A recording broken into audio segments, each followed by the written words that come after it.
Hey, how you doing? This is SEIJIHITO here to bring you a live stream after a very long time. I think the last live stream, possibly potentially 10 plus days ago, actually, at this moment in time, as I'm looking at this. So much love, respect, and appreciation. Also, shout out to any and all of you guys who have pulled directly up to the videos that I have placed for you guys over, the week or so to view. Much love, respect, and appreciation. And shout out to you guys, and also shout out to those who, had some comments that they placed directly down there. Now, this is pretty much following within the exact same vein as some of those videos, but more so specifically speaking on the fact of the video that we were able to view, which was the Russian guy going over to Africa, saying a few things, and proceeding to have conversations with African women and yada yada yada. Right. So I ended up finding this. I'm going to use this video as the lead in, and we're going to get directly into the rest of the videos. Kenyan women, gather here, please. Let's gather and have this conversation because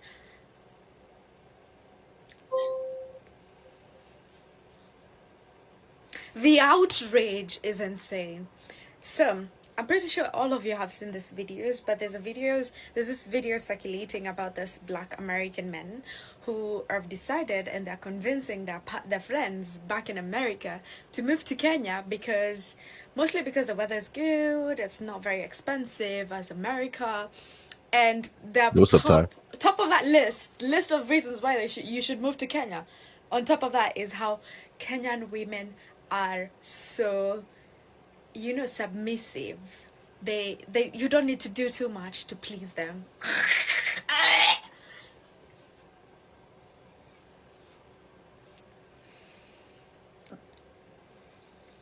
The amount of disgust I have felt when I saw that video. If they come, let's deport them, please. Government of Kenya, deport these men because they're going to ruin our country.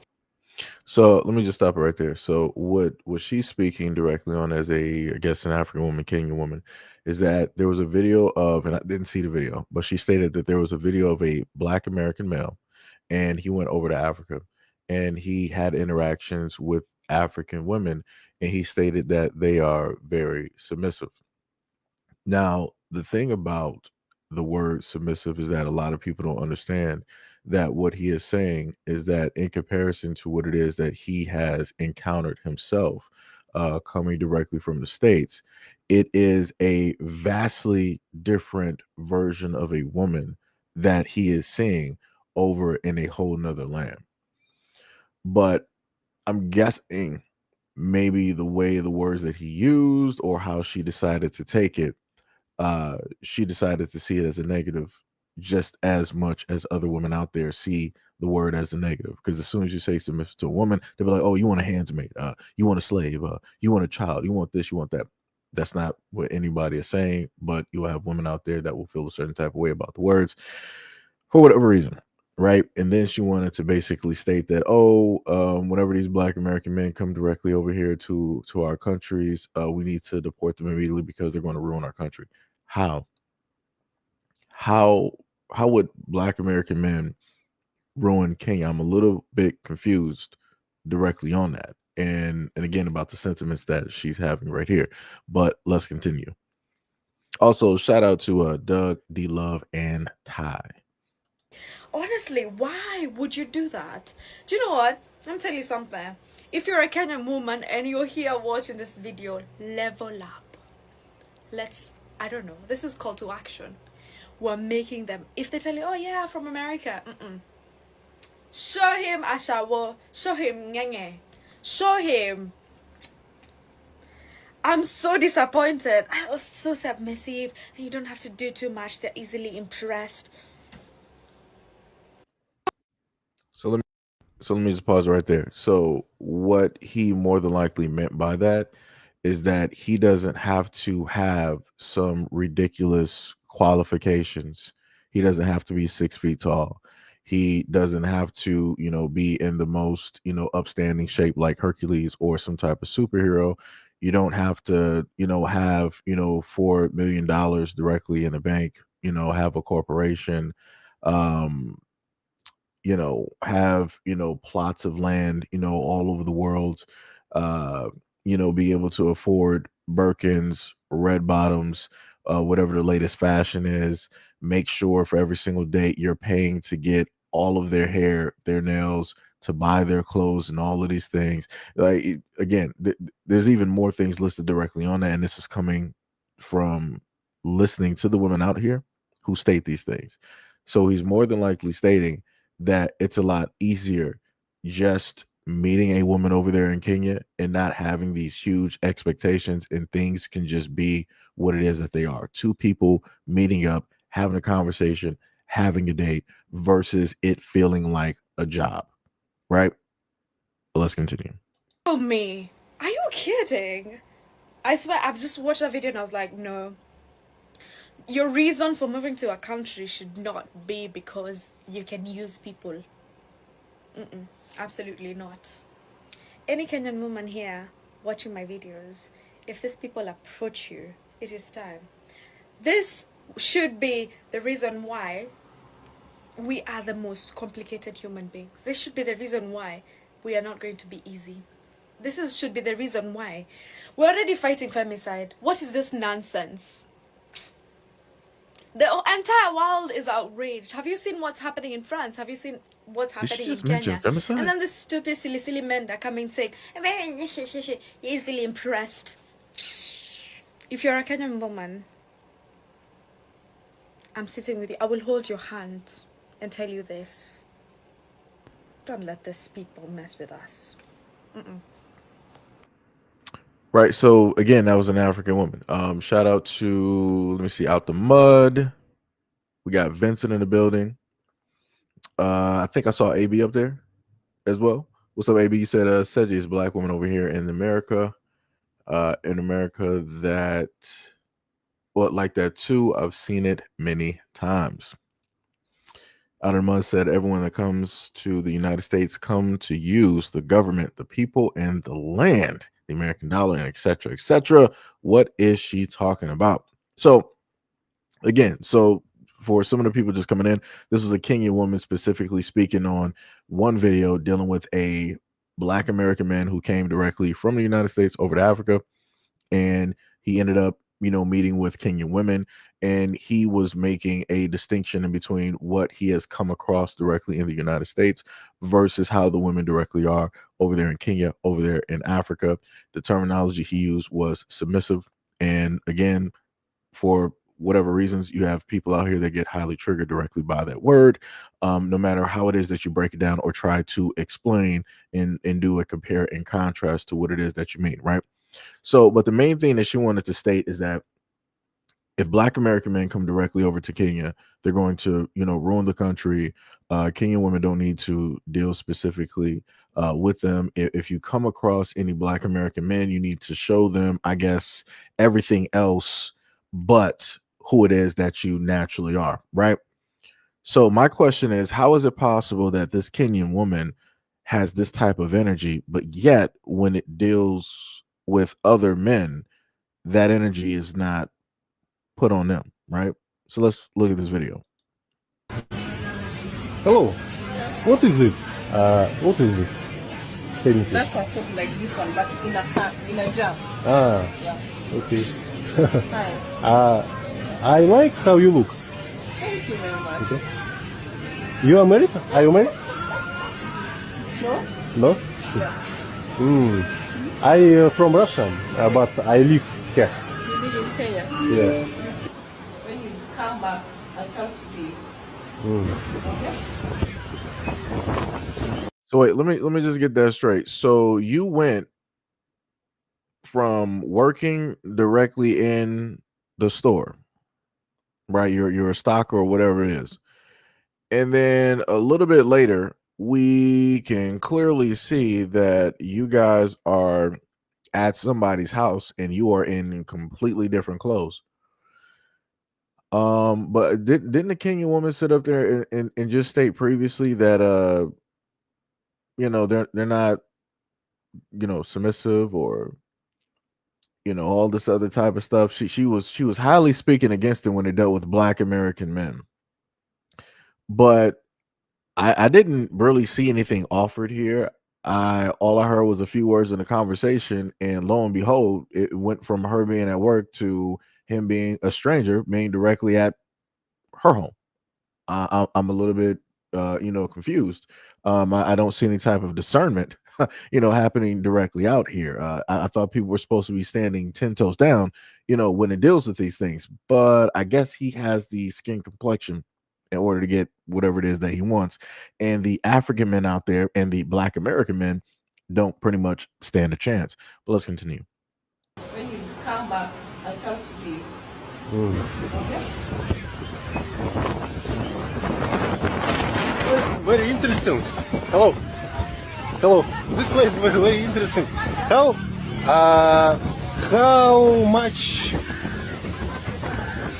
is the territory? How much is it? You want to buy it? Huh? You want to buy? Mango, bananas. Yeah. Banana. Yeah. Banana there. You live here? No, In Tlapa? no, Kampala. Please. The place. This Okay. rent apartment. From the market to the Wow. house. That's some wild work. Hello, how are you? I like how you look. I like how you look. Hi. Okay. Thank you. Good. Right, got the cab driver. That man has a nice tipper. I see that. Okay, paid for her ride over, to your house. Very good. Hello. How are you? Big spender, right? Big I spender. live here. This is my room. That was easy. Hello. Shaf, how are you? This is my place, my apartment. That was easy. Wow, this is just. You have a This 25 man is years just old. hitting home runs. Uh-huh. And I want to know, when I look at these videos, I'm not seeing any whining and dining. I'm not, seeing this dude giving over buku bucks, even in, their own currency, gold bars, rubies, gold coins. I don't see him throwing out cash like Mansa Musa. Like I don't see nothing. I see him just having a conversation, and then they're going from the street, from the mall, or their security job, from working in the market, whatever it is, and they're automatically back at his residence. But yet, if these were I promise you, if you had African men, they wouldn't be able to do the same thing. Black American men wouldn't be able to do the same thing. Huh. It's almost as if purposefully that folks out here want to play very difficult games to the point where they want to make sure that other people are not going to be interested. They want to clear the field as much as possible so that easy access is allowed directly to the preference. That's in a sense what I'm getting and gathering from this video and the many others that I've watched directly online. Huh. But let's continue. Oh my god, I'm tired of smiling. Oh my goodness.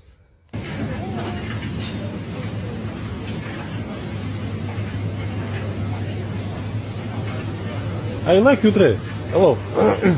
I like your dress. Yeah. What is your name? Masi. Oh, nice. Nice to meet you. Are you Kenyan girl? Masi. I live like up here. Work. Yeah, it's what? Okay. You can How? pass by. Huh? You can pass by. I need eating. Okay, you're here to eat. Well, I don't understand. Sorry, You don't from understand. Russia. You don't understand English. Yeah. My English Your is, English is not good. but I can hear what you're saying. Can I see tomorrow in the evening? Oh, really? Yeah. You can take my number and then. Your number? Yeah. Okay. This is my place. I see.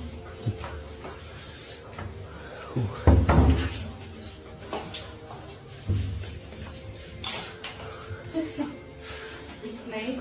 Nice. You again. Yeah. I'm too. Do you want water? So I just want to know, I looked at that place Oh, that's there. That pretty much looked like a shoebox. And I'm like, in America, we have way larger apartments that look way better. It's like pretty much what they walked into would be a living room of an apartment that has 3 levels. And I'm looking at the refrigerator in the living room. And I'm like, this is all it takes? That's it? Like he don't have to, have like a Range Rover, some type of Bugatti. Like I said, I don't know, what type of expensive cars they might, drive over there in Africa, but he don't gotta have like the most expensive car. He don't gotta be, gold bars, gold coins, some type of, jewelry. I didn't even see like the flash of like a credit card or Vimo or Zelle, whatever they got directly. That's some crazy. That's well. Like I said, glory to the winner though. Like I said, ain't no hate in my blood. It be like that. You lose some, you lose some. It be like that. But let's continue. Let's continue. oh, how are you? Fine. Sorry, I've already disturbed you. Yes. Okay, thank you. How are you? Fine. I'm eating your sausage. Oh, very good. Thank you. It's nice, huh? Yes, very nice. Okay. Okay. You forgot to put your Woman pulling up to the scene in the my number. towel. Yes. Okay. Brother, what? Where they do that at? And you single? Are you single or Yeah, I'm single. do you have? No, I'm Husband. single. Boyfriend broke my heart. I love some sausages. Oh, what sausage? Yes. Wow, thank you very much. Thank you. I work now, and later I write you. Okay. Thank you very much. Hello. You look good, very good. He walking up What's your on a name? woman with kids. That's Thank diabolical. you. You live here? I'm too. I live here today. Where are you going? Back home. I would like to see you in the evening. What's up? Mm.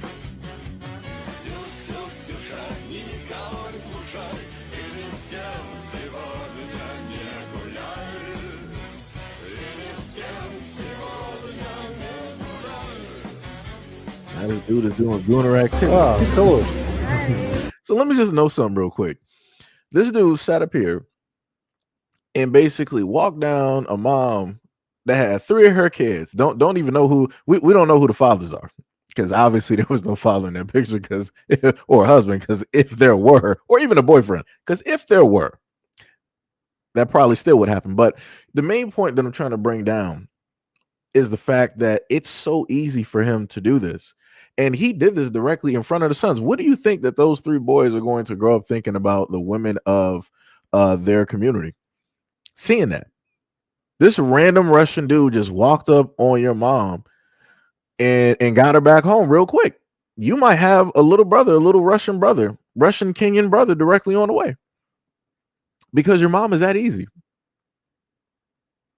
Easy like Sunday morning.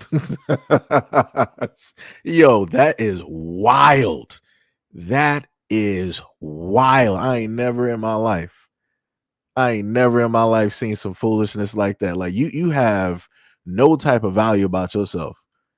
No type of value to allow your kids to sit up there and witness you getting like walked up on and basically, having somebody hit on you like that. Like you couldn't have just been like, all right, you know, with my family right now. Here's my phone, you know, number. Let me go home and get things situated, and then we can have a conversation.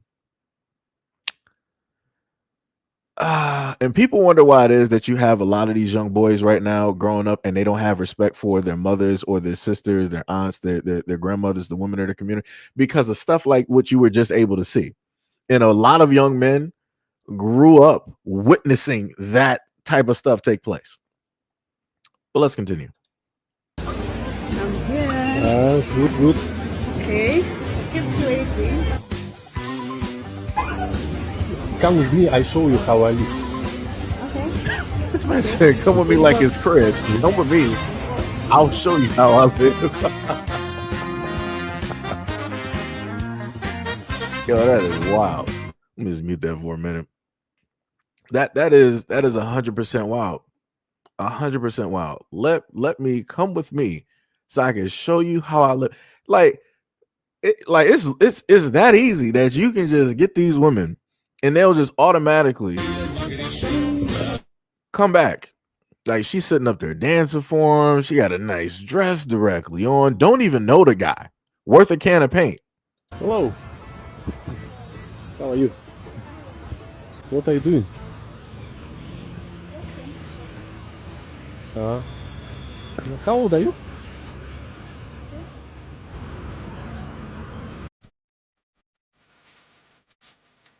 Yeah, that's a good question. Like, what was the ages there?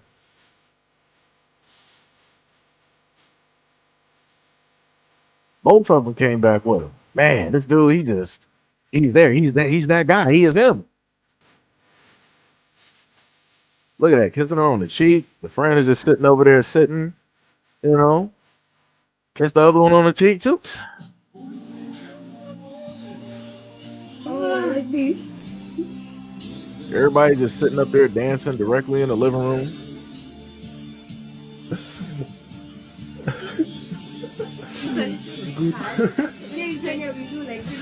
That's him, the come with me Russian guy.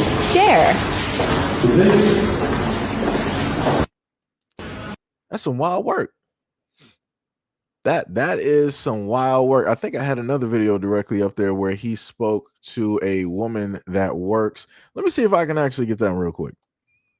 Because there was another video directly up there where a one of these African women, she works directly at the hotel or wherever that the guy was staying. And she proceeded to go directly in the room with that guy. And I'm like, you're not gonna question or you're not gonna wonder about anything. You're just gonna go into a room. You work directly at the hotel now, or at the place of wherever his residency is at this moment, and you're not going to ask or wonder any questions or even decline going directly into his room. Like, just because he's there does not mean that that is a safe person to be with or to go around with or whatnot or whatever. Like I said, it is crazy out here. And then to know the fact that you have I can't even find it at this moment in time. It'd be like that. But I'm going to continue explaining. But the moment in time that you can have people do things like this, and then you want to jump online and make a video talking about, oh, but these Black American men, we don't need them here. They're ruining our country. This Russian dude is pulling y'all left and right. Like, he's pulling y'all left and right. Like, it's wild. It is wild. Diabolical. Oh, we got what is it? What was it? Dun dun dun. You said you Black, so I know you're not Black American. The crazy part is seeing somebody in the chat trying to cape for the Russian guy, when the main thing that I'm bringing up is the fact of how unsafe a lot of things are, which is the craziest part. And that's how I know you got a lot of clowns directly out here. that don't actually care about the safety of women. And when I mention and bring up stuff like this, people immediately think, and to the chat, remember I said earlier, ain't no hate in my blood. Like, it is what it is. Like, you lose some, you lose some. It is what it is. But again, you got clowns that will pull up to the scene trying to, body block for some nonsense. Crazy work. Let me see if I can find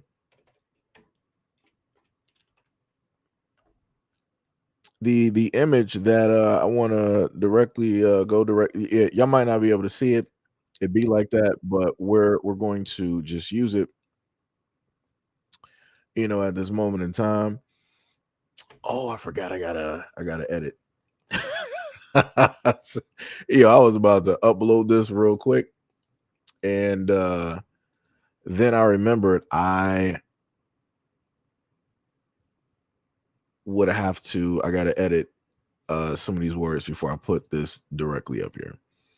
Yeah, buddy, I'm glad I actually took the time.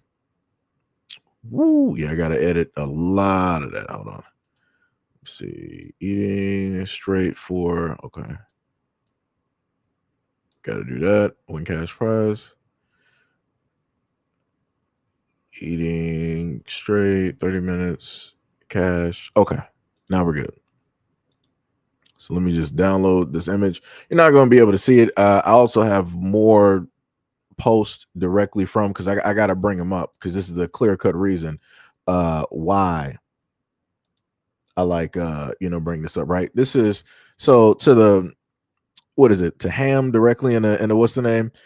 You're the type to be like DJ Pope passing around HIV. Because again, you want a body block for the Russian guy, right? So Sir Jason here, DJ Kid, right? He said, if y'all could find one black dude between the ages of 16 through 29 that can beat the great DJ Kid at eating black expletive for an hour straight, eating chocolate expletive for 30 minutes straight, and expletive for 45 minutes straight, I'll let you win the $1,000 cash. He said, I'm 36 with 693 bodies. Technically, it was way more than that. All black females. What about you? Also, on top of the fact that this guy has HIV and he was passing that directly around.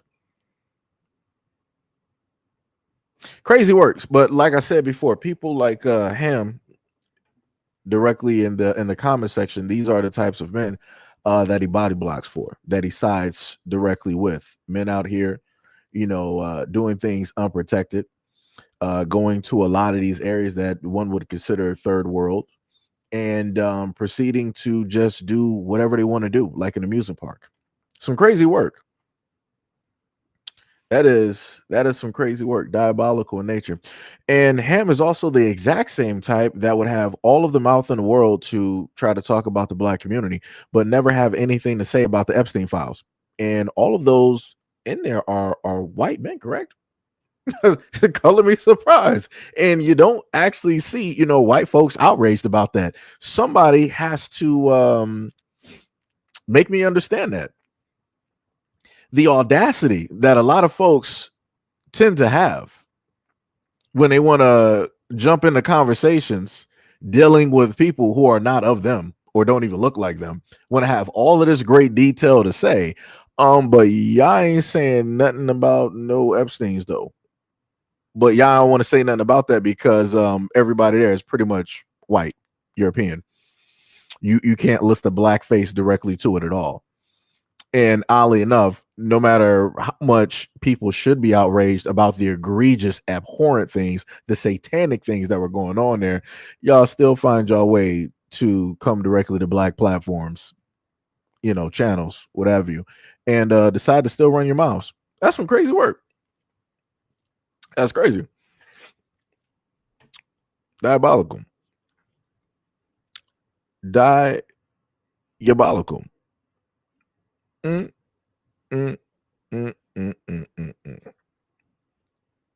Diabolical. But like I said, I understand. I completely understand. But anyways, we're going to keep this going. This is crazy. I'm in Kenya because my friend is getting married to a white man. Y'all, for every Kenyan woman, there's a white man. I mean, interracial babies everywhere. I thought it was just a running joke, but Kenyan women love white men. Ain't nothing wrong with it, you know what I'm saying? Well, it is what it is, but I mean, I can't look to the left, look to the right, look to the front, but I don't even gotta look to the back of me. If I move out the way right now, you're gonna see a white man with a Kenyan. They love these white men. I know that's right. And another thing. Right, so that was a Kenyan woman. Before we move off of her, that was a Kenyan woman basically speaking on how it's an epidemic out there in Kenya, how Kenyan women are just chasing down white guys. They're just like with white guys, everywhere. It doesn't matter where they are. They're going to find them and hunt down a white guy because, that's the life. That's the better life. They don't want to be with a Kenyan man. They don't want to be with a man directly off of their community. Wild work. That's it's crazy. That is diabolical. Mm, mm, mm, mm, mm. Crazy work. And these are the exact same women. A lot of these African women are the exact same women who get on social media and they try to jump on the whole thing dealing with Black American men versus Black American women. And then these African women want to pull up to the scene and be like, "Oh yeah, that's why such and such, Black women, Black American women don't even want to sit up there and be with Black American men, da da da, and all this other type." Right, trying to throw fire directly on there, but mind you, they're the main ones sitting up there doing all of this. The only difference is they're not online deciding to state their grievances about their men, the men of their community, all this. They're just out there just going for not even the highest bidder. Whatever white guy they see, they're going directly for him. Even if they got to trip him up just for him to see them. Crazy work, but let's continue. And I know that's right. And another thing, stop telling Black women that they need to stay race loyal because it's detrimental to us at this point. We are so hung up on this idea of Black love, which is important. Absolutely. We should keep the Black family structure together as much as possible. But if it is not working and someone is willing to treat you right and they happen to not be Black, but they have everything else that you're looking for, stop missing out on love because they're not Black. And I don't care if I get hate for that. Black men date outside of their race all the time, not because they need to, just strictly because they want to. Because they want a foreign girl. Because they want a white girl. And they don't get slack for that. I'm a little bit confused. She's technically the closest thing to white at this moment in time, but her main thing, like she's doing all of these theatrics and complaining about the Black men that are dating out. But the problem that she's not, see, this is why I don't like this conversation, because it's very dishonest. A lot of the women that complain about the Black men dating out, they're complaining about the men that they find to be attractive. They're not complaining or talking about the guys that they don't find to be attractive. You understand what I'm saying? So it's like it's a problem because the men that they desire or find attractive don't seek them out and find them attractive, and they decide to go elsewhere. Mind you, the other 90 whatever percent of Black men that would actually find her attractive and want to be with her, she doesn't find them attractive at all. They and for women like her, they consider ordinary normal Black dudes that they don't look at as attractive, they consider us cannon fodder. A lot of them feel that we shouldn't even exist, that we're taking up the gene pool, that we again, going back to what I said, we shouldn't exist. And I'm like, that's wild to basically say, all because you don't basically find normal Black guys attractive. You find a certain set of Black men who are within like the 10% range, the 1 to 10% range. You only find them attractive and you're only looking towards them. Like I said, I promise you, she's talking about rappers. She's talking about celebrities. She's talking about guys directly in sports. She's not talking about ordinary Black guys going out here and just going to and from and dating whoever it is that they want to sit up there and date. But let's continue. And nobody talks about the fact that it's because they hate being Black.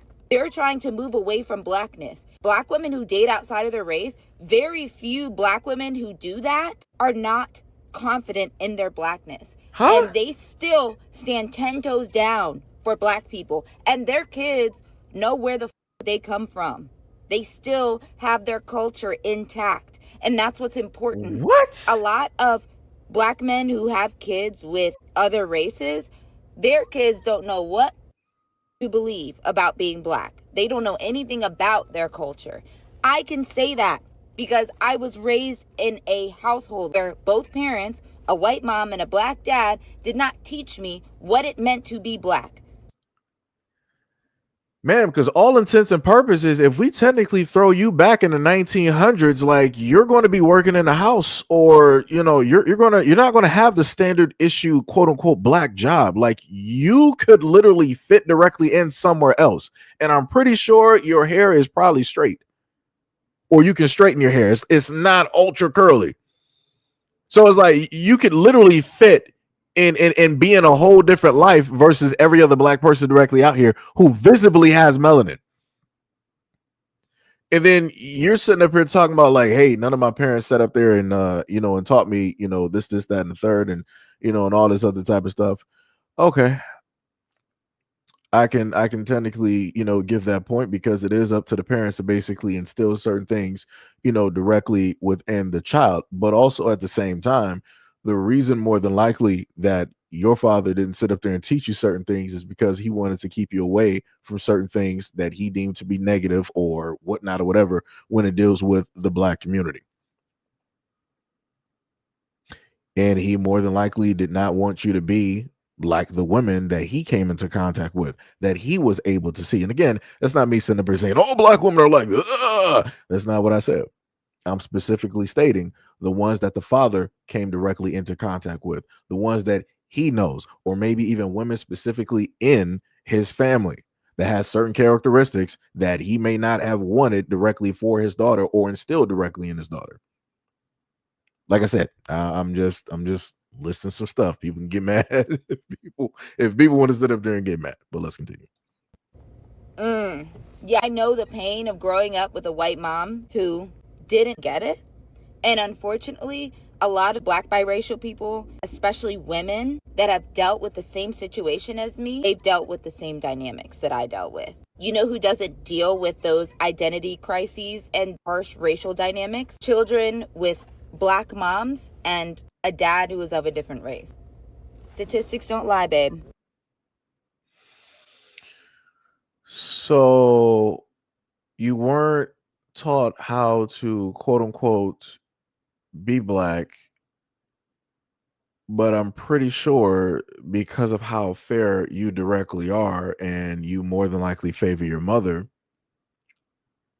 if you were to be amongst black folks, I'm pretty sure things are going to be amiss. And I'm pretty sure if you're around white folks, things are going to be amiss as well too, which puts you directly in the middle lane, which this is the main thing that I talk about to a lot of people when people want to have kids. And I'm talking about both black men and black women. It's not just one specific group where like she wants to make it because she's making it seem as though that,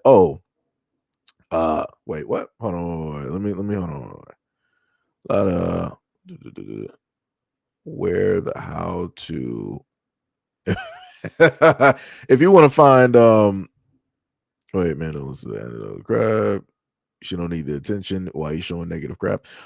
Because that's what this live stream is directly about. If you look directly at the title, it says African women and white men.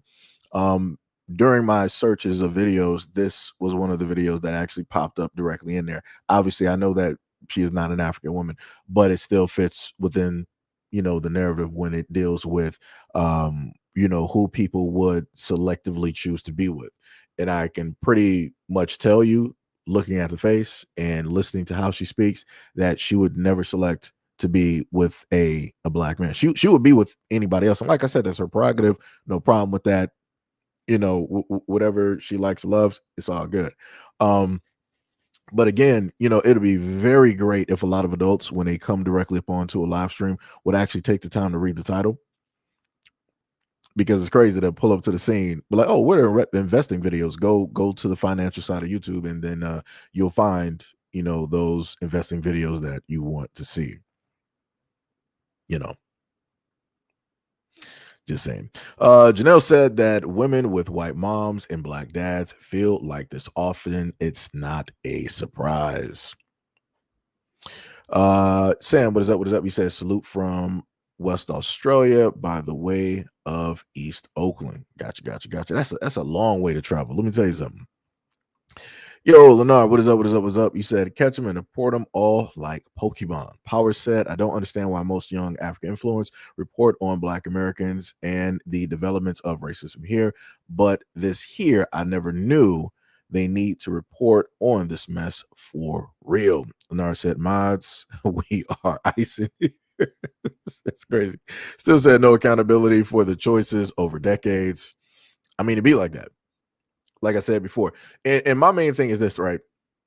She is probably I can't even tell, her age, but I'm pretty sure if you felt a certain type of way about your blackness, then you could have specifically sought out certain things, right? If you weren't able to find those directly at home, I'm pretty sure there were Black women that you could have gotten in contact with or that you've seen to try to formulate some type of friendship so that you can learn, certain things. Again, you can seek those things out. Again, there are thousands of websites directly online specifically dedicated to Black women and the learning of Black women, who Black women are, and all of those types of things.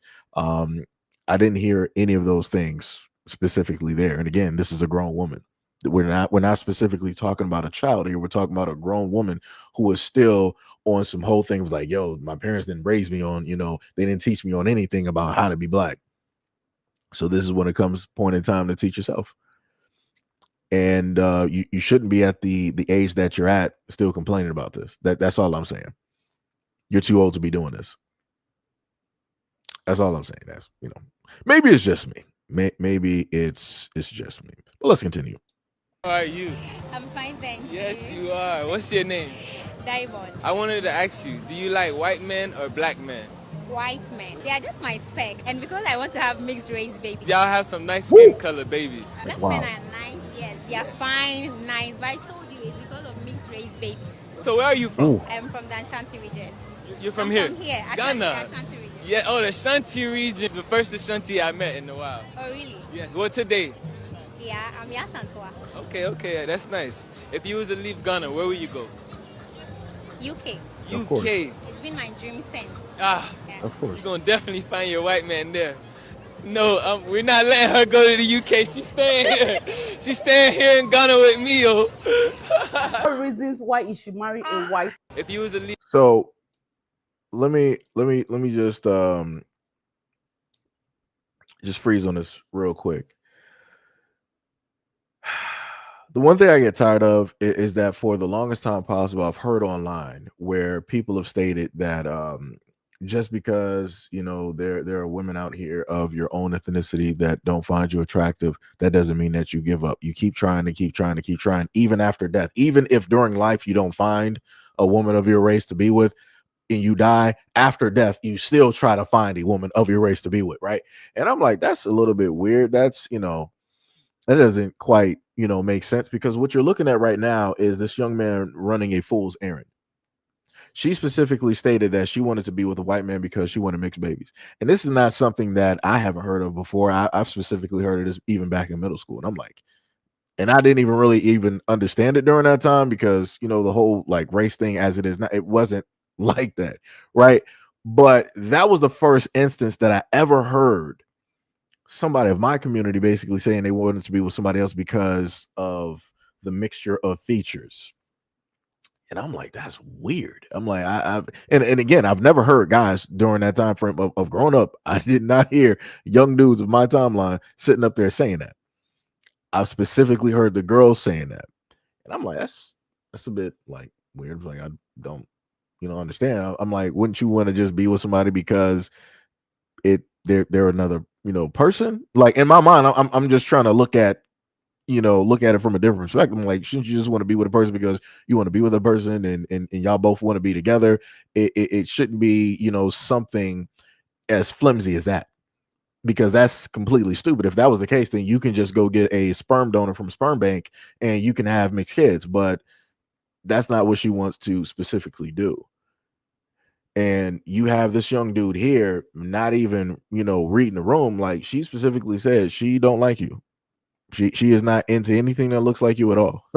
Nothing on that continent at all. It don't matter how educated you are. It don't matter how much money you got. It don't matter what you could actually do for her or her family. She wants a white guy. It don't. And note, she didn't list if the white dude had to have money. He could have the same amount of money as this young man right here, and she would still go for him just because. And people want to sit up there and make it seem as though that folks are not shallow, or that folks don't date other people just solely because of their race. But that is clearly what you're hearing at this moment in time. And this young man still tried to throw a shot. He was like basically being interested. You can tell he's like, yo, she's beautiful, whatnot, or whatever. It's like, maybe I could, change her mind. It's like, no, I need a lot of dudes to stop doing this. Whenever you got these women directly out here basically stating that they got a preference, walk away. It's cool. You don't need to try nothing. You don't need to prove nothing. You don't need to try to keep nobody in the community or nobody there. You cannot keep somebody that don't want to be near you, that don't like you, that has everything negative to say directly. You can't. It's nothing you can do. Like I said, it be like that. Just deal with it, move around, and let them carry directly on. And just remember the words that they stated. That's it. Don't be like this young dude here making a fool of himself. And the other thing I want to point out as a fact as well, too, notice that she says she doesn't want to be with somebody like him. She wants a white guy. But yet she took the opportune time to specifically be in his interview in that camera lens and on his platform, because she knew that this was a way for her to send out a bat signal to show the world, to the white guys out there, be like, hey, I don't like them. I'm not interested in them. But hey, all of you white guys, you can come sit up there and find me. You see what it is that I look like. This is me just in like everyday wear, all this other type of stuff and whatnot or whatever. Come hit me up. So, like I said, this is how a lot of folks out here, get used. And you are watching that directly in 4K. Like I said, a lot of young dudes, stop doing this. Stop making fools directly of yourself, because you out here, and I gotta be honest, you out here looking stupid. You're moving stupid. You are completely moving stupid. And the moment in time that, I don't know, like I like, this is, I need folks to do better. For the people out there raising sons, please don't raise your sons, because I gotta say it like this: don't raise your sons to be stupid like this. Please don't. Please do not. I need a lot of folks. I'm talking about both black men and women. I need y'all to sit up there and raise, even though I know these are Africans, but I'm just saying I need y'all to sit up there and like raise y'all sons better, so that they don't pull up to the scene looking like straight fools. If a woman is stating that she has a preference, teach your sons to just leave it as that. You don't need to attempt. You don't need to try. Don't think that it's hard to get or whatnot or whatever. Don't go the whole route of whoever on social media is basically talking, trying to tell, these young black dudes to keep trying. It's only so many times that people are going to take rejection before they just move away. And that's what a lot of people don't understand. Because a lot of women don't go through rejection like this, because they don't actually come up and proceed to strike up conversation with guys. Because in reality, women cannot handle rejection. That's just a bare fact. That is a truth. Because if women could actually handle rejection, then society would be looking different. It would be looking like some European countries where both men and women, if they find somebody to be attractive, they're coming directly up to that person, striking up a conversation, getting numbers and all these other types of things. Like I said, other cultures directly out here, both men and women do the exact same thing. In America, you have where it's only one side that does it, and one side that basically faces, rejection. And then the whole other side is telling the men like, oh, get over rejection. It's this, that, and the third. You just got to keep trying. They don't know nothing about rejection. They've never been rejected 100 times or thousands of times throughout their lifetime. Like, I don't know. I need a lot of folks out here to raise their sons better, so that they're not walking out here like fools. Especially fools for women who clearly are not interested and don't like them and don't see them in that type of way. Because this is sad to see. This is incredibly sad to see. But let's continue. She staying here in Ghana with me, yo. Reasons why you should marry a white man. Trust me, I am saying this tested and trusted. I have over 7 cousins that are married to a white man. I have 7 friends that are currently married to a white man. Make sure you are holding your paper and pencil and writing this out now. Number 1, you will never have to worry about cooking. I have to say, my husband is coming. Let me run in the kitchen and make food. Let me run in the kitchen and make a bar. You will cook if you feel like cooking. Number 2, mother-in-law drama. You don't have, she did not send us money today. She's a bad woman. She did not send us money yesterday. She's a bad girl. You will not have that. Number 3, there is no gender choice role in the house. Anybody can do anything. It's going to take the kids to school. It's going to cook. It's going to clean. It's going to do laundry. It's going to do dishes. There is no gender-related role in the house. Number 4, are going to be in your best self. I mean, it's going to complement your fat belly. It's going to complement your kinky natural hair. It's going to complement everything about you. You're going to feel your best self. I could swear you got black. Yeah, sorry, because this is not. It's very difficult to sit up there and kind of separate this. So this African woman is basically stating that African men don't cook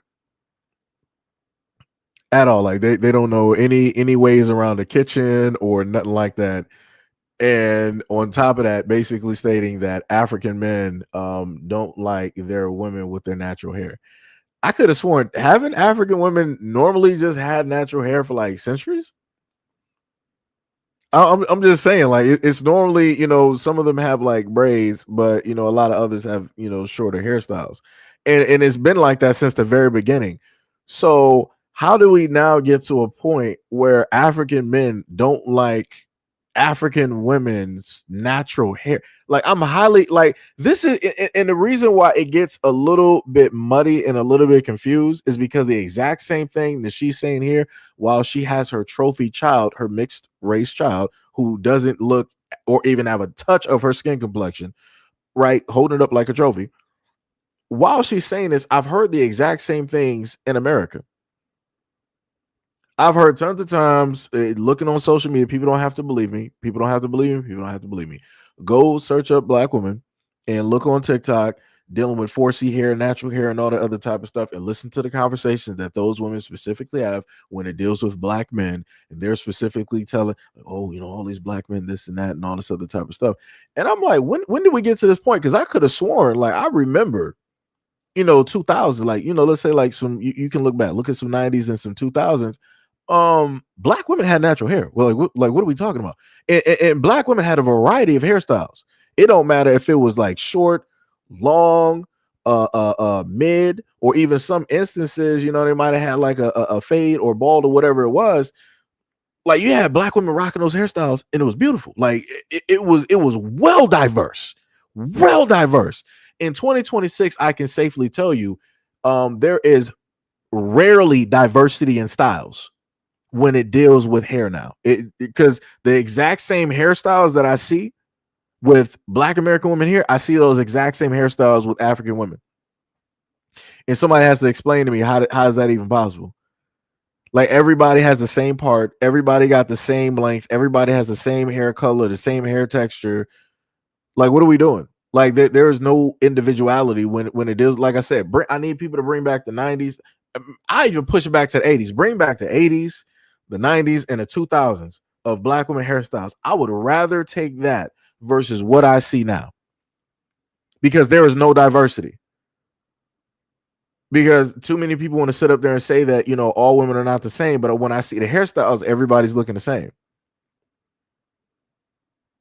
Like I said, I'm not sure who started. I'm not sure what woman specifically started that and put that out there, so that is the carbon copy basic, hairstyle for every woman out here to basically have. But it's crazy. And then it also goes past that point, and now you got white women basically doing the exact same thing. So I'm like, nobody's different no more. Everybody's walking around looking the exact same. It's I don't know. But let's continue. Number If you want a part 2 to this video, let me know in the comment section. And if you need reasons why you should never marry a white man, let me know in the comment section. I'm here for you guys. Thanks for watching. I'll see you in our next video. Bye. Oh, I hate to. Right? So we heard that, right? So she literally gave you reasons. I think about like 4 reasons why you should date a white guy.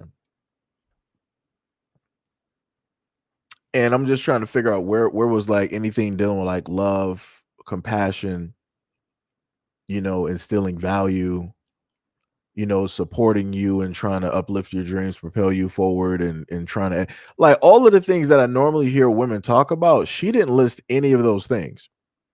She listed things that you can find in any guy directly out here. Even bums on the street, you can find those exact same values. They're just bums on the street. So I'm like, there's nothing that she really said that was astonishing. That was like, yo, this is a rarity. You can only find this once out of every multiverse. She didn't list nothing. She lists, it's not even bare minimum.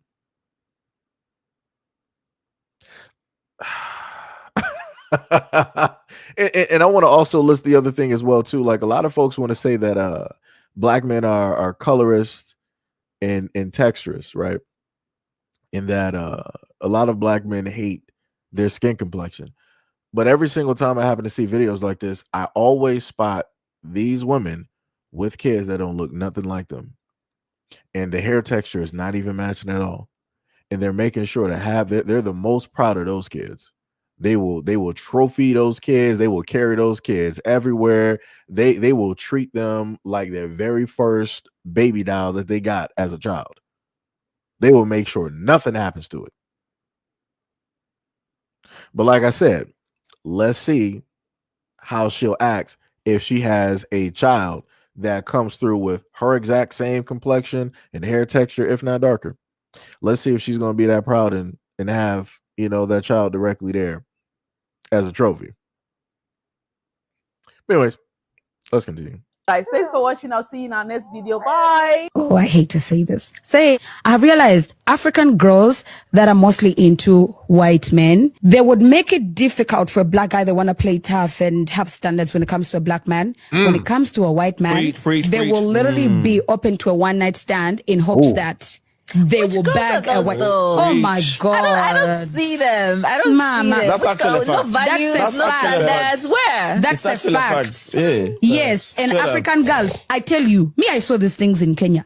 Hey, but did you see them? So let me show you something, right?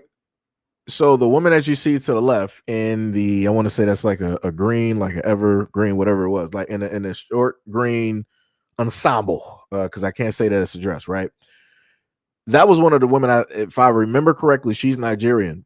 And I quote her video quite a bit because she was being honest about her own people and specifically what Africans do when they come into other people's countries. They take. They're not there to formulate a bondship or a relationship or anything like that, or to build. They're there to take. And once they take and they can't take anymore, they move on to the next country. Those were specifically her words, right? And now she's on this platform where you have some Africans. You also had Shay Do Jackson, right, directly to the side. And she's specifically talking about her women and how it is that they are so easy when it deals with white men. But if it deals with African men or Black American men, they make sure to be as difficult as possible so that those guys are not attracted to. They will basically send them through hell and high water and make them do the utmost just to get a name, just to get a number, just to potentially get a date or to buy them a drink or to get any type of attention. But when it deals with white dudes, oh, it's open season. It's whatever it is. And then you got this clown directly over here in the Office ensemble, because you know what size she picked. And she was like, oh, I don't believe that. Did you actually see that? Where are you getting this from? Huh? So man, it's wild out here. But let's continue. Actually do that deed. But you live in Uganda as well. Yeah, what have you seen in Uganda? Is that thing I saw in Kenya? In Kenya, I'm like, even in Uganda, I saw these things even in a club. Okay, I saw you say in Uganda. A black man will come to the table. Yeah. They will want him to buy a drink first, you know, and be cool and buy pizza and everything. The moment a white man comes around, skirts, he will touch anywhere. Like, they actually don't care. So I realize African girls that like white men, they will make everything easy for a white man. Like, the white man can get away with everything because they are so desperate for a white man. So this Esther went to a whorish place. I'm sorry. But it's reality. It happens. Fact. It happens. Those are facts. Even if you find girls on a website, on a dating sites, if it's a black man they're talking to, they are most likely not to send their nude picture to a black guy. They are most likely going to send a nude to a white man. Is that lies? It's true. Reasons why you should marry a white man. So shout out to Still Wings for the $5 dono. Said B1. Much love, respect, and appreciation. Much love, much love, much love. See if we can speed directly through this. So that might have been a what's the name? Edit as I was putting this directly together. Right. So again, you have the two different sides, right? Let me see if I can actually roll directly. That was actually a good side right there. Let me see. So you have the office lady directly to the left, and then you have the other African woman directly to the right. And the one on the right is telling the truth about the women of her community that are directly on the continent. And the one in the whole office attire, she just want to make it seem like, oh no, your lies, where do you get this from? Like, where that's not true. Where did you see this? It's amazing that you want to, magically become a reporter. You want to be inquisitive. You got all of these questions, but you more than likely, I can promise you, she more than likely, looking at her, she is more talking about the one on the left. She's more than likely been with white guys, or she has an interest and just hasn't, made a move specifically, on it yet. But she's more than likely there, or she know, and I not know specifically for sure, she knows women of her community who are either with or dated or who have interest in white men. But she's trying to make it seem like this is not a thing. But yet we were just looking at a whole hour's worth of footage here so far where it dealt with this whole topic of Caucasian men, European men coming directly over to Africa and doing whatever it is that they want. Some crazy work. Diabolical. And again, going back to the first clip that I gave you guys, which was this Kenyan woman, where she specifically said that Black American men, they don't need to come over to Kenya. They're going to ruin the country, and that Kenyan women need to give them the hardest time possible and to basically show them the worst of them in order to get them away. That's some crazy work. That is diabolical in nature. But like I said, you can't make this up. And this is why, as I told people before, I bring content like this so that people know it's not me just talking. These are people from, the actual area, whatnot, or whatever that I'm specifically referring to, right? So let's go to the next one. To fight patriarchy, GBV, femicide, all those things, right? And you still have women that are feeding into it. You have women that are still putting themselves in harmful situations without thinking, especially when the man's skin color is white. Because I don't understand how a Russian man was able to record 500 women, 500 different interactions, and those interactions are floating around on the internet from women that he recorded. A whole loser. And you women can be very embarrassing. Wait, I'm a little bit confused, right? And this is not me defending the Russian guy, but I'm like, how are you calling him a loser? Shouldn't the real losers be the women that decided to be as easy as they are and sleep with this dude just as soon as they met him? Like that's the real loser. He's the winner. If we want to be frank, if we want to be realistic, he scored at the end of the day. He was able to come up to them, not even spend anything, not take them out on a date. He didn't have to dress up. He didn't. Matter of fact, we don't even know what the dude was wearing when they came directly to his home. All of them were coming over dressed up, at least. They fixed up their hair, did whatever it is they did, took a shower, and they came directly over. He was probably in just some normal clothes. No effort. Not even bare minimum. Could barely even speak English. I'm Russian. My English is this, that, and the third. He says 5 sentences, they swooning and falling on the floor. The floor is slippery. You need a sign wherever those women are. Like that's how easy it was. Wild work. Wild work. And then you're going to sit up there and say that he's the one that's a whole loser because of the situation. Nah, that's not how that works. That is not how that works. We're not going to sit up there and automatically now say that people are victims now. No, no, no, no, no, no, no, no. Grown folks made grown decisions. Let's continue. Very embarrassing. A whole stranger will come up to you, give you one or two cheap, dirty compliments, and you can easily follow him to his hotel room. Some of you are holding your children. Your children's face is plastered on the internet. Women have been warning you guys, be careful. You will open your dirty mouth and say those women are bitter. Some of you now, you are going through embarrassment. Hold on. Somebody pulled up to the scene, said this is a trash channel. I mean, it'd be like that, but no problem. You can go directly to the shadow realm, and that is exactly where you will go. Like I said, I don't proceed to make people stay here, but I can help you leave. I can I can very much help you leave. Again, if you got a problem with the content, go talk to your Lord and Savior, Satan, or whatever Moloch, Baal, God, whoever it is that you believe directly on and sacrifice kids to. Go talk to that deity, and maybe y'all can square something away. And he can, he or she can help you find a whole different channel and or a different area directly online. You decided to come here. I didn't call for you. I didn't send for you. So for you to have a complaint as if you're paying directly for a service is crazy to me. But let's continue. Pressure. I heard one bite herself because she's embarrassed. Because y'all be living lives that you can't, you be pretending. You want to know the funny thing is that most of these women that on this guy recorded, they will sit and they will laugh at prostitutes, call them ashawos, call them different. Hey, this woman y'all doing worse behind closed doors.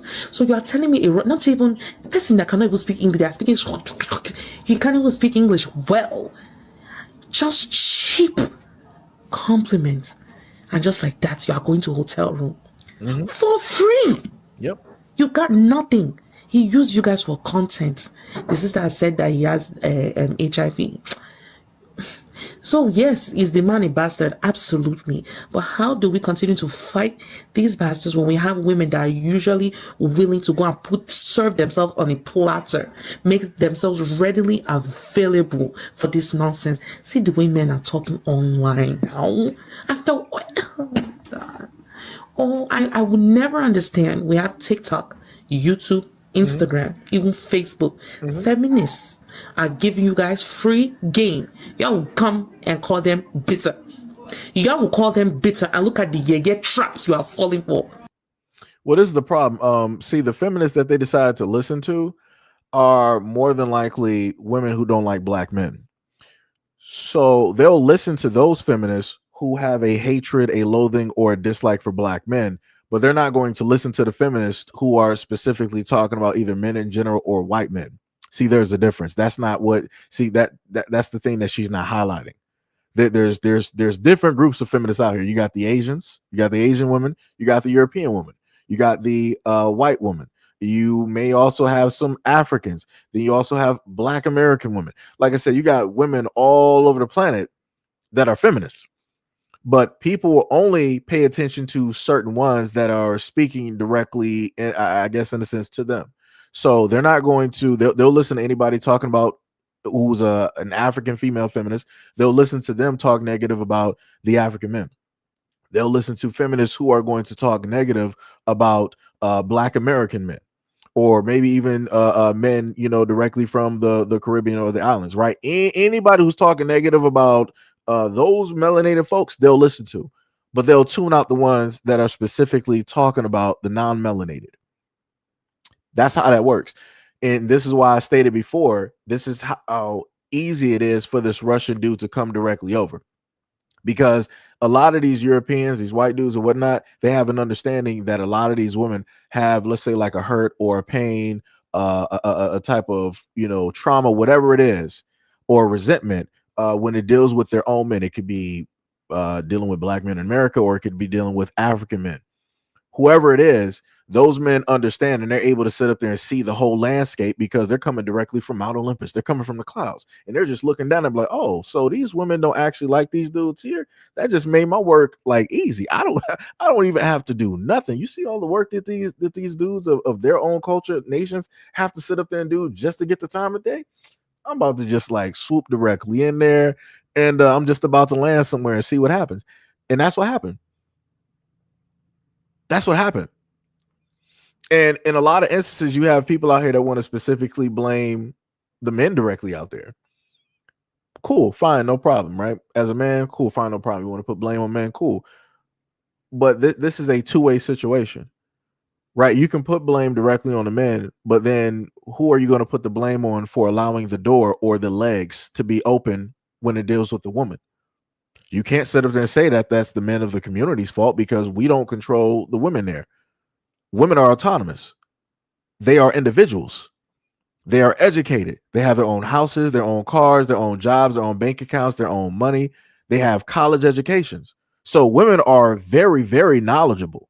Women have a lot of sense, but it only seems as though that a lot of that sense clicks in when it deals with we don't want to deal with these men here, but when it's men of other, cultures, magically all of the education and everything and the common sense that God gave them, it walks directly out of the door. So again, that's exactly how we got here. This is why you have this African woman online speaking in disappointment when it deals with how it is that the women of her community were shown off, but yet she wants to be more mad at, in a sense, the Russian dude.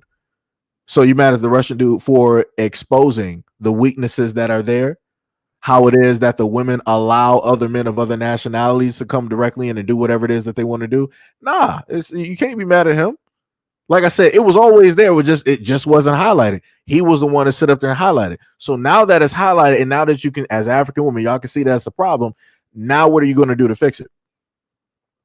What are you going to do to keep your legs closed from the guys out here that you say that are no good? That's all I'm saying. And again, you got intelligent African women, you got educated African women, you have knowledgeable African women.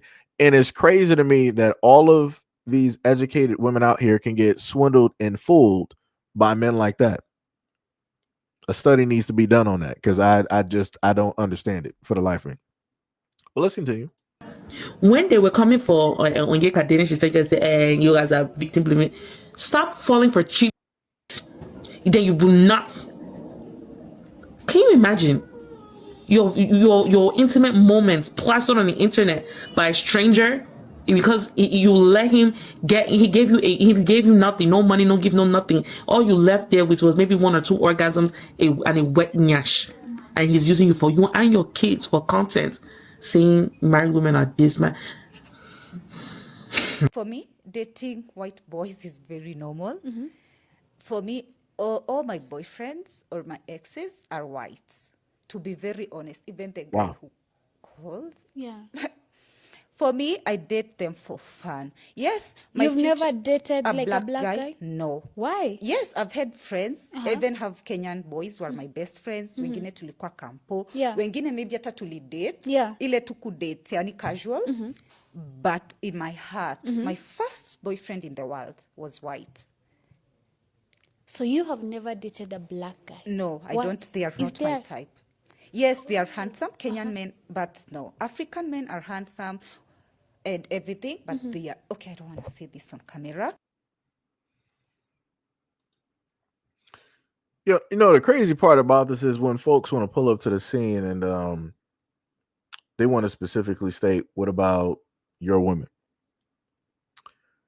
And the most interesting thing that I like to tell people is that I have conversations detailing about a variety of groups, varieties of women directly out here. I've even had live streams specifically talking about white women and talking about white men and the different things that they just so happen to do and yada, yada, yada, and giving advice and all this other. Like I said, done this all over. Indians, Africans, Australians, Black American women, whoever. It's very interesting to me that when the focus is on one group, people want to pull up to the scene and they want to do this whataboutism, like, but what about, so you're worried about Black American women, right? which again doesn't make any type of sense because you said that you were from elsewhere or whatnot or whatever. And if you were really actually worried about Black American women, then you yourself, who come directly here to this platform and to this comment section, you would decide to use the exact same channel that you have that you're typing directly from, and you would proceed to actually make some content. Now, for the life of me, when people always ask me questions, I always wonder to myself, what are those same people that are coming to me telling me, this whataboutisms and all of these other types of things? What is it specifically that they're doing on their end when they proceed to ask that question? So what I like to, in a sense, do is take out a little bit of time and then search some stuff out, because again, usually 9 times out of 10 when I happen to do this, people who tend to present that question, they're not actually doing anything at all, right? So let me just, and again, I could be wrong, but let me just check, right? So you got 6 subscribers. Click on more about this channel. You made this in 2022 February 28th, and there's nothing directly up there. So, which basically means that you're just online just to either watch videos, be a part of, come directly in and out in live streams and give critiques. And you really aren't doing anything of value. Like the exact same thing that you're asking of me is something that you yourself are not even specifically doing. That's a little bit weird. That's a little bit odd. I'm a little bit confused on that. And I tell people this all the time. I don't specifically care who it is. If you're going to come up to the scene telling me that you magically care about, people in the Black community, I'm like, so what work have you specifically done? What videos have you gone out there and created? You don't even have community posts directly up there. You don't even have links to any other, sites that you may even be attached to that you possibly have done content directly on. For all intents and purposes, you have nothing directly out there, but yet you have these questions. And then you want to get offended because I'm specifically showcasing the fact that African women are speaking about this topic and openly being honest. Like I said, you got an African woman right here with completely blonde hair. African woman now. Magically, she got full blonde hair, and she's up here with her glasses on, and she's up here like her preference is not even the men of her own community. She was like, my family knows all of my exes and the men I'm currently interested in, all of them are just white. And I'm like, wow, that's crazy. I'm like, you are a darker complected woman, and I'm like, you couldn't even fathom or see yourself with men of your own community that roughly even reflects you, or maybe, right, you could have just went lighter, right? Didn't even want to sit up there and do that, but like I said before, and the funniest thing is, if I remember correctly, I swear this is one of the women that might have been in that video. I could have sworn. Could be incorrect, but let's keep going. Boys is very normal. For me, all my boyfriends or my exes are whites. To be very honest, even the guy who called. Yeah. For me, I date them for fun. Yes. You've never dated like a black guy? No. Why? Yes, I've had friends. I even have Kenyan boys who are my best friends. Wengine tulikuwa kampo. Friends and best Wengine friends. maybe hata tulidate. Yeah. Ile tu kudate, yani casual. But in my heart, my first boyfriend in the world was white. So you have never dated a black guy? No, I Why? don't. They are Is not my there- type.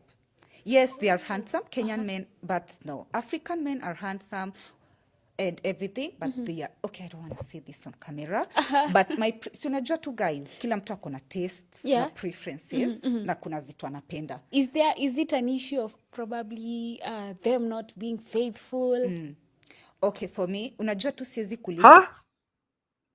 Huh? Wait. You said teenage pregnancy. My friend, do you not know that Nigeria is the leader when it deals with this? When it deals with pregnancies? Where you got Nigerian men over there raising kids that are not even theirs. because the women want to just be with whoever it is that they want to sit up there. That is some wild. Like, this is the one thing that I love about live streams and dealing with a lot of you guys. It's the projection that you guys give directly off. You in Jamaica, Nigeria and Jamaica have the highest rates when it deals with pregnancies and fathers not even being there.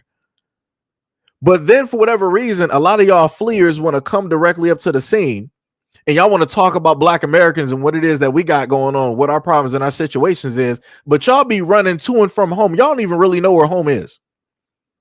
Y'all call everywhere else home but where it is that you actually came from. And the only time that you have pride in being from home is when you're not home. That's some crazy work. That is diabolical in nature.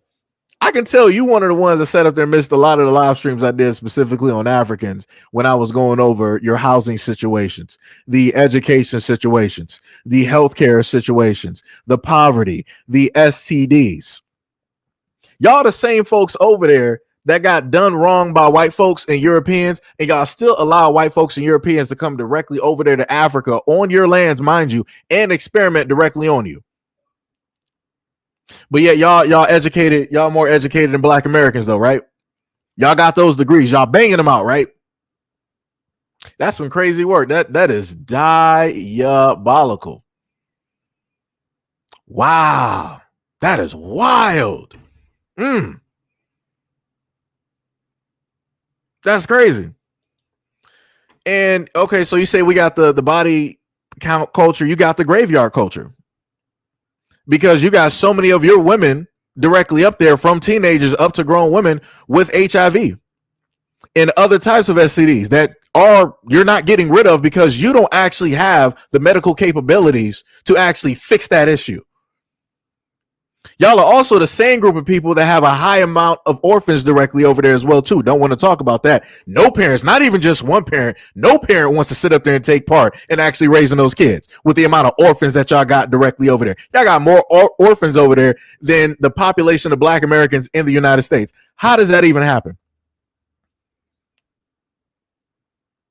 And then you got areas over there in Africa where y'all still practice open defecation. 2026, and y'all doing open defecation? You don't got toilets? Huh? You going to the side of the road? You got a crack in the sidewalk? Somebody hedges or bushes in a yard on top of somebody's car? Like, y'all just all over the place.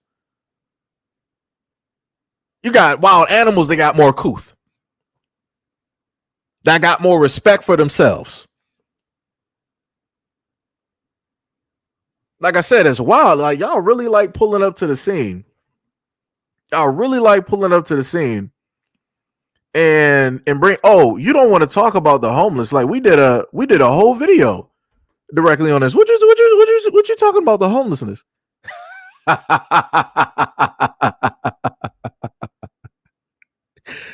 Let me explain something to you. Not only did Europeans screw you over, but you allowed Europeans directly back over there. On top of, you got Russia directly back over there. On top of, you got China back over there. You got all of these nations putting their hands on all of your land and your resources, of which are right under your feet.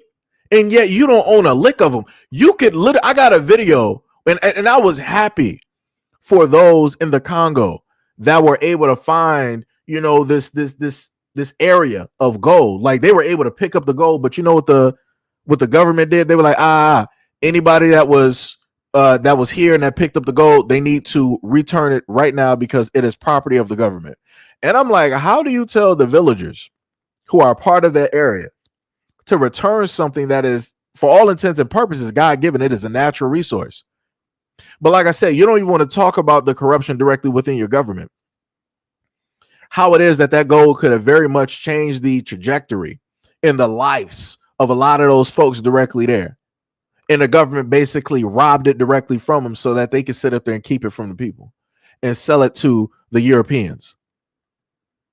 Because that's who a lot of these African elites, the political figures, that's who their masters actually are. except for the 5 nations that we've talked about before that are pretty much locking out Europe. The rest of y'all are just sitting up there twiddling your thumbs, don't even care. Like it's some wild work out here. It is some wild work. Diabolical.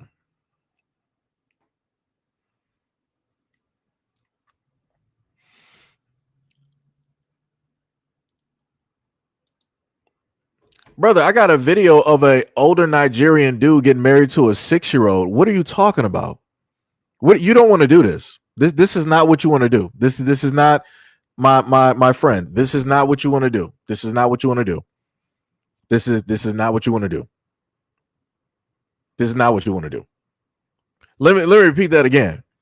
You have an African man over in Africa, video showing him getting married to a 6-year-old. What are we talking about right now? What are we talking about?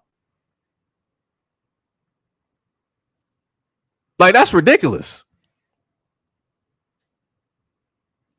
And this is why I keep trying to sit up there and tell people, like, dog, y'all don't want to try to do this back and forth, because it's going to get real dark and real ugly pretty soon, and it's only going to be shining that darkness directly on your side. You don't want to do this.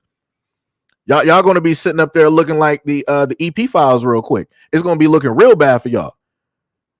And not to mention, if we throw the religious aspect directly in there, and that's not even even going past that, we can even go into the whole issue of how it is over there in Africa that y'all deem, see, and treat albinos, and what it is that y'all do to them, who is y'all own people. That's wild. You want to sit up there and pull up to the scene and you want to act like you saying something about Black Americans. You ain't saying nothing. Like I said, correct the fact that you got grown men over there getting married to young girls. Huh? You want to sit up there and talk about somebody that was a teenager and they got pregnant. All right, teen pregnancy. Cool. Great. But why would an African grown man want to get married to basically what you could consider his daughter? Like, I'm a little bit, I'm confused on that. I'm like a deer in the headlights. Like, I don't understand that.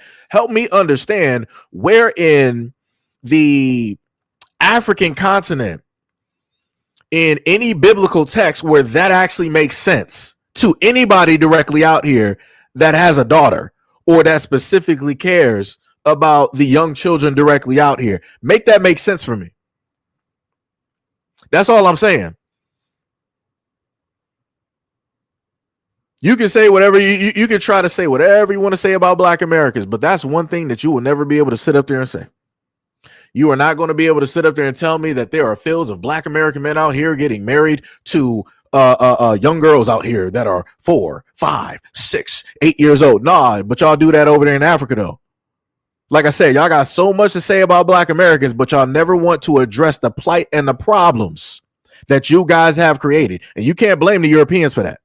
You can only blame yourselves, because you are the ones running the governments.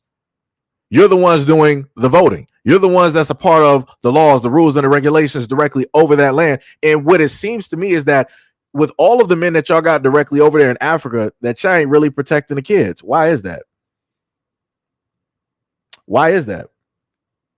Since people want to talk about teen pregnancy in the United States, and you were like, oh, when I was in the United States, like the youngest girl that I set up in the scene, she was like 14-year-old and she was 8 months pregnant. Okay, cool, fine. But what about those young girls who are 8, 9, 10 years old and they're pregnant from an African man that's 60?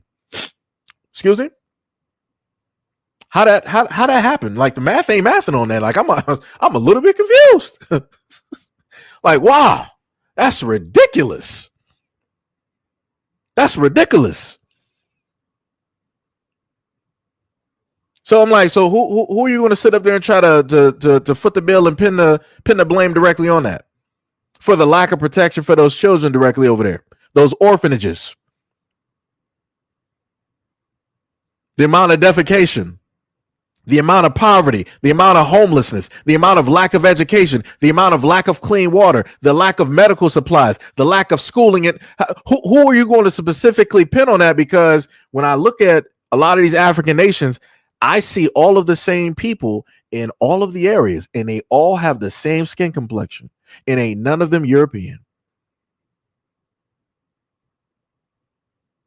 But yet y'all want to talk about Black Americans. Wow. So that goes back to what I told y'all before about that exact same guy that came up here. What is his name? Ham. He's the exact same one that would agree with DJ Jason Pope. And the reason why I said that is because that Pope dude, that DJ, that white dude that I showed y'all the picture of, he was also with minors. And again, even looking at the video of the Russian guy, we don't know the specific ages that he was talking to the folks there, to the quote unquote, for all intents and purposes, for the women there. We don't know every single age that was specifically there. And we know in different countries, ages for consent is varying. And a lot of people tend to go to other countries, such as Africa, because the minimum requirement in order to consent is low, or it may be non-existent. But like I said, you know, those folks, they don't want to talk about that though. But they got all of the mouth in the world when it deals with Black Americans. And this is why I do the content that I do. And this is why y'all seen the videos that you have seen throughout these many weeks and these months. And this is why I can, you know, I don't really in a sense care what a lot of Africans have to say, because I'm like, all right, cool. I'm not gonna, you know, do any type of name calling and all this other type of stuff. I got you, cool, no problem. I'm going to deliver your own people directly to you who are specifically speaking and talking directly on the topic. So if you want to actually have a problem in an argument, you better go to them first. Don't come to me, go to them. And if you don't like that, then we can specifically go to, you know, the World Health Organization, or we can look up, you know, information about infrastructure, about your health care, about your education, poverty rates, and everything else. And it's not going to fare well at all. But let's continue. Shiko, why you like this boy? Yeah. I cannot ask. But I think there must be a reason. Something? Yeah. I think it's my type. So some girls want tall, dark and handsome. Ukiwauliza, why you want tall, dark and handsome? They will just tell you, that's my type. I think my type is white boys. And that's it, guys. And I know, even my family knows this, even my grandmothers. Since I was young, I told them, Mimi, I will marry a white guy. Wow. All my boyfriends, my exes, my casual dating, white boys. So for me, it's not about money. It's not, well, I prefer white men for so many reasons. Yeah. Okay, well. And even right now, if a Kenyan boy wants me, there is no chance. Woo! You heard that, right? So again, that's not me making it up. Let me repeat that one more time. Let me see. Can I actually pull up the words? She said, and even right now, if a Kenyan boy wants me, there is no chance. There is no chance. I respect the honesty, though. 1000%. That's the one thing I will not sit up there and go against. I respect the fact that you have women out here that will be this brave and be this honest on an open platform and specifically state this, because a lot of women won't even go this far. Like I said, it's finite directly in the ground. She said ever since she was a little girl, she told the women of her family that she's going to date and be with a white man. Woo! That speaks volumes. And she said it's not even really about money, because the main thing that's the currency is the skin complexion. That's the real money for her. And I think if I properly did this, we should have a video specifically touching directly on that currency as well, which is the color, right? But let's keep going. Unless you are very exceptional. In what way, maybe? Unless you're very exceptional culturally. Okay, so for Ashley Williams, much love and shout out to Ashley J. Williams. Shout out for the comment. You said, so she got a type. I've heard black men say the exact same thing for years. That's cool, but this is the problem, though. We're not talking about black men. Just like I told the other guy earlier, we're not talking about Black Americans. This whole thing just dealing with the title African women and white men or European men. So I'm a little bit confused.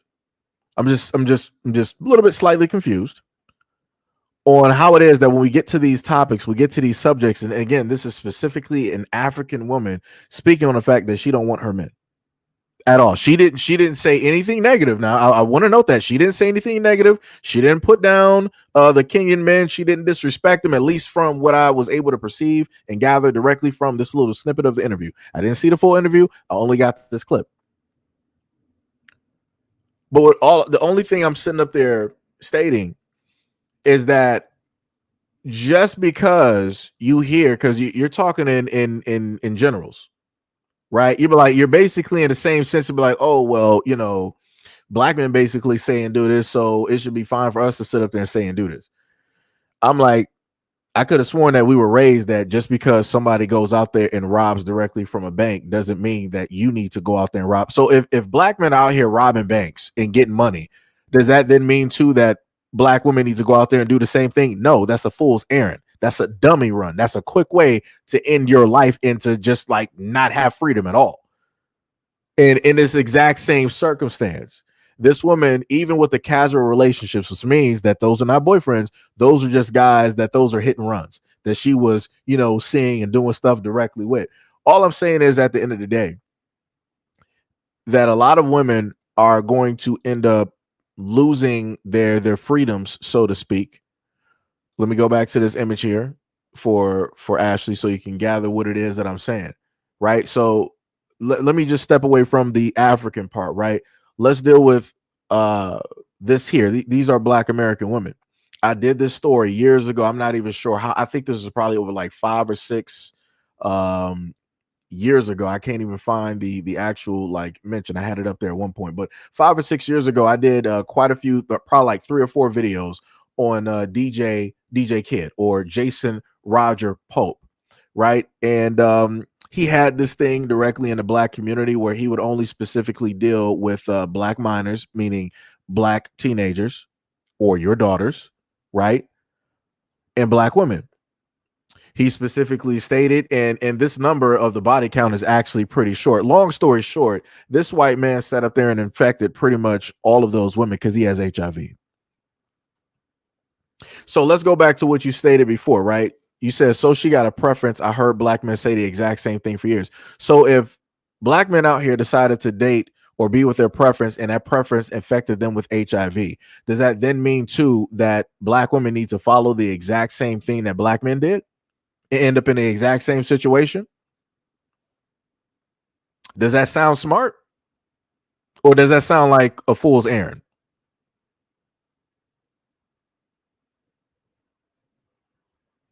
That's all I'm trying to say.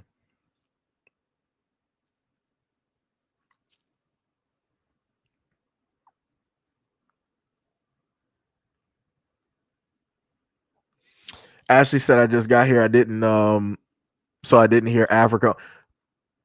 Wait, can somebody let me know if you look at the live stream, are you able to see the title?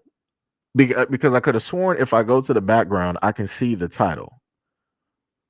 I'm not sure if the title is like underneath the video or above the video because of how the format is. Somebody can let me know directly in the comment section because I could have sworn when I started this live stream, I put a title. I could have sworn I put a title directly up there. Hopefully it is up there. I'm hoping.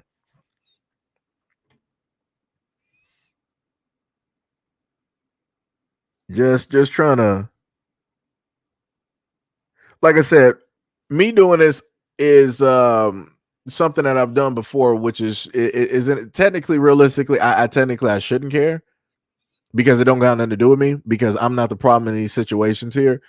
But again, having a platform, I'm like, put whatever feelings directly to the side and at least put out some information so that those who can actually pay attention and listen will pay attention and listen. Again, like I said before, I'm not looking for all of these women out here to like listen to me. I don't actually care. It is what it is. If you fall, you fall, and you can't turn around and sit up there and blame me and say that a Black man. Like I said, I got nothing to do with it. All I'm saying is, at the end of the day, is that if I happen to see a problem, I'm going to listen. I'm going to show it off, and I'm going to give some examples so that people are actually smarter and they can actually be wiser. because in a lot of instances, a lot of hurt people will decide to do things because they're hurt. So you have a lot of black women out here that decide, oh, I'm just going to sit up there and date everybody else because I see black men doing whatever it is that they want to sit up there and do. So within that, you're hurt because you don't see those black men that you find to be attractive dating somebody who looks like you or even dating you. So you're like, in return, I'm just going to go out there and do the same thing that they're doing because I know that they're going to see me the way I see them. And then they're going to feel the exact same way I was before I left. And it's like, that's not how that works. And I keep trying to tell people that. Like you're not going to be able, whatever types of sentiments or feelings that you have, you're not going to be able to deliver those sentiments and feelings by trying to mirror and do the exact same thing as somebody else is sitting up there doing. Because you got to understand, you got people that just do stuff because they want to do stuff. They're not even thinking about you. You're not even an afterthought. You're not even on their radar. For whatever reason, they were on your radar for whatever reason because you found them attractive, whatnot, whatever. But I don't know.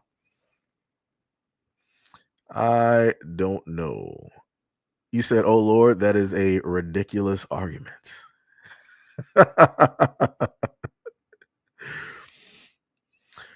Yo, BK, what is up? What is up? What is up? You said you can see the title. Okay. Ashley said I'm on my phone. No. I pretty much know that you're on your phone because of the format that is set up. That much I do understand. Ty said if they're on mobile, it won't show when they click the video. It will be in the notification box. Okay. I got you. Soup. Trip said plain as day. Soup said I can't see it. Still Wing said with the travel ban on the USAID, the HIV epidemic is being set up against Africa. Out in mud. Yo, what is up? You said it's up. Clubber said, let them cuz I will never date them. BK said facts. Gotta said 100. Ty said Seji, check Discord real quick. Let me see. Hopefully it doesn't do anything to the stream. I'm so sorry if it does. I gotta check this real quick. Gotta wait for it to load up. Let me see. Gotcha.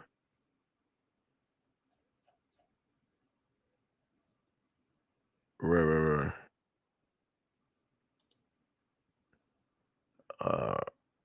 Okay. So that's how it appears.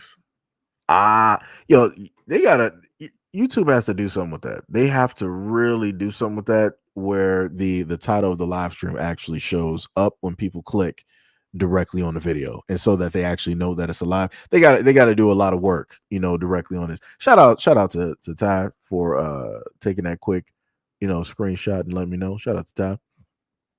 Still said Russia needs to send medical support for this. 800 women can delete a nation. Soup for All said they see European men as better because they are the men of the conqueror. D Love said, when you laugh like that, I know somebody about to get the worst. Me Self Sovereign said, as a FBA, this is what I see in my workplace. I didn't know this. Game over. Miss Mitchell, good morning. Good morning. You said good morning. Sorry, I'm late to the meeting. What is the topic? Yo, J Hut, what is up? Pretty much, well, because as people let me know that the title is not specifically showing up. The main topic basically deals with African women and white men and the sentiments and the feelings, specifically revolving directly around that and talking about that. And in between the conversation and the videos, we've had one person decide to show up, not talking about Ashley, talking about the other guy. What was it? Ham, that was showing up. I guess the person was African male, I guess, and they felt offended about the content and the videos that were being placed directly up there, and they wanted to specifically speak on Black Americans. So had to go through a whole situation directly with that, because we're not going to stand idly by and allow folks to speak horrendously horrible, negative about Black Americans like that. We're not going to do that, and especially when the topic specifically is about African women with European or white men, right? But away from Jason Pope and me trying to send out a bad signal to give women out here a warning sign to not be so easy when it deals with men of other races because of their skin complexion.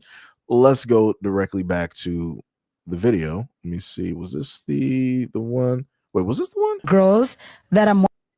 Wait. Let me see. Okay, then we did. Yeah. Okay, here we go. I just like how white boys. Okay, I'm not saying that. Yes, there is this thing of African girls, some Kenyan girls, to Kiona white men, they see money. For me, honestly, to God, no. For They're me, just your type. They are my type. I have dated them casually and officially, and yes. So for me, it was not about money. But for other victims, maybe they saw a chance. I cannot talk for them. Yeah. I'm just sorry. Whatever was the reason to fall for this Russian guy, I'm sorry to them. And women, just protect yourself. And don't believe someone just because he's white. Huh? Wait, look. This Russian guy, I'm sorry to them. And women, just protect yourself. And don't believe someone just because he's white. So I'm a little bit confused. How can the main person that has a preference when it deals with white men, this is all you ever dated, all you've ever seen, all you ever been interested in, how do you come directly to the platform and say that you're sorry what happened to the African women and don't just believe somebody because they're white? What? Huh? Like, this is where I get confused on how women don't call other women out on the foolishness. You are the 1000% wrong messenger on trying to educate or tell any of these women to not listen to a guy because he's white. You just stated that your whole preference is white.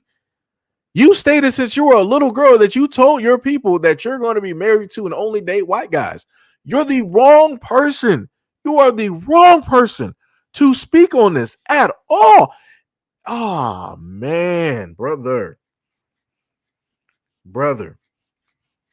And women just sit idly by and y'all just allow women like this to talk. A lot of women sit idly by and allow women, brother. Oh my God. it's over. It's curtains. I reject so many white boys. City, I go with everyone just because they are white. But God maybe put me in this situation because I understand better. What? Yeah, for me. So this video is for my. What? I don't even was she trying to flex? She was like, I reject, so many white boys. What does that even mean? What does that mean? Obviously, you're not married to a white dude. You're not even in a long-term relationship. Like, what does that mean that you reject? Of course, you're going to reject so many white guys. You specifically, as somebody who is seeking the attention of white men, you specifically put yourself in areas of which that can even be a thing. Because if you were solely around your own community, your own people, you're not going to be able to sit up there and say that you reject countless white boys. Like, you're up here trying to flex, but yet you're up here trying to be a spokesperson and trying to, send a warning flare directly to the other African women that went through the whole thing with the Russian. That doesn't make sense. I need more women to start calling out foolishness, dog. I need y'all to stop sitting there being stupid and allowing these birds to sit up there and just say anything to all of these other. Jesus. And then got the nerve to sit up there and say you need to protect yourself. How many I promise you, a great deal of white men that she has dealt with have been with her without protection. I can promise you that. Like I said, look at DJ Pope and look at how many unprotected black women in the United States that he was with. Now take that exact same thing and then move that over to Africa, where the barrier to entry, if you're a white dude, is low. I'm talking about it's at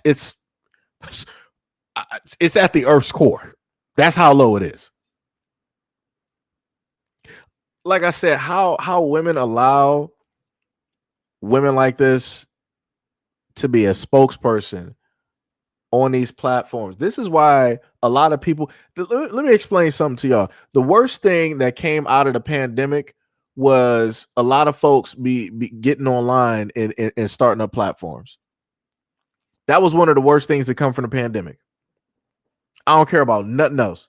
The whole thing of so many people deciding that they wanted to start doing podcasts because they couldn't go out there and socialize, that was one of the worst by far. It's going to be one of the worst things. And historically speaking, this is going to be a timeline that a lot of people are going to look back to, historically speaking, when it deals with technology and kids learning about stuff in history books 30, 40, 50 years from now. When they reflect back on this, they're going to be looking at a lot of folks during this timeline as dumb, because they're going to highlight and look at a lot of the conversations that socially were taking place.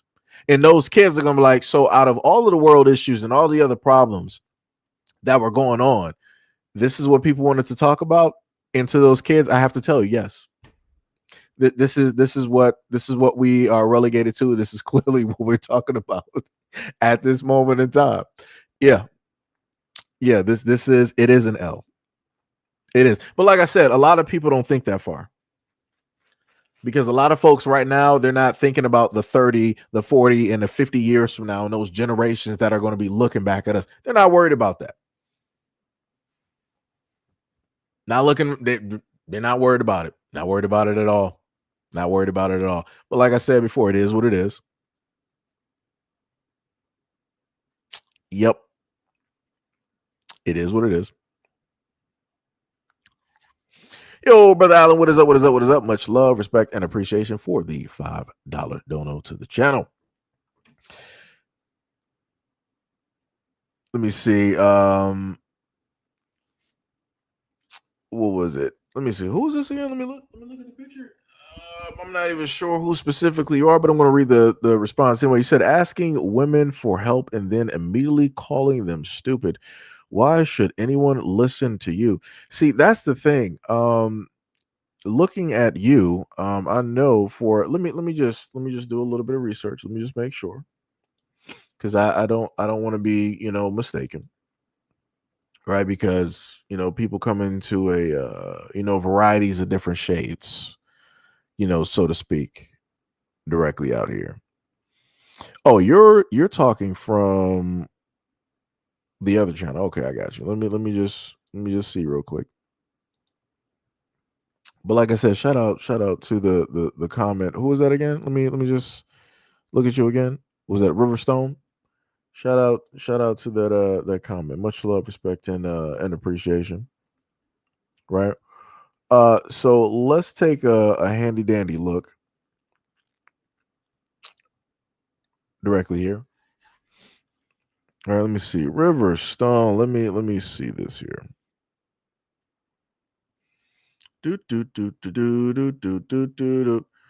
So yeah, I don't even know who you are. Obviously, you're not Black American. That's number one. You're not even Black American. So again, number one, and number two, you're not even melanated. So with those two things involved, this conversation doesn't even have anything to do with you at all. So I'm not even sure why you decided to throw your hat directly in the ring when it specifically deals with this conversation. That's the thing that's quite intriguing to me whenever it is that folks want to pull up to the scene and just automatically get offended. Because the craziest part directly about this is that we have women directly in the live stream. I'm not sure if you're aware of this or not. We have women directly in the live stream, but people want to get directly offended whenever it is that people say stuff. The craziest part is the exact same energy that I stated is the exact same energy that I told parents when it deals with raising their sons. But I'm pretty sure you just got here and you weren't here for that conversation. But I promise that you wouldn't have had that same energy for that conversation. So, just got to put that out there.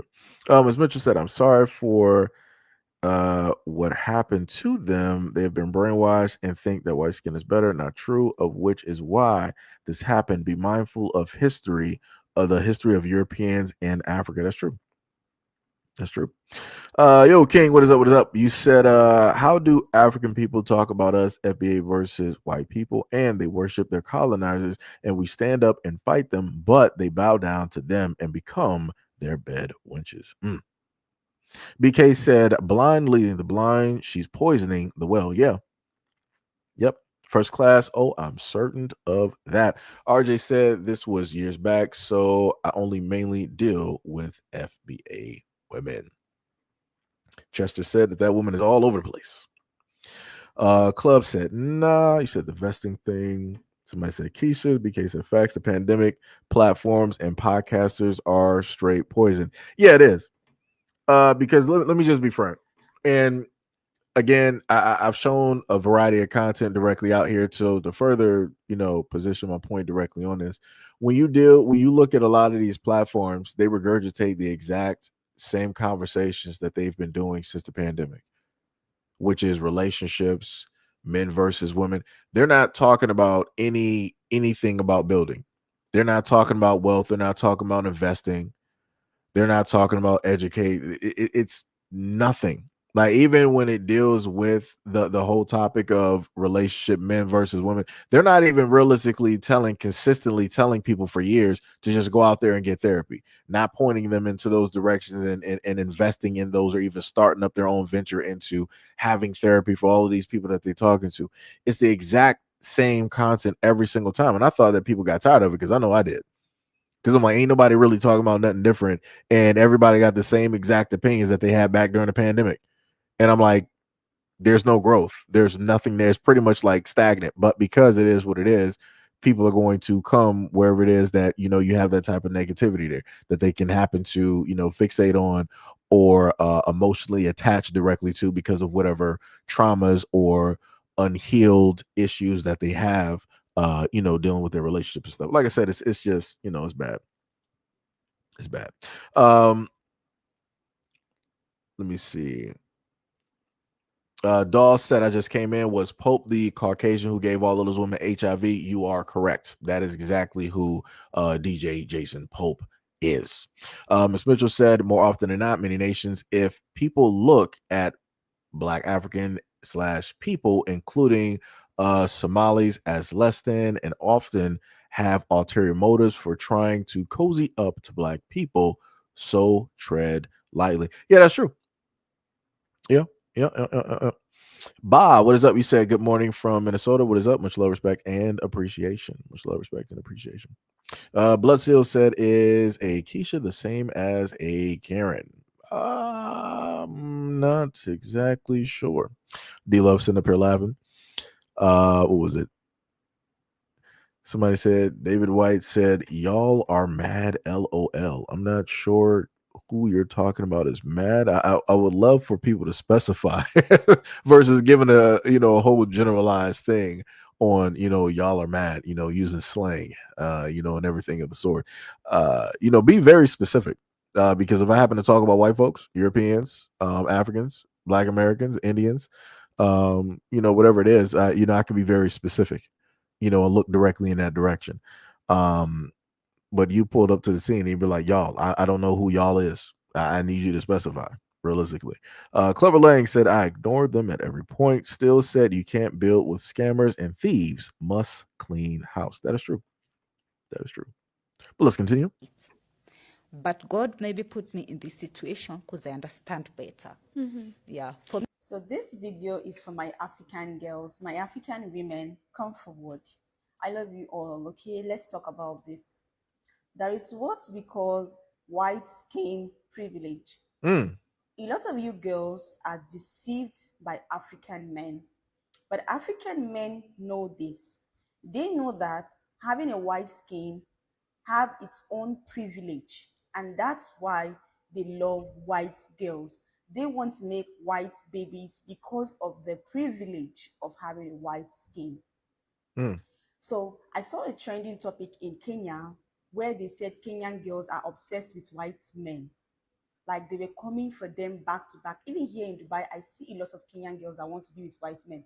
Even there are Indians and Pakistani men, they don't care. White man is a white man. I want to tell you girls that nothing is Wow. wrong with that. Indian and Pakistani There count is as white. white skin privilege on That's earth. See, wild. let's leave racism aside. Most of my content about black and white skin people, let's keep it aside. Having a white skin child, it is good. There is privilege in it. And if you want to, please go ahead and do it. Don't let these men say stupid things to you and make you feel bad that, oh no, I don't want a white man. No, a white man, this I don't want. If you want a white man, go for a white man and you're going to get a white man. Marry a white man and sit down there. There is white privilege, not for you, but for your kids. Do you know that your children don't have to do too much to survive in life if they are white privilege? The kind of things that we African women do, we do too much. We do too much for the society. We are African women. We have to take care of the home, even at work. We have to do this. We have everything. We have to do too much even to be recognized. We do too much as African women. Imagine your own daughter also suffering like you, killing herself just to please the entire world and still get cheated on. How many of these white skinned girls do you see them get cheated on easily? What? She said that basically, if you are an African woman, it is basically in your best interest to number one, get into a relationship with a white man and then to also produce white kids so that your offspring does not face the same difficulties that you basically face. And so that their lives can be better and easier.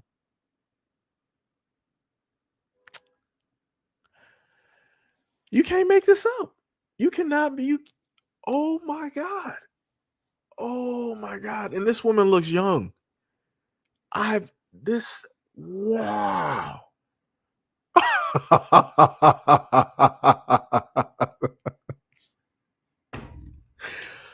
Oh my God. Our African brothers that are dating them, they don't cheat on them like that. They are even scared of those girls. Just because they have a white skin is enough. They definitely prefer them than having a dark skinned girl. What is wrong with you?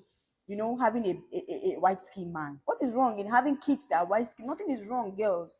Don't make them make you feel bad. They are rushing these girls. Let me tell you that I know a lot of men in Dubai that their achievement in life is to impregnate a Filipina lady.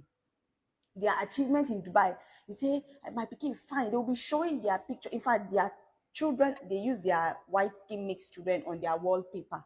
And the child that they have with the Ugandan girl, they don't put her on wallpaper because the girl is not fine. All the girls, the children they make from other mixed Africans, they just keep them that is an African child. That is my blood, that's my blood. But the one that they used to brag online is the one they have with this white skin. So what is wrong with us going for white skin men? Don't let them deceive you. They know the privilege having white skin around. Have a nice day. And then she has the attitude face like this. This is wild. And you know the craziest part is there's nothing wrong with her skin complexion. I think what would you basically say that she's like light brown somewhere in there? Nothing wrong with her skin complexion. And she's up here like there is nothing. Why would there's nothing that you would need to lighten? I'm a little. I don't under. And people. I don't even know. I don't even know where to go with this right now. Like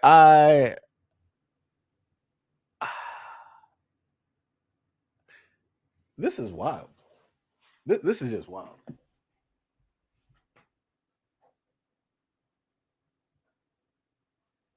This is just wild. This is 100% wild. Shout out to Brandy Boros that just got here. Not sure what we're talking about, but good morning to all. Much love, respect, and appreciation.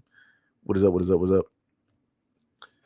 up? Somebody said, yeah, she's full of it. She's trying to monetize rage.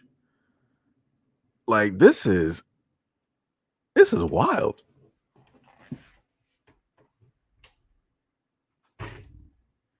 Like I said, the worst thing that came out of this is further proof of what I said to y'all before, when the worst thing that came out of the pandemic was people, wanted to magically do podcasts. This is why this brainwashed young woman is literally advocating for a lot of these other African women to go out there and just search for a European dude just because. And then one of the main things that she stated, she was like, "Oh, how many of these white skinned women do you think get cheated on? They get cheated on. What are you talking about? You think that just because your complexion is different, that a man is not going to cheat on that woman? If the dude wants to sit up there and just like do whatever, he's going to do whatever. Skin complexion has nothing to do with it. Like that is crazy. That also further shows that she herself does not like her own skin complexion, even though for all intents and purposes, when you look at it, she is not dark complected, but she doesn't even like her own skin complexion. And then she's being in where she is, not even a darker complected woman. She's advocating for darker complected women to step out there and do whatnot or whatever. Like, this is just, and people say that men are the ones that are the problem when it deals with being colorist and texturist. Yeah, nah.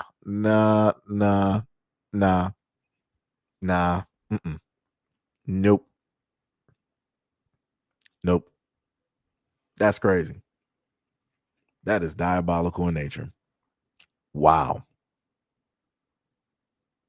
Like I said, feel sorry for those African dudes directly out there, because that's crazy. Y'all, you guys are gonna have an uphill battle, 1,000% uphill battle, especially with you got folks over there starting up like podcasts, and they can just do this like 24/7. Yeah, good luck. Good luck. Good luck. Somebody said she's using cake soap. I mean, that too. That is a high possibility, because that's something I did cover in some previous videos some years ago, where you deal with Africans that like to bleach their skin because they don't specifically like the amount of melanin that they were specifically blessed with, and they internally feel that anything closer to white is deemed to be more, beautiful or more attractive. Crazy work. Diabolical in nature. Let's continue. Changes to my appearance to attract more of the type of men I like. But no, not too much on me now, okay? Because me changing my hair and my nails is not me changing who I am as a person, okay? But if your type is older white men, which is what I naturally attract for some reason, I can help you out. So here are my tips on how to bag an older white man. Number one, when people say to go to high-end restaurants, high-end steakhouses, high-end hotels, bars, all of that kind of stuff, that really works. And go by yourself. Do not bring no emotional support girlfriend with you, because you're a lot more approachable when you're by yourself. And the reason that this works, I was going because during the week, if I don't like to cook, I like a high-end happy hour. Why not? I'm single. So I'll go out and, they're always there. You have to say to yourself, a single older white man, he probably doesn't really cook like that. So he can afford to have a $150 dinner on a Tuesday night. And he can afford to pay your bill too. Most of the time, I never pay. I never go in with any expectation of that. But 9 times out of 10, if I'm sitting there by myself, there's always some man in a suit wearing a Rolex that's looking at you at the corner of your eye and is just waiting for you to look back at him, or he'll send a drink over and they'll start a discussion with you. That's how it always goes. I never pay for nothing. Number 2, if you're a black woman, do not think that you need to be light-skinned or you have to wear your hair a certain way to attract these type of men. A white man that really likes black women likes them unambiguously black, in my opinion. I pull more of these older white men when I have my hair like this or when I have my hair in a fro. The real winner, though, is when I have my natural hair straightened. Black men like that too, but I'm just saying they like that. They like a polished look. And a reason why I feel like they can do the unambiguous black thing is, one, that may have been what they always wanted, but because of like societal pressures or feeling like, somebody had to fit into their social group, etc., they may have went with what was expected. But when they get down to that second, third divorce, or when they get a little bit older, when they don't have anything to approve, they go after what they really want, okay? And then also, we live in a patriarchal society that's designed for them anyway. So an older white man is like up here in the patriarchy. They don't have nothing to prove to nobody. So if they're going after you, and you know for sure you're not being fetishized, they're into it. But like I said, they like a polished look, a little bit more modest dressing, clean makeup. I would say that's just what I got from it, because most of the time when I'm going to these happy hours and stuff, I'm dressed in like work clothes. And I've had on a more than one occasion a man tell me that they wanted to talk to me because I looked put together. And number 3. So the reason I'm showcasing this is because I was this is not my first time running into content like this, but in a lot of instances, you'll have women out here that say that they don't chase men. But you're listening to a woman give you steps on how it is that she puts herself specifically into these areas, basically chasing, laying down the trap, right? So that she can be seen directly by the men that she wants to be seen by. So she can have, these dinners, be paid for, wine and dine, and all this other type of stuff. But again, you have fields of women out here that say that they do not go out there and chase men. They don't go out there and seek the attention. But this is specifically what she's doing. She's not directly in her area, just being around black folks, and then magically this older white dude just magically finds her and just swoops up and just taking her out for dinner. No, she is placing herself directly in these areas where these white men are specifically located in order to get the attention of which she seeks. Let's continue. This one I got from my mom. She always used to do this. This has nothing to do with attracting men. It's just a byproduct. But your groceries are going to be pretty much the same price no matter what store you go to, especially if it's a chain. So why not do your grocery shopping on a nicer side of town? Why not have your bank be on a nice side of town? Why not run your errands on a nicer side of town? Make sure you do this run all your errands. If you have a flexible job, do it during like the middle of the day. Men that have money, men that are older, men that are a little, retired and all that kind of stuff, they're free. Their schedule is pretty clear. It's flexible. They can run their errands in the middle of the day. The amount of men that I've run into at the grocery store, like when I even used to live in Austin, running into men at Central Market in the middle of the day, complimenting me on my outfit or my hair, whatever, they're there.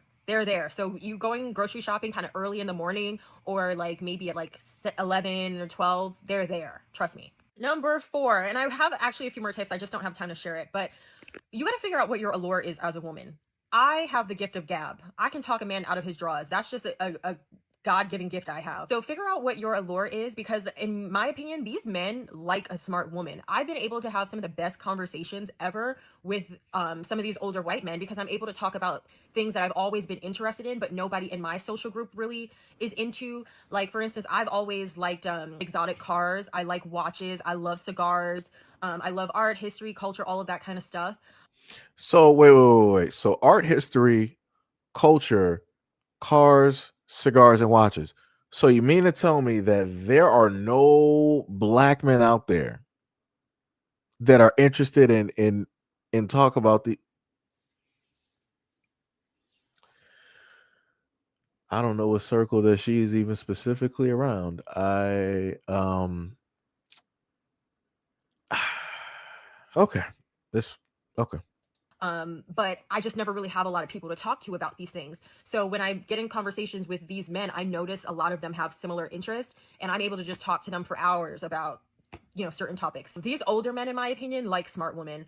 I've never been told that like I was overbearing or I was too spicy or whatever. Like, I just really enjoy the conversation. Oh, I hope I can squeeze this one in. But number 5 is act like you've been there before. Sometimes, especially maybe somebody like me, I've been exposed to a lot at a young age. I grew up kind of middle class after when I moved in with my aunt. But act like you've been there before. Remember I was telling you guys a few weeks ago where I went out with those older white men and they bought that $500 bottle of wine? And I'm thinking to myself, like, why would y'all do that? It's a fucking Tuesday. Like, but I had to just say, you know what? If it's fine for them to drink a $500 bottle of wine on a Tuesday, it's fine for me. When the bottle of wine came, I just put out my glass. We cheers, we toasted. I looked them in their eyes and continued the conversation. So just act like you've been there before. Don't idolize things. Don't make a big deal. Don't be so easily impressed. Just understand that people are living, different lives, and just go with it. Number 6. So a lot of you guys know that I'm divorced. I used to go to a divorce support group at a very affluent church. And I mean, there was millionaires there. Affluent. I think Matthew McConaughey was a member. Yep, nothing but of white that folks. church. Like, it was a Makes big, sense. super mega church. And a mega church always has a ton of outreach programs, and they have a ton of different ministries for everybody because there's so many people there, right? The divorce support group I used to go to was a bunch of kind of older people that were getting divorced, sometimes even older white women. I was the only black woman there. I noticed after a while, once people heard my story and I would show up to the group pretty often and, support other people and I would speak, a lot of other women would say like, oh my gosh, Taylor, like, I want to introduce you to my son. I want to introduce you to my grandson. And I was like, Interesting. Like one time a woman told me like, oh my gosh, I would love to have a daughter-in-law like you. So don't underestimate the power of maybe people doing matchmaking, because some of these older people in the church, they're going to try to hook you up. When it comes to like dating and stuff, there's like a hierarchy here. To me, the top dating options come from an introduction or somebody within a peer group, or even a hobby, which leads me into my next number. I don't know if this is 7, maybe this is 7. You have to have like a hobby. Like for instance, everybody has dreams of grandeur, especially if you like me and you kind of grew up in the hood. Like I said, I didn't get middle class until I moved in with my aunt, but we all have interests that are a little bit more expensive. Like for instance, remember I was saying I like exotic cars, I like to travel, you know, I like fashion, I like art. Grew up in the I hood? took art Yeah, history no. when I was younger. Sometimes even your hobbies, even if it's fitness, even if you like to run or whatever, you can meet some of these men doing these expensive hobbies. They are there. Like I like to go to car meets. Again, because I like to see the cars. I like to look and see what's under the hood. These men are at stuff like that because if they have the money, men like toys. They never grow out of that. Everybody has an inner child. If they liked it and playing with Hot Wheels and they like NASCAR and stuff when they were a kid, when they get older and get money, they're buying Porsches. They're buying Maseratis. They never lose that love. So you'll find them at stuff like that too. I hope this helps somebody because like I said, the older white men are not my type. But if that's your type, that's how you're going to get them. Yes, it is true. So hold on, let me just go back because that last part is going to be something there. Probably going to have to repeat that a few times. You know, usually what tends to happen, like when men tend to have interest in certain things, we get a little bit more involved, right? When you have some men that are interested in electronics, we might go into electrical working, things dealing with, you know, computers, computer systems, and building, robotics, tech, you know, stuff like that, or even writing programming. If men are usually interested in cars, they will, you know, become mechanics, or you know, people that build or sculpt the cars, or you know, whatnot, or whatever. I knew a brother, shout out to Rob, black man who worked, it should have been for Ford, and what his job specifically does was that he would draw the models for the cars, and you know, depending on, you know, the drawing, that would be the one that was picked, and that would be the car that everybody you know, would be driving. um so usually that tends to be the thing. I've even known a rare few of women that have decided to be interested in cars go directly into that. As much as she say that she is actually interested, I've never once heard her say that, you know, she, you know, does anything with the, you know, with the engines or the building or working specifically on a car. She's just like, you know, I just like to look. But I'm like, is it that you like to look, or you like to be around the guys who are specifically there, like she listed, that she stated that the guys who are normally at these car meets and these shows are the ones that have money? Because it's like, you know, she has this well thought out plan. It would be like if anybody ever played like Hitman, and you got to pretty much plan out how it is that you want everything to follow through like a domino, so that you can get the overall effect and get that target. That's exactly what she just laid out. She laid out a step-by-step process on how to be a hitman and get the target, you know, that you specifically want. I think I may even have another video, you know, touching directly on that, you know, as well, if I can actually, you know, find that a little bit later on. But yeah, yeah, so much for, you know, women out here saying that they don't hunt for guys, seek attention, that they don't, you know, in a sense, try to shoot their shot or whatnot or whatever. They just leave it up to the guy. Yeah, no. Yeah, no. Like I said, you got two different types of hunters. You got those who may have spears and go out there and attack, and you have other hunters who will lay traps and they will sit patiently and wait. She's the other type. So, like I said, for me, it's a complete fallacy when I hear, you know, a lot of women out here saying that they don't, you know, they want men to be men and go out there and do this and do that. I'm like, yeah, okay. All right, but if it's the men that you actually find to be attractive, and you know that there's competition out there, magically you got your hunting gear, you got your elephant gun directly on you. All right, that's some crazy work though. That is crazy. Ms. Mitchell said she better be careful lately with all the things going on. She better be careful in those environments of the rich. As of lately, it's been said that some do some strange stuff. Yeah, like I said before, you want to mess around with the affluent folks, you're going to have to deal with whatever the affluent folks want you to do.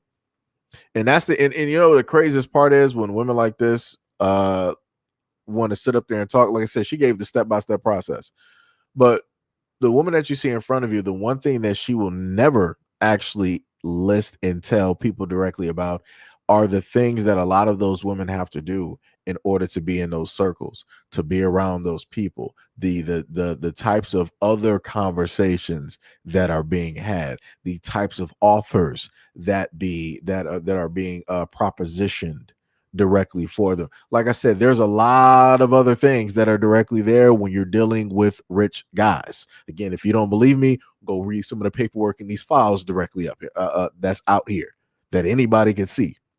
If you don't want to take my word, again, you don't got to take my word for it. I'm not the end all to be all, but go read those files that's directly out there, and you will see what it is that a lot of these women got to do in order to be in those affluent circles, knowing the fact that they're not affluent themselves or even have the money to actually be in those circles. So like I said, if you don't got the money and you're not affluent yourself, you got to give up something. You got to do something to stay up there. And that something is only going to last so long up until a new girl arrives. But like I said before, you know, this is where we are. They're buying Maseratis. They never lose that love. So you'll find them at stuff like that too. I hope this helps somebody because like I said, the older white men are not my type. But if that's your type, that's how you're going to get them. Yes, it is true. If a man dates a white woman, he will date a man. As a black woman who dated in the past an undercover gay black man, I can confirm this. It is absolutely true. It's actually scientific. Let me just repeat that one more time. Let me just pull that back. Let's try to be as slow as possible with this. And this is why I told people that last part of the video is going to be something. Because I saw that directly online and I'm like, is that really where we're going? I'm like, that don't make no sense. I don't even understand it, but let's repeat that again. You're going to get them. Yes, it is true. If a man dates a white woman, he will date a man. As a black woman who dated in the past an undercover gay black man, I can confirm this. It is absolutely true. It's actually scientific. So my main question is, right? So she wanted to say that it is scientifically true or proven. What studies, what scientists, what research studies, who put up the money in order to position? So like this is what I want to know. Like, so what white women did they use for this study? And what black men did they use for this study? And then on top of that, then what black women did they put in there in order for those black men who no longer dated those white men from that study to go to so that they can get the final results? Because I'm a little bit confused to sit up there and say that you want to position it as if it's scientific fact. Who in their right mind was doing any research on this? Like where do we? So this is where I'm confused, because they're specifically talking. So what they're saying is that if black men date white women, they're gay. But if white men date white women, what are they? If an Arab man dates a white woman, what are they? If a Mexican man dates a white woman, what are they? If an Asian man dates a white woman, what are they? If a lesbian black woman dates, I mean, well, I guess that is what it is. But again, I'm just a little bit confused. I'm a little bit confused. I don't understand, because you know the craziest part is, if people see a black woman, I never in my whole existence of time that I've ever seen a black woman with a white dude, I never thought that, okay, she must be a lesbian. That sounds completely idiotic. That's the stupidest thing. That would, it would be unfounded. There would be nothing to prove that. But for whatever reason, when it specifically deals with black men, and if anybody wants to put the term of being gay or DL somewhere, and they want to use it negatively, and they place it on black men, it's always believed. And I'm like, how do we get here? I'm like, that makes no sense. I'm like, that's the weirdest thing to sit up there and come up with. It's like, it's all right, cool. Just say that you just dislike black dudes dating anybody who is not a black woman. All right, cool. I get you. I see what you sitting up there saying.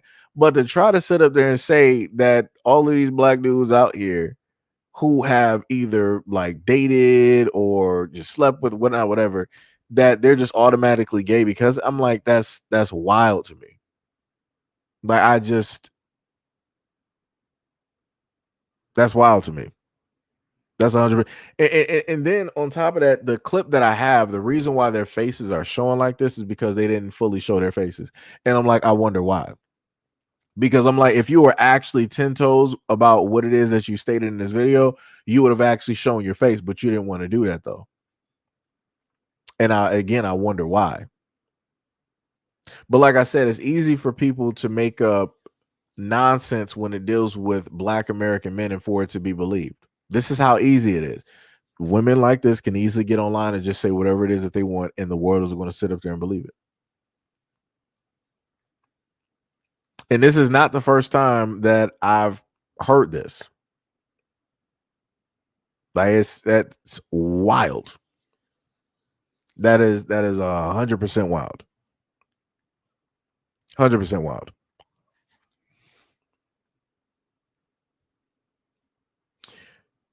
So, all right. So we got the whisper. All right, what is up? So this is me, right? As a black man. The main thing that I'm sitting up there stating is this. And I've done videos specifically talking about the LGBT community before. And the main thing that I'm trying to point out, which I guess it's not coming out clear enough, right, is for me as a black man, I don't have no problem with those out there in the gay community. The problem that I have is that when you have black women that want to use, either trying to say that straight men are either gay or DL, and they want to use that as a negative.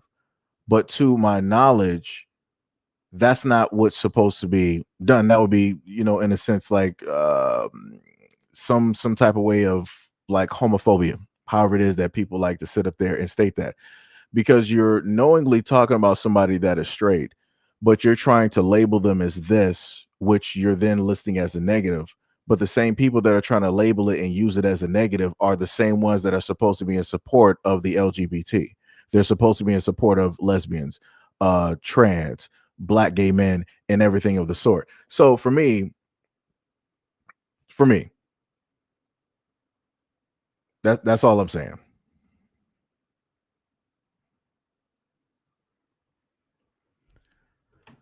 Wait, I'm a little bit confused. You said you don't agree, and the first thing you do is attack her looks. I'm a little bit confused. Where did I attack the looks? I said that she didn't show her face. I'm a little bit confused. I never attacked, and there were actually, if you paid attention, there were 2 black women that showed up. I didn't attack the looks. I said the reason the video looks the way that it does is that they didn't want to show their face, and they didn't want to stand 10 toes down directly on what it is that they're saying. Usually when people want to sit up there and actually say stuff like, let's say like a racist, they'll actually show their face.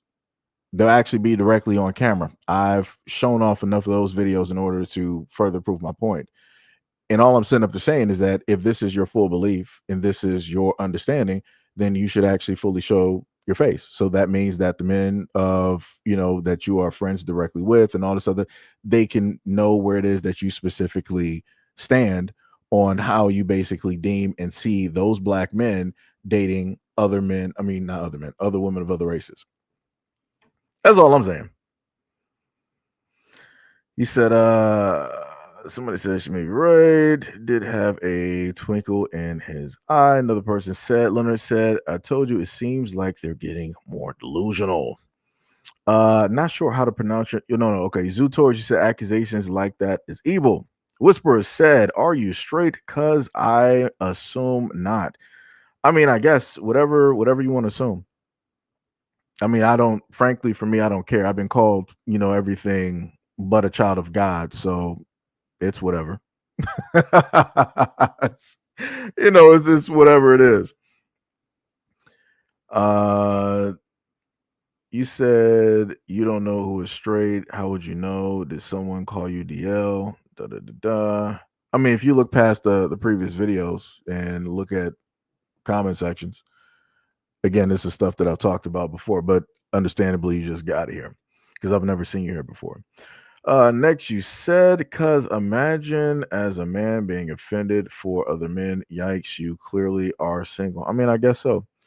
You said she didn't show her face for a reason. Stop being condescending. That's not condescending. Not condescending. I'm pointing out a point.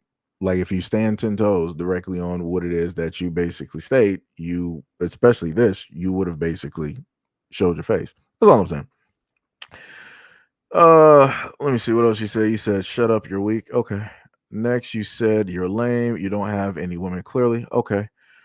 Maga says straight men shouldn't be insulted. Their gay friends should be. Funny how they act cool with gay people, then use something as a insult later. I mean, that's what I was saying.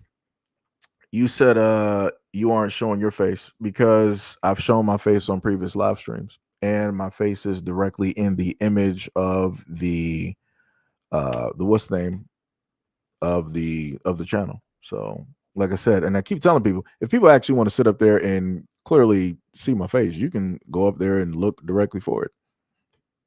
I mean, it's not that difficult to actually see. KMS said the exact same thing. Let me see. Zeus said what? You said how black women like her will accuse a black man of being gay for speaking properly and being well educated. That's why I originally dated outside of my race. Then you later came back and said that you're hiding. Okay. DC said, yo, Seji, clean up on aisle 00. Yo, what is up? Much love, respect, and appreciation. D Love said that laugh at Seji. Yo, brother Exile, what is up? What is up? What is up? Much love, respect, and appreciation. Let me see. What was it? Lennar said she didn't show her hairline because she knows we know how to spot tethers now. I mean, and that's the other thing as well, too. And we've covered that before, where you have a lot of these other women, again, dealing with the topic of the subject, where it specifically deals with African women with white men. You have a lot of these women that are specifically from other countries, and I've showcased it before, directly, especially by way of Twitter, aka X, because of the upgrade that they did. I want to say mid last year, before snow hit the ground, and it specifically told you where everybody was specifically from when it went to their accounts, and you found a lot of these quote unquote influencers, a lot of these people that are on X or Twitter want to, put all of these videos and information out, quote unquote, about black men. And again, 100% negative. A lot of them, Nigeria, Spain, Kenya, South Africa, Pacific, Asia, whatever they wanted to list it. Like it was everything else but the United States. And I try to tell people before, I'm like, at the end of the day, you're going to allow it because of whatever interactions that you specifically had with a black man that you encountered, you decided to, sit up there and date and all this other type of stuff.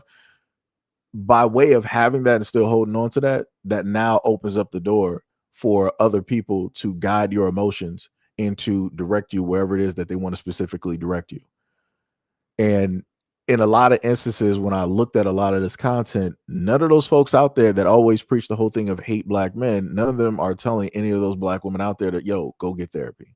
Like go do some, some self, reflection, go do some, some inner work and, different things of that nature so that you can come from without that. You come from, I guess you could say without or within. You can move basically beyond that pain and, be better. And you can look at things, the landscape vastly differently. Again, this is stuff that I talked about before. What else we got?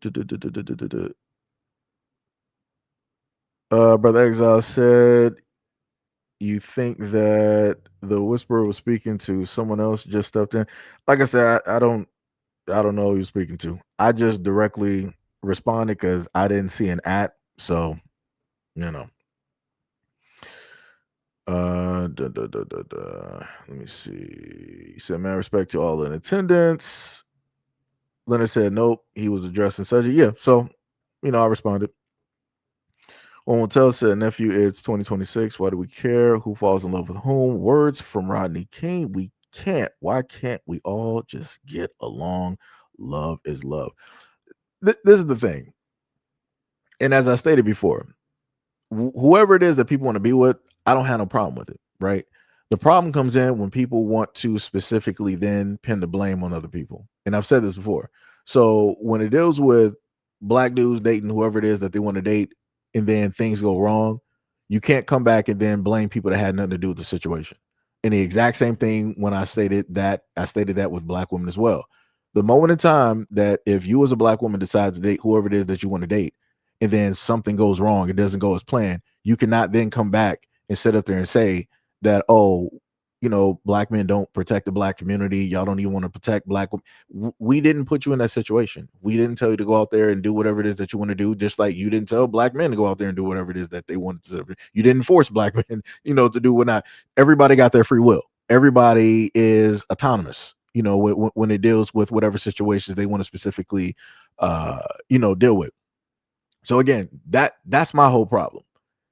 If people were just out here dating whoever it is that they wanted to date and they weren't trying to put the blame on somebody else, I wouldn't have anything to say, because there would be nothing to say, because nobody would be actually, out here putting stories and yada, yada, yada, and all this other type of good stuff.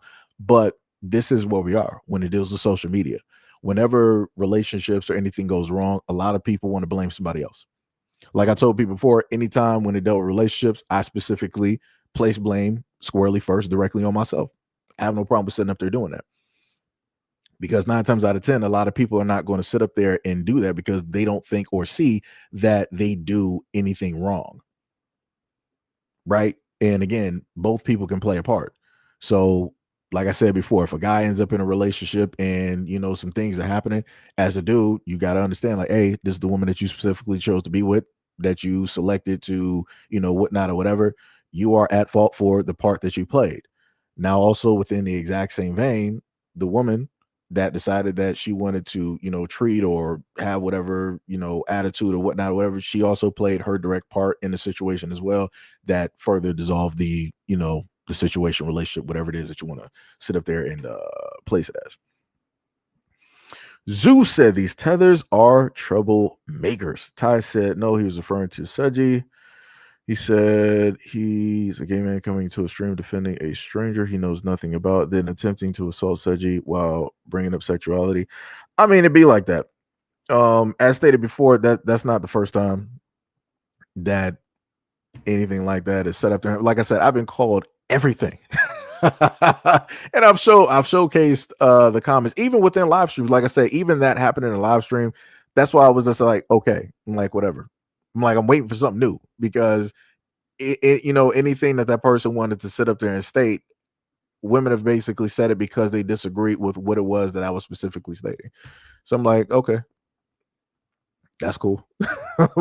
Whatever it is that you feel about me, that's cool. Like I said, I'm not about to sit up there and argue with you. It's whatever it is, whatever. Like I said, shout out for the comments, whatever it is. What else we got? Somebody said, Lennar said these are trolls that think they're slick. All right. Ty said that's why I gave him the boot. I'm not playing. Oh, that's what happened. I didn't even know what happened. I just thought the person stopped talking. I didn't even know, because I was sitting up there still, having like a response, I think, from like the first not the first, but I think the last comment or whatever. Whatever. Somebody said, why can't we all get along? Yo, Shauna, what is up? What is going on? Let me see. Mata, what is going on? Let's see what else we got. I'm trying to make it to the end of the comments. I think I did. And Shauna said, I don't want to get along. I'm good. I mean, it'd be like that. So now you got people sitting up there asking, are you gay? It's whatever you feel. It's whatever you feel. like I said, I don't care. And it's like, the beautiful part about this is that if some of you guys have actually been here long enough, I've actually done videos directly on the gay community and spoken out and about a lot of topics in order to try to bring awareness about certain things. And like I said before, you can want to do something in the best interest or try to use your platform to highlight certain things to bring awareness to other people that may not be too privy directly of it, or it may not be showcased. Like what was the white dude's name? One of my moms can bring him up. What was the dude's name? He worked for the Democrats. I was about to say it wasn't Ted Bundy. Jesus Christ. What was that dude's name? What was the white boy's name? It was an older white dude. He was a Democrat. And he specifically went directly after gay black men. He took the lives of two. Man, the name is going to sit up there. It's going to kill me right now. Because I can see the dude's face and I can see him standing directly in the courtroom. Plin said, I know who you're talking about. Yeah, like the name. Oh my goodness. Was it like Ed, Ted? What was it? But anyways, but the dude, he was a part of the Democratic Party. And specifically what he did, he would lure in gay black men with drugs and alcohol. And he would basically, no, not Jeffrey Dahmer. It was somebody way more recent. And wait, let me see if I can get his name real quick. Because it's gonna kill me right now. What's this dude's name?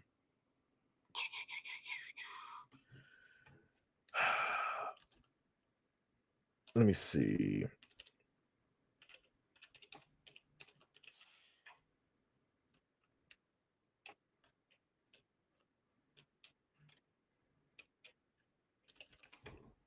Let me see. What's this dude's name? There we go. Ed Buck. Thank you. There we go. Let me, because I remember specifically during that time, and I did multiple videos. Let me just highlight this real quick. Let me just thank it. Third, shout out to everybody that wrote in the comment section. I was on Google because I had to find it real quick. But for those of y'all who are actually here long enough, I did multiple stories on all three of the folks. The only reason, and I stated before, the only reason that Ed Buck actually ended up behind bars, locked up behind prison, was because the last black guy, I think was an older black gentleman, he was the one that escaped, if I remember correctly, or it might have been like a younger, black gentleman. But one of them ended up actually escaping, and they did not fall to the overdosing that was going on, because that's primarily what Ed Buck would do. He would get them with drugs and alcohol, and he would cause an OD to specifically happen, and nothing would ever happen. And again, he's a part of the Democratic Party. He knew, a lot of, influential people and all this other type of stuff. And even still with that case, it really wasn't getting any type of light. And I was like, this is happening. This is affecting black men. This needs to sit up there and get highlighted, because it's not a lot of people talking about it. And that's what I did. But, like I said before, it be like that though. You want to sit up there and do stuff directly for the black community. You want to sit up there and highlight stuff, and you got people directly out here that want to pull up to the scene, and they want to start stuff like this for like no reason. This is why you have a lot of folks out here that step away from a lot of situations and that tend not to sit up there and care. Because in a lot of instances, it'll be your own people that will decide that they want to come at you for a specific reason. They want to start an issue. So again, even dealing with the guy that came directly up here in the comment section, I don't even really know the dude. Never even had a conversation. First time actually seeing him out of what, 6, 7, 8 years, out of whatever amount of time, basically being directly up here. First time ever, sitting up there seeing this person directly in the comment section. So yeah. And then on top of the fact that while highlighting, some of these videos, you would also still have people of the community coming directly through, sitting up there saying, well, as a heterosexual, black man, you should sit up there and just, focus on on you guys and what it is that you guys do and all this other type of stuff and how it is that you guys negatively affect women in the gay community. I'm like, all right, I give up. I'm like, y'all, I got it. I give up. I'm like, whatever it is.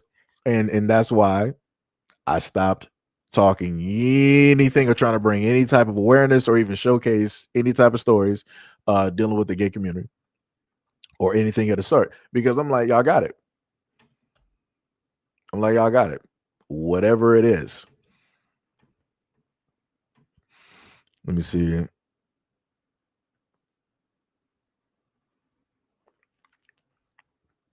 Let me see. What is, let me go back up.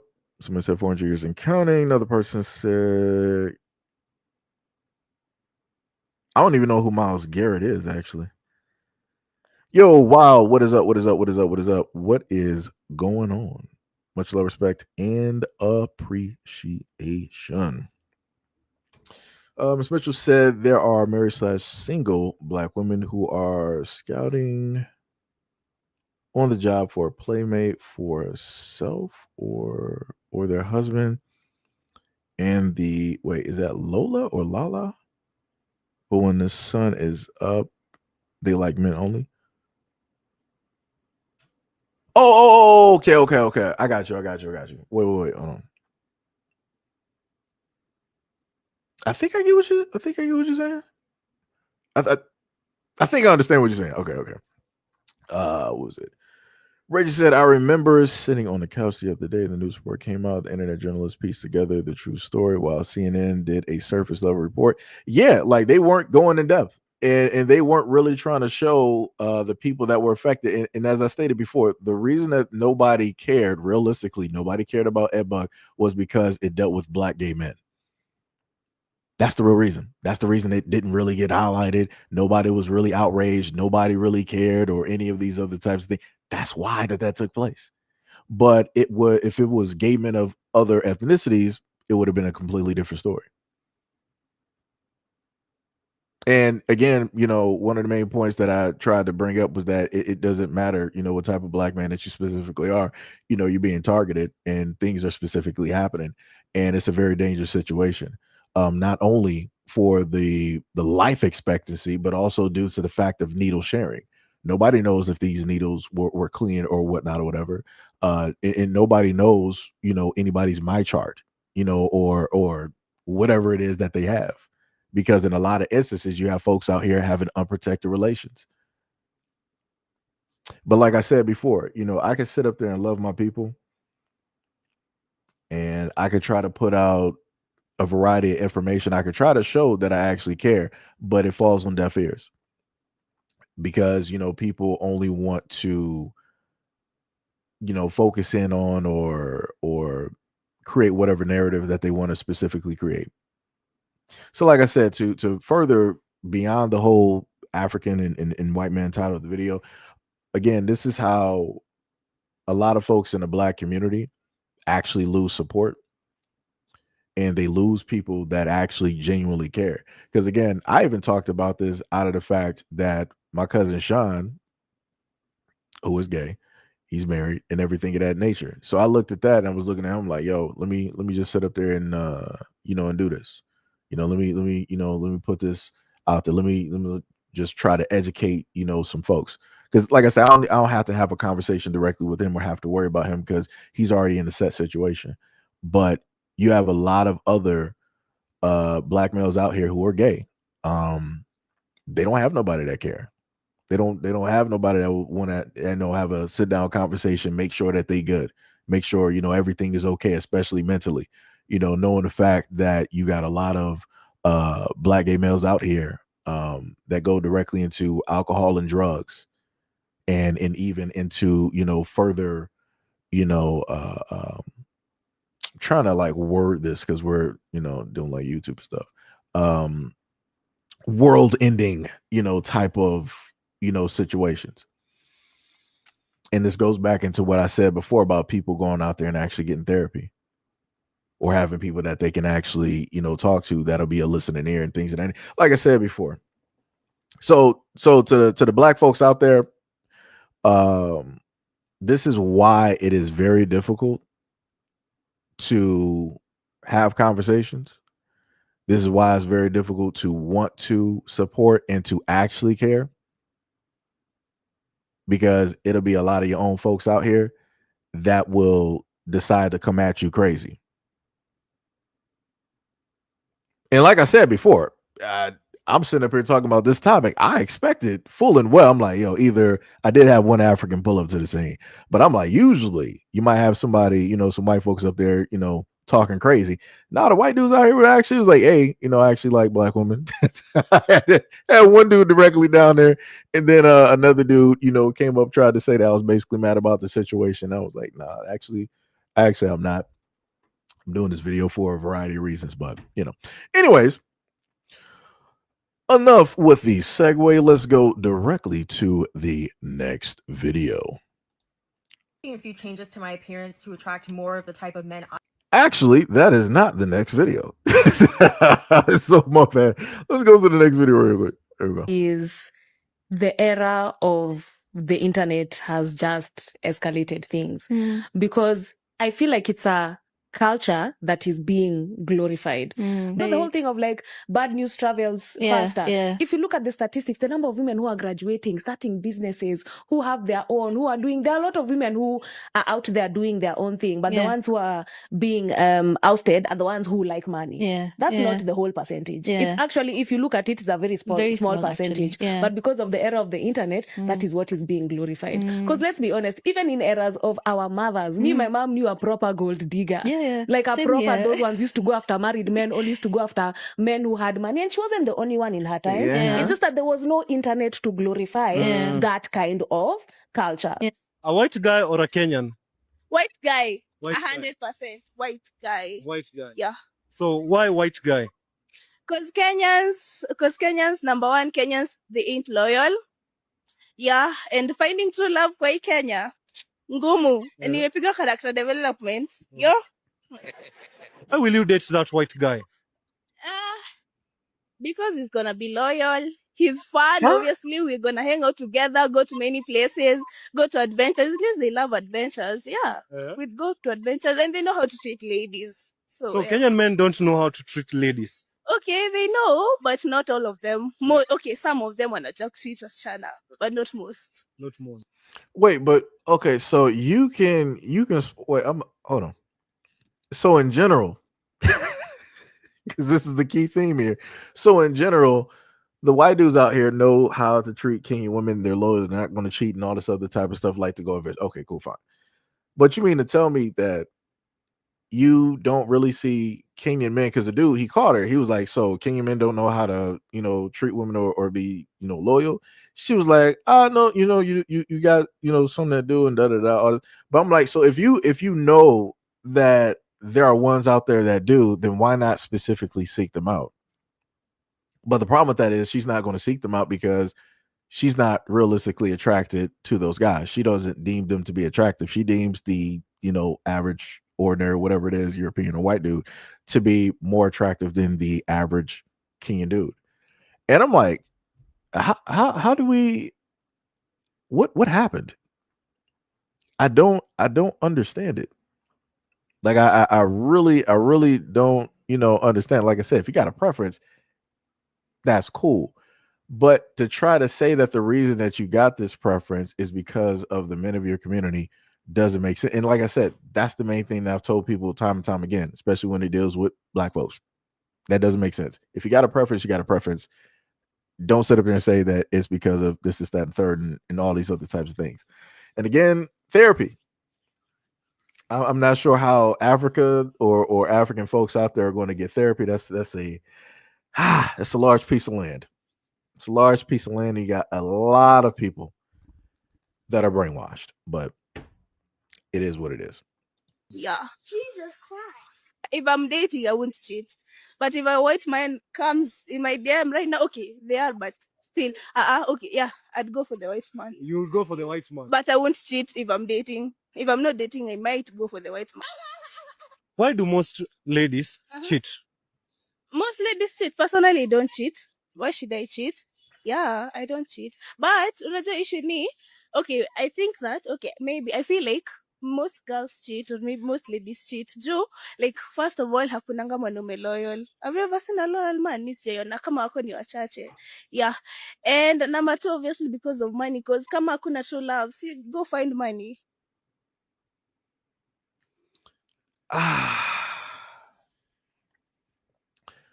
So going back to what I stated earlier when it dealt with DJ Jason Pope, right? And I want to note that when it deals specifically with what it is that I brought up before, like stuff like this, a lot of folks don't want to sit up there and address how problematic that is. And again, going from this, which is in the United States, and this was a story that happened some years ago, you're now looking at the exact same thing in Africa. And this is not the first time that I've highlighted a story of which European dudes were doing this tour directly through Africa. Because you had what was it? It was like one European dude that I forgot if he was like from France or wherever it was. I read the whole story directly down to you guys. And that he said he had so much fun dealing with the variety, sleeping with all of the African women he was able to sleep with. You know, I think he said he went and got a test or got checked or whatnot, whatever. But then after that, he sat up there and decided that he was going to, when he go back home, he's going to, you know, take a rest, and then he's going to have one of his buddies tag along with him, and then they're going to do the whole trek, I think, on the other side of Africa. And I'm like, this is why I highlight this stuff. Because I try to tell a lot of women out here, it's like, yo, I get it, right? You had some interactions directly with some dudes directly out here that are of your community, negative interactions or whatnot or whatever. So you feel a certain type of way. So now you're like, all right, I'm going to turn directly to this side because they've never done anything. But that's also because you've never been there, and especially your whole life. So because it's brand new and it's fresh, you think that everything is everything and ain't nothing bad is going to happen. Everything is going to be, you know, lollipops, cherries, gumdrops, you know, whatever it is. But little do you know that a lot of these dudes out here that are coming from these other countries, you know, look down directly upon you, and they are specifically using you, and they are preying on the fact that they know that you are divided directly from the men of your community because of whatnot or whatever that is specifically happening. And they're betting on that. And that is also their entry or their gateway in order for you to, in a sense, accept them easier, because they understand and have the knowledge that you're going to make the men of your community work 10, 50, or 100 times harder. But if they come directly along with either the bare minimum or below the bare minimum, it's whatever it is.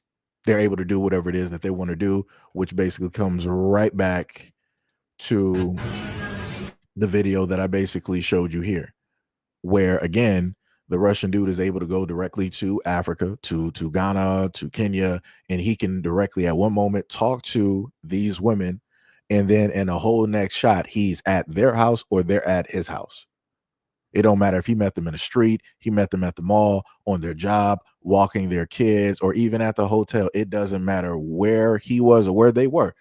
The end result was they're going directly back with him. And all I'm saying is that it's dangerous. It's a fool's errand. It's very foolish. And it's not going to end well for a lot of these women. And this is why I said before that a lot of women out here need to seek therapy.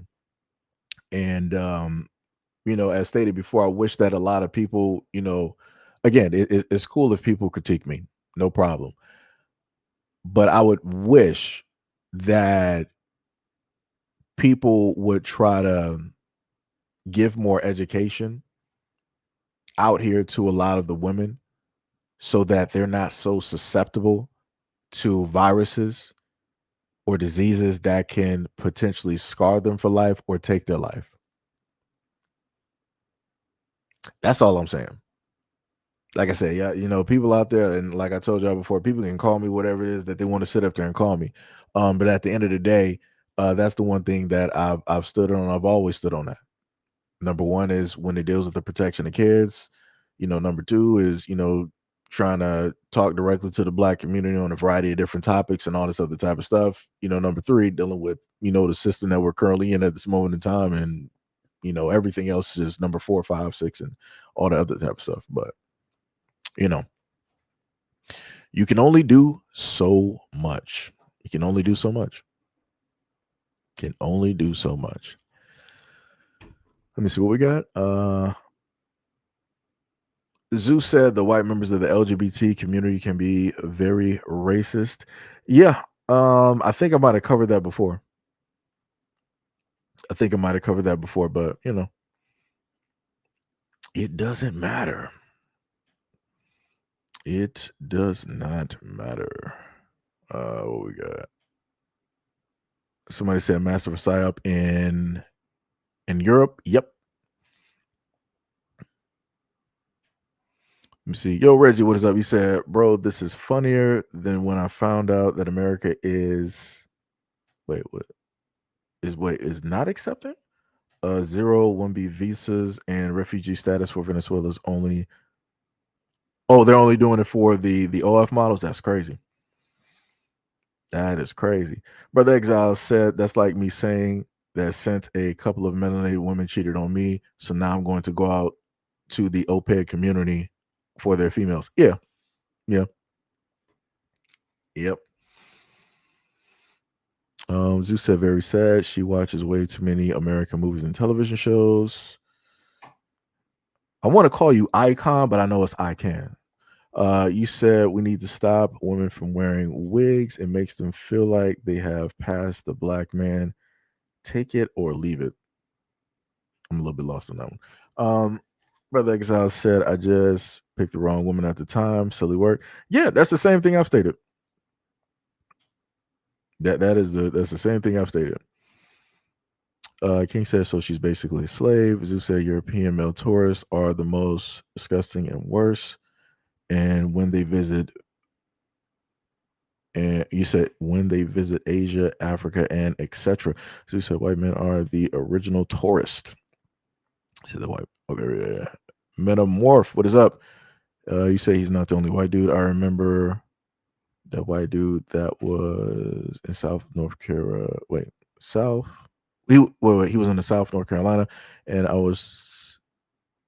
he was thinking of doing the same thing here in America. Wow, that's crazy. That's crazy. I wish we would have got that information. Or maybe I might have did a video on it possibly. You said the black woman is negative to black men in the community, but wants positive reactions. Mime said, hopefully I pronounced it right. You said, so the same thing that the black passport bros doing in Asia and in South America. See, this is the one thing, right? Now, I'm not going to sit up there and categorize every single black dude that travels as the ones that y'all are specifically talking about. Do you have dudes out there that are probably going out there and doing that are black? Sure. Do you have black dudes, black American guys who are going out there just either seeing the sites, doing business, or actually looking for a legitimate relationship? Yes, you do. Because the main thing, because like I said, I like to be an equal opportunist, try to make this a balanced playing field. And the main thing that I talked about before is the fact that as much as people want to sit up there and speak on black men doing this and that, and again, it's always everything negative. I've also highlighted the fact that you have black women that have gone directly to Jamaica for tourism, the same tourism that they say that black men are doing, going over there and doing that tourism. And I've specifically placed the videos in front of people where women who are there, they're speaking on it and talking about it. And not just them, but you also have Jamaican women who are there, who know the men who are of the area, and they're also speaking on what it is that women are doing. You got the white American women, you got the black American women, all this other type of stuff. So this is why I sit up there and say that in a lot of instances, there's a lot of projection going on. And this, and again, like I said before, again, a lot of folks need therapy. A lot of people need to do a lot of inner work. Ms. Mitchell said there's too much going on there in those streets. It's dangerous. Those men are internationally affecting women. A few minutes of pleasure is not worth the risk. Yep. Fire said, can men be essayed by a woman, and can men be ashamed of that, or is it just a woman that carries the shame? Wait, okay. So Fire, you responding to somebody else. He said so the same thing that I'm a little bit. Wait, maybe you were responding to something that was a little bit like higher up. Sham said the topic pissed me off so much. I posted an essay on Discord. Hey Sham, what is up? Good morning. Good morning. Well, yeah. Good morning. Good morning. Leonard said these tethers are more scandalous than the white man. That is crazy work. Brother Wild said crazy work. Fire said can't believe you didn't compute my comment. I said that black women wearing wigs. I think they're above the black man. I mean, I'm not looking at the whole. I can look at like other stuff, and again, I get what it is that you're saying, but I don't know, man. For me, I'm just at the point where I look at both folks in the black community as like, yo, need therapy. Like I said before, that's my main end result when it deals with a lot of these conversations is therapy. I'm not saying it's the end all to be all, but it's a start. And within the black community, a lot of people fear going to therapy. They're not raised to go to therapy. They'll make up every excuse not to go to therapy in order to deal with certain types of traumas that they like to walk on, like to walk with and hold as a badge of honor. Like it's stupid. Like I said, this is why so many black folks in the black community are so angry and feel a certain type of way about one another. Matter of fact, you don't even got to deal with the whole black men and black women thing. We can just get past that. We can just deal with black folks and y'all black families. We can just do that. Everybody got those out there in their own families that they feel a certain type of way about. I do. And like I said, that's me being honest. And I have very specific reasons. I have very specific reasons. Right. But again, I know why that is. It's not like an unknown. It's not me overlooking. I specifically know it is a finite reason why I have the sentiments and the feelings that I do about those in my family. Right. But in a lot of other situations, people have been mad about with their family for so long that they forgot what the actual reason is. They're just carrying on like, oh, I'm just mad about them. I just don't want to deal with this. I just don't want to deal with that. But I'm like, what was the actual reason? What was the root reason? Like, are you carrying something from like when your brothers and sisters was like 6 years old or what it is? Because like I said before, again, getting away from the whole black man and black woman, type of thing. Just even look at black folks in their own families and the type of disagreements, the type of anger that happens, the type of violence that happens, the type of abuse that happens. It could be verbal or physical. Like I said, black folks need therapy. And if people want to talk about breaking all of these chains and these what is it, the curses, whatever people want to sit up there and call it, what is it? I forgot. Mine is everywhere right now. But if people want to talk about, being an end to that family, type of curse or whatever it is, then go out there and get therapy. That's how you do that. That's how you do it for yourself, and not only for yourself, but also for your kids and then your kids' kids. Because not only are you going to be better off, but the next generation coming after you, from you, is going to be better off as well too, because you actually decided to make the right decision, unlike the past people that you're around. Just saying.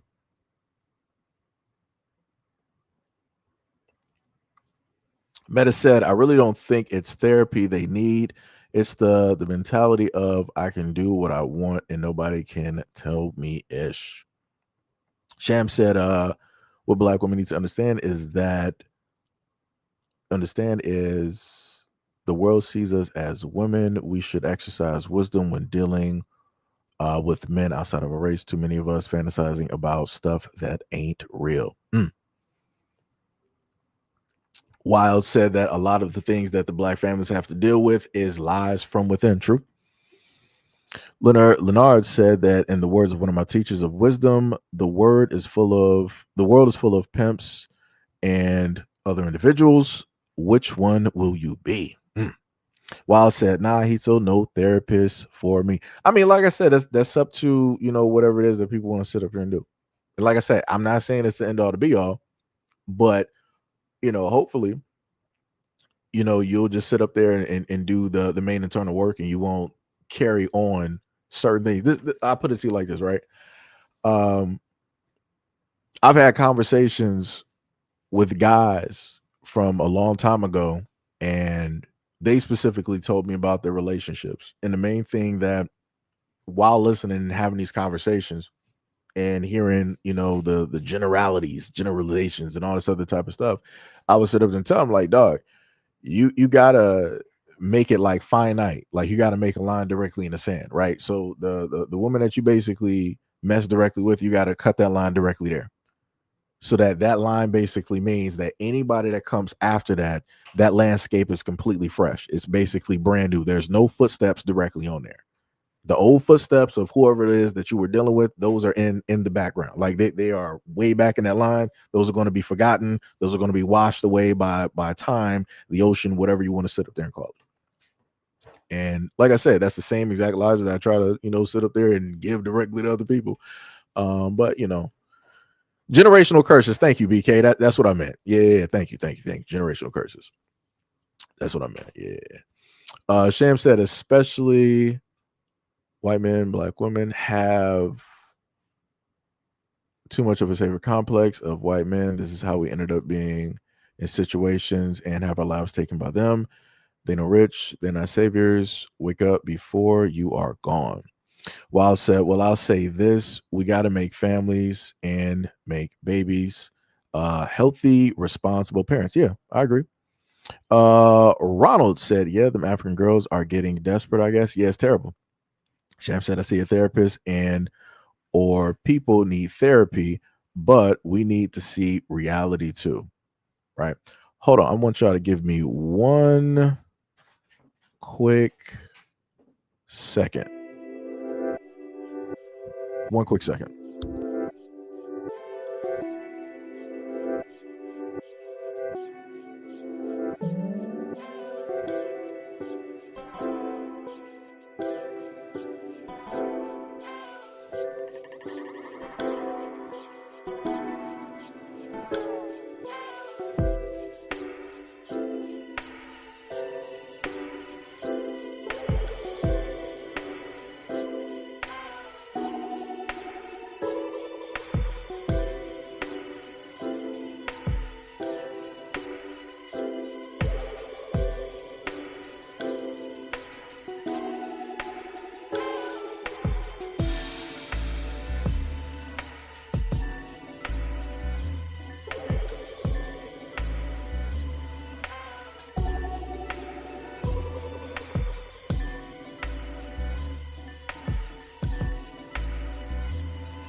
All right, we are back. Let me see. Let me run directly back to the comments. Wild said, fellas, choose the right woman. Brother Exile said, hit that like button. That is bars. Sham said, especially people who never earned the right to be on the pedestal. Wild says she teaches the legacy. Ronald said she switched to little guy, must be desperate. William said, man, people been in therapy for years and still going and paying, still messed up. Well, I'll put it to you like this. In a lot of instances, you have a lot of people still, going through, therapy and stuff because you have some people that don't want to be honest about certain situations. Just like I gave the example of like, relationships and and things like that. In instances of me being in any relationship, you have the women there that will decide to say whatever. Usually 9 times out of 10, women are going to sit at the table, it's the guy's fault, right? For me, in my instance, I look at the situation. I'm like, all right, what part did I play? What did I specifically, do wrong? Or even if it was not me, let's say like an argument or whatnot or whatever. The part that I played was that specifically I may have overlooked red flags specifically dealing with that woman because I internally wanted to see something like, or maybe I did actually see something within that person that is actually there, but it's not fully evolved or visible to that woman. So she doesn't basically realize it. So then I'm stuck in like this tunnel vision where I'm looking at this one thing and I'm like, all right, I can see this. It's right there. I know it exists and all this other type of stuff while that person is living in the reality of now. Right. I'm looking as a guy living in like a dream, even though it's within the reality, but it's still not attainable. Right. Versus the woman living in the reality of now and just doing what it is that, she's always done. So yeah, it's like, therapy would be different for, let's say, like family therapy for folks. It'd be different if a lot of people would actually be honest and forthcoming with a lot of information instead of, dragging out a lot of stuff. But with therapy, they always say that it takes time. People have to be at a certain point where they can come to that realization, be comfortable within that realization, and identify what it is and how problematic it is, and also the role that they play directly within it. And in a lot of instances, a lot of people don't want to be at fault for a situation that they were a part of or took part of or played, a major role directly in. Yeah, I don't know. I don't know. Like I said, it's it's crazy. Brother Exile said, "Yo, Seji, that beat is chill." Yeah. That was a lo-fi type of beat. I love lo-fi. Lo-fi is dope. Lo-fi is actually is pretty dope, pretty fly, pretty dope, really fly. Reggie said, "Did they ever expedite their Russian dude back to Kenya after they arrested him in Japan?" I think that was from, and I did want to do a video on that. So in one of the videos I think I gave you, one of the women said that the guy that we were able to see, like this guy here that we were able to see the video of, people were saying that there are 2 different guys. There's 2 different European guys. I guess one might have went to Africa or was in Africa, but then he went directly to Japan. But then you got the other Russian dude that was, filming the women with the glasses, and then I guess he may have went back to Russia or however it basically works. Or like I said, I'm not sure specifically what he did. I didn't keep tabs directly on that. So there's supposedly like 2 different guys that are part of the same thing, but I know from memory, people were stating that the guy in Japan was the one, I think, that was infected, supposedly, allegedly, and not the one that we were able to see the close to 7-minute video directly of. Sham said, "Yeah, but trauma is not something you heal in one go. My CPTSD is something that I will be in therapy for a lifetime to try and control. Treatment is different for everyone." Yeah, that's true. Syndicate, what is up?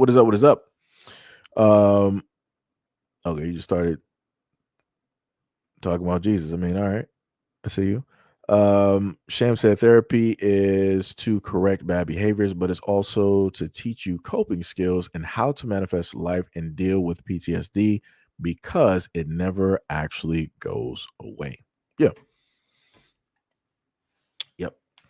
I think the best example, well, at least for me, the example that I always tend to lean directly on happens to be with, like relationships. I sort of look at that as like therapy in a sense because you got to navigate and walk through certain things. You got to figure out certain things so that, the exact same things don't happen again because we're supposed to learn, from a lot of things, from a lot of not examples. Um, no, is it examples? Or life lessons, however you want to put it. But we're supposed to learn from those things and move on forward and become better for it. Usually, I advocate for therapy. I don't really try to expound too much directly on it, and I lean more on the other stuff. Like I said, a lot of y'all technically got a lot more insight directly on it than me.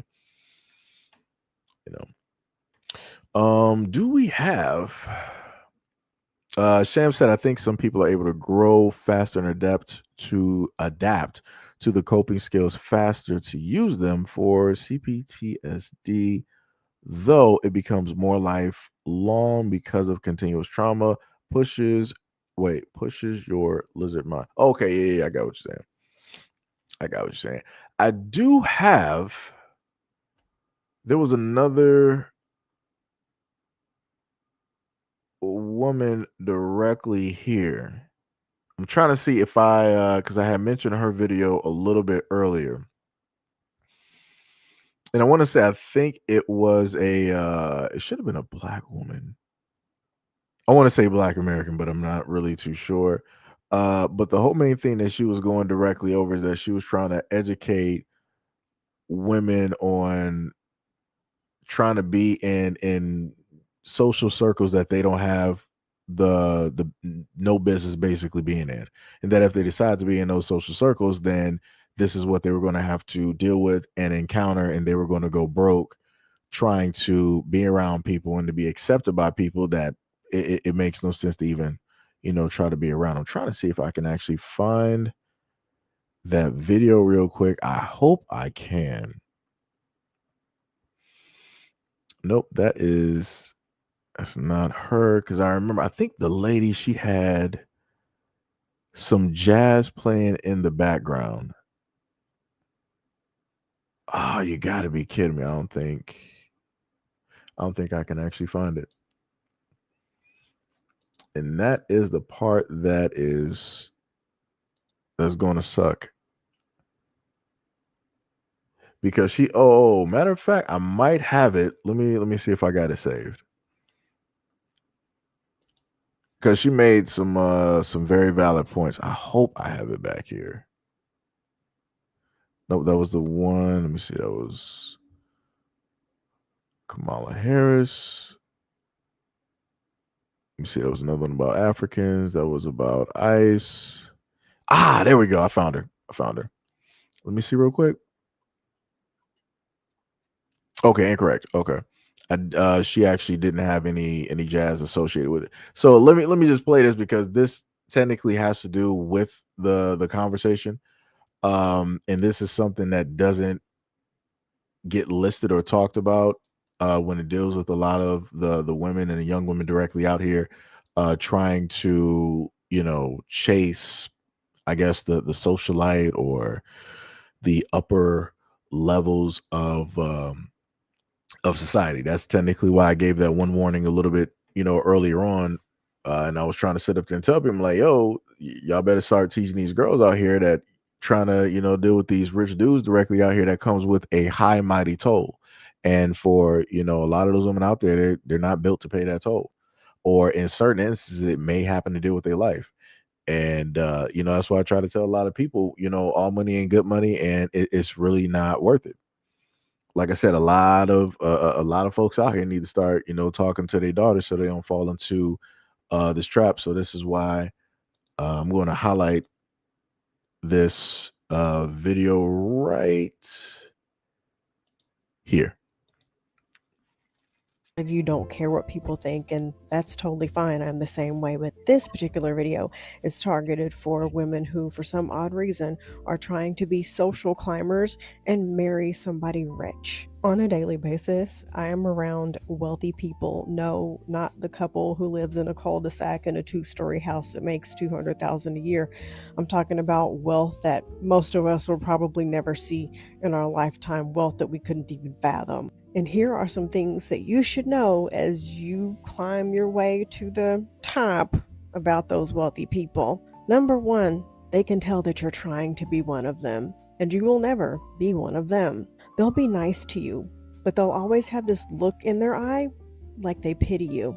In some way or shape or form, they will let you know that they know you're not one of them. They'll have a discussion about something that you've never heard of before, places you've never been.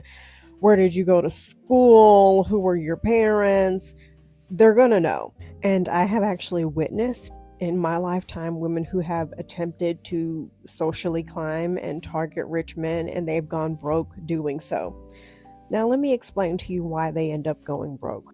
Most rich men want somebody who's got something going on for herself. And going to a club to sit in the VIP section does not a resume make. Did you go to college? Did you finish college? Do you have a degree? What kind of hobbies are you into? They have friends. They're going to lunch. They're going to brunch. They're going to dinners. They're going to dances. They're going to balls. They're going to charity events. They do horseback riding, they go swimming, they go hiking, they go camping. They're always busy doing something on the weekends, and you need to be doing that too. And 9 times out of 10, their hobbies are expensive. So if that doesn't financially break you, I've got a couple other things. The charity events that they go to is much more than simply buying a box of cookies here and there every season. I'm talking events where to simply get a seat at a table will cost you about $10 to $25, $50,000. And side note, the average American woman earns about $56,000 a year. So that already eliminates a lot of you. We're talking about people who give so much money, they're getting wings of hospitals and libraries and museums named after them. Still not broke yet? Let's keep going. When they take vacations during the summer, they're usually gone for months. I think it's really cute that you could afford to go to the Bahamas for a week or two in the summertime because you saved up enough PTO, but you're still not going to make the cut. Because even if you save enough money for a 3-month vacation, your job's not going to let you go on vacation for 3 months. The money they're going to spend on these 3-month vacations is pocket change to them, and they can afford to not do anything for 3 months or more because more than likely they own their own businesses and their incoming money is not going to miss a beat. Still not broke yet? Let's keep going. I was talking to a woman the other day who went to Paris because she wanted a purse. She just took a random day trip to Paris to get a purse and then came right back. If you're using Klarna to get a purse off of Shein, you've already been cut. And even if you save your hard-earned money to afford yourself an expensive purse, these women have closets full of expensive crap, and you will not be able to keep up with the constant changing and keeping up with their taste when they want to change out their style every so often. A year later, you will still have your same purse. You might even get 2 or maybe 3. But I'm willing to bet you saving your hard-earned money, getting the purses that you're getting, are not going to be the ones exclusively offered to these people by the designers themselves. These purses, these shoes, these coats are not in stores. Still think you want to keep climbing the social ladder? Let's continue. When they ask you what neighborhood you live in, that's also going to give you away as well. I was at the house party of a very wealthy person, and their home was so big it quite literally had an entire museum inside of it. Your home or apartment is probably the size of their guest home or something they might rent out at a luxury vacation or something, but not where they would actually live. Oh, I get it. You live in a nice neighborhood. You make $200,000 a year. But still, the house you live in is probably something that they would give to their kids as a starter home. So let's say somehow you manage to sneak under the radar and you get with this rich guy and he brings you home to meet his family. They are nosy. They will size you up because they want to protect their family and they definitely want to protect their money. And if you pass that cut, you will most definitely be signing a prenup, and it will more than likely be the type of prenup that will still pretty much leave you broke if y'all were to divorce. Let's just say I know a woman who was once married to a man who brought in multiple millions of dollars every year. And when they got divorced, let's just say she's selling all her stuff now to make money. And there seems to be this myth that marrying rich will somehow benefit you if you get a divorce, but y'all forget who you marry is not who you divorce. And these men are quite literally diabolical. They know the power that they have, and they also know who else has the power. And they will combine forces to completely destroy you. And yes, prenups can be changed, and they can also be thrown out of court. Because what you fail to realize is the judge is your ex's golfing buddy. And even the very lawyer that you got to represent you probably connected to him too. Or once he realized who it is that you're divorcing, yikes. And your attitude, if y'all have kids, they might try to take full custody from you, and you might be like, well, who cares about the kids? Let him suffer. You really think that man is going to suffer with them kids? Them kids are going to be nannied up from here to there, boarding school, tutors. He's not going to suffer one bit. He'll probably be married again within a couple of months. And lastly, you're disposable to wealthy men. They have the capability to literally get any woman they want if they make it rain a little bit. A man is a man is a man is a man is a man at the end of the day. It doesn't matter how much money he makes. So your best bet is to make your own money and to always be able to take care of yourself and stop social climbing. If you're meant to be somewhere, you'll get there based off of your own personality and your own natural gifts and talents. That's some wild work. So again, a woman who has been around affluent people, wealthy people, trying to, and the craziest part, let me see if I can actually go back. And the crazy part, looking directly at her video, she only had 9 comments, 124 bookmarks, and 800 likes. That's some wild work. Knowing the fact, and this is the craziest part, right? When did she post this video? She posted this about a good day ago, right? Good day ago. But the lady has 23.6 million likes, 580K followers. So with all of that she got going on, all of those folks did not appear for this video. They didn't want to have a comment. They didn't want to, take part in it. Nothing of that nature. They completely ignored it. And this also goes into what I stated before about how people select and choose what it is that they want to pay direct attention to. She's giving information that a lot of people's daughters should be listening specifically to, especially the part where she said that you as a woman are disposable when it deals with these rich dudes out here because they got the money, they got the power, they can do whatever it is that they want to do. They're linked up with a lot of different folks directly out there. It could be the judges, it could be the lawyers, it could be the police department or whatnot, or whatever. And even if they may not be linked up with those folks, they know some other people that are. And those people will literally get together, form Voltron, and go against you. Right. And that was just the one aspect of dealing with the guys. And she, listed the whole thing dealing with the kids. But the other aspect that I think maybe a long, long time ago that I might have mentioned and talked about earlier on this platform was the fact that you have women out here trying to go broke, trying to fit in.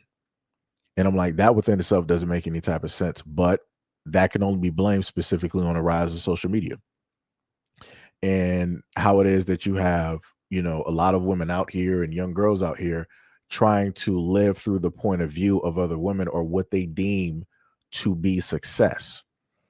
And the crazy part about that point of view is that it's been found out even back during the pandemic that you had women out here living lies where they might have used like the PPP loans or whatnot or whatever in order to afford this lavish life, but that wasn't actual money that they earned.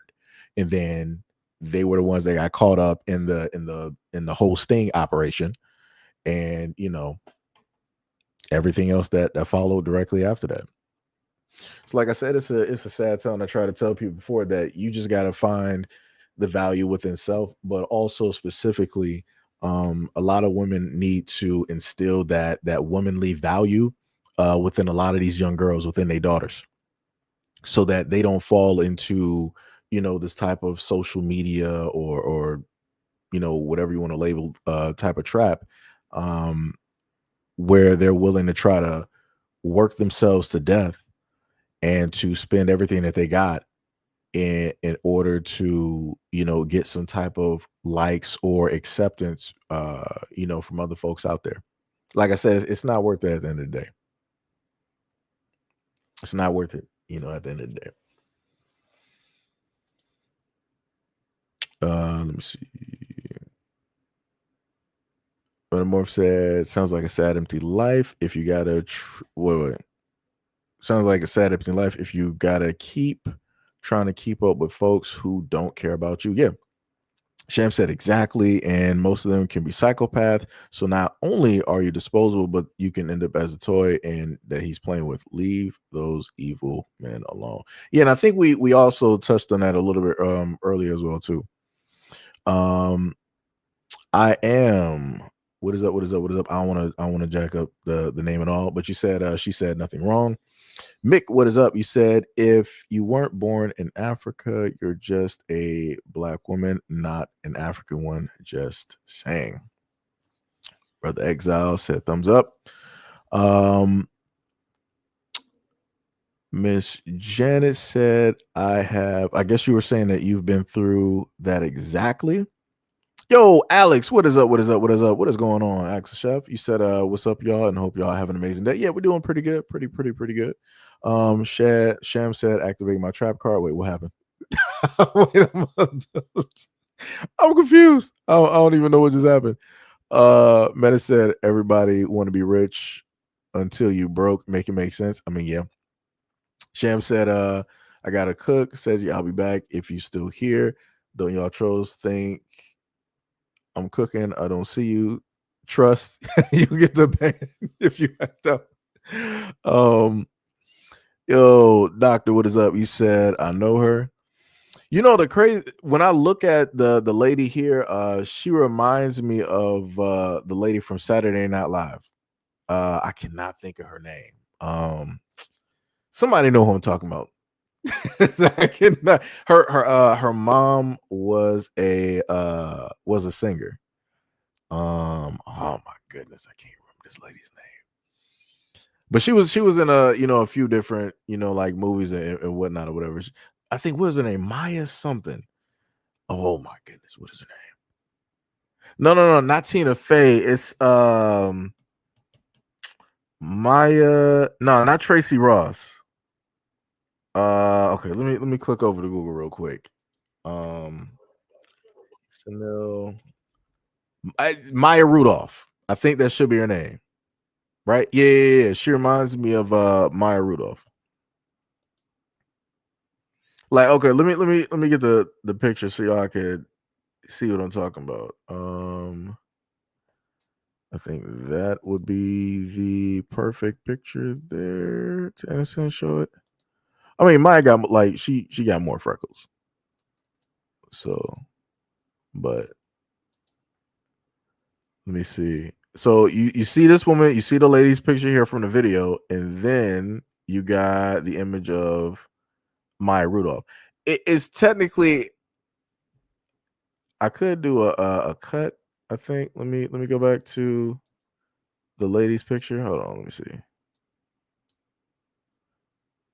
A screenshot right there. I should have just capped the image with her mouth was closed. Maybe that'd be more fair what's the name? But it's like even when I look directly at it, it's like you can see it. Let me see. Let me do that.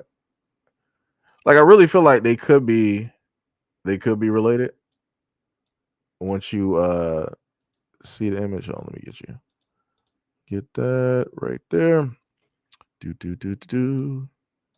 All right, there we go. This is a way better image right here. So the one up top was the lady that was speaking, and then at the bottom is Maya Rudolph. And it's like when you look directly at the hair is pretty much close to the same, even like the same color, probably even apart. I don't, have the lady's part directly up top. Can't really see like the ears of the earrings, but the nose is technically there. Maya's is a little bit more pointy and it has like the circle type of thing there. But yeah, it's pretty much even down to like the cheeks and I think even like the chin. It's like they could very easily be related, which is crazy. Which is crazy. Brother Exile said I had a crush on her big time. Oh, you saw Ripperton. Yeah. Minnie Riverton was her mother. Yeah. Yep. That man said I'm a sucker for angel kisses. Doctor said, what do you think about her? That forehead. Well, like I said, I'm a little bit different. So, I guess you could consider like the oddities or whatnot or whatever. I look at stuff on women as being imperfectly perfect. So it's like if a woman got, a forehead, I don't got no problem with that. It's whatever it is. I think that's what Brother Exile was talking about, like, like the forehead kisses. That's the exact same, type of way, that I am. I'm trying to remember where specifically I got that from. But like basically how I am is that if somebody has like if a woman basically has like a insecurity, it's like like, hey, your forehead might be your insecurity. I'm going to sit up there and positive reinforcement. I'm going to kiss your forehead, let you know like, hey, you're beautiful, you look great, all that type of stuff and whatnot or whatever. Like I said, try to give some type of positive reinforcement.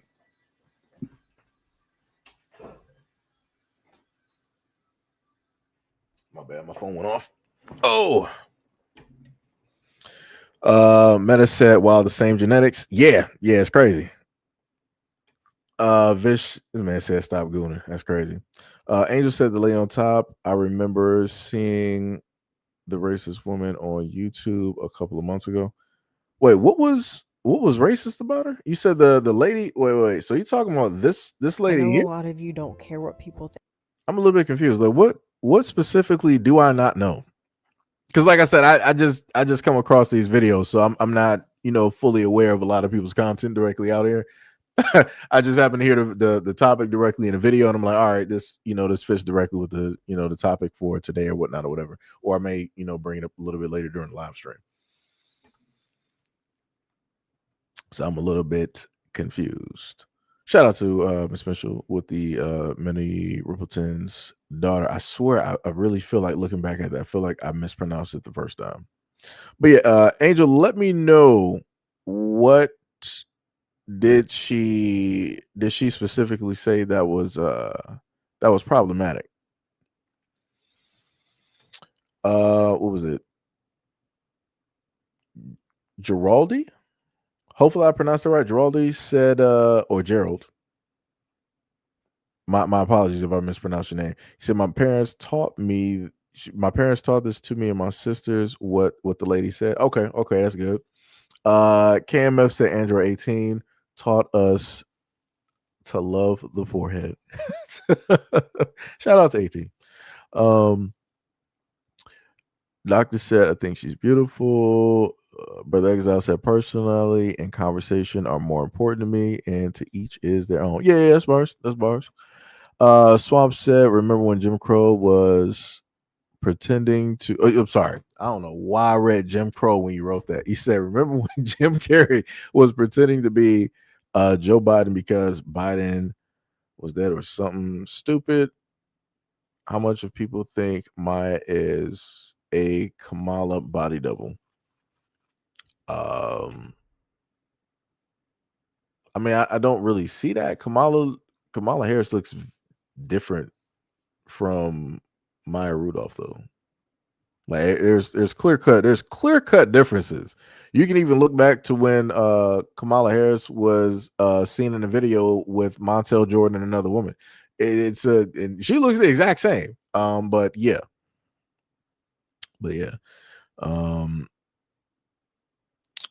Miss Janet said, while being completely incapacitated, I have had no help in getting a lawyer. Being completely incapacitated, the judges are all great friends of my husband, and he ruled on all their lies.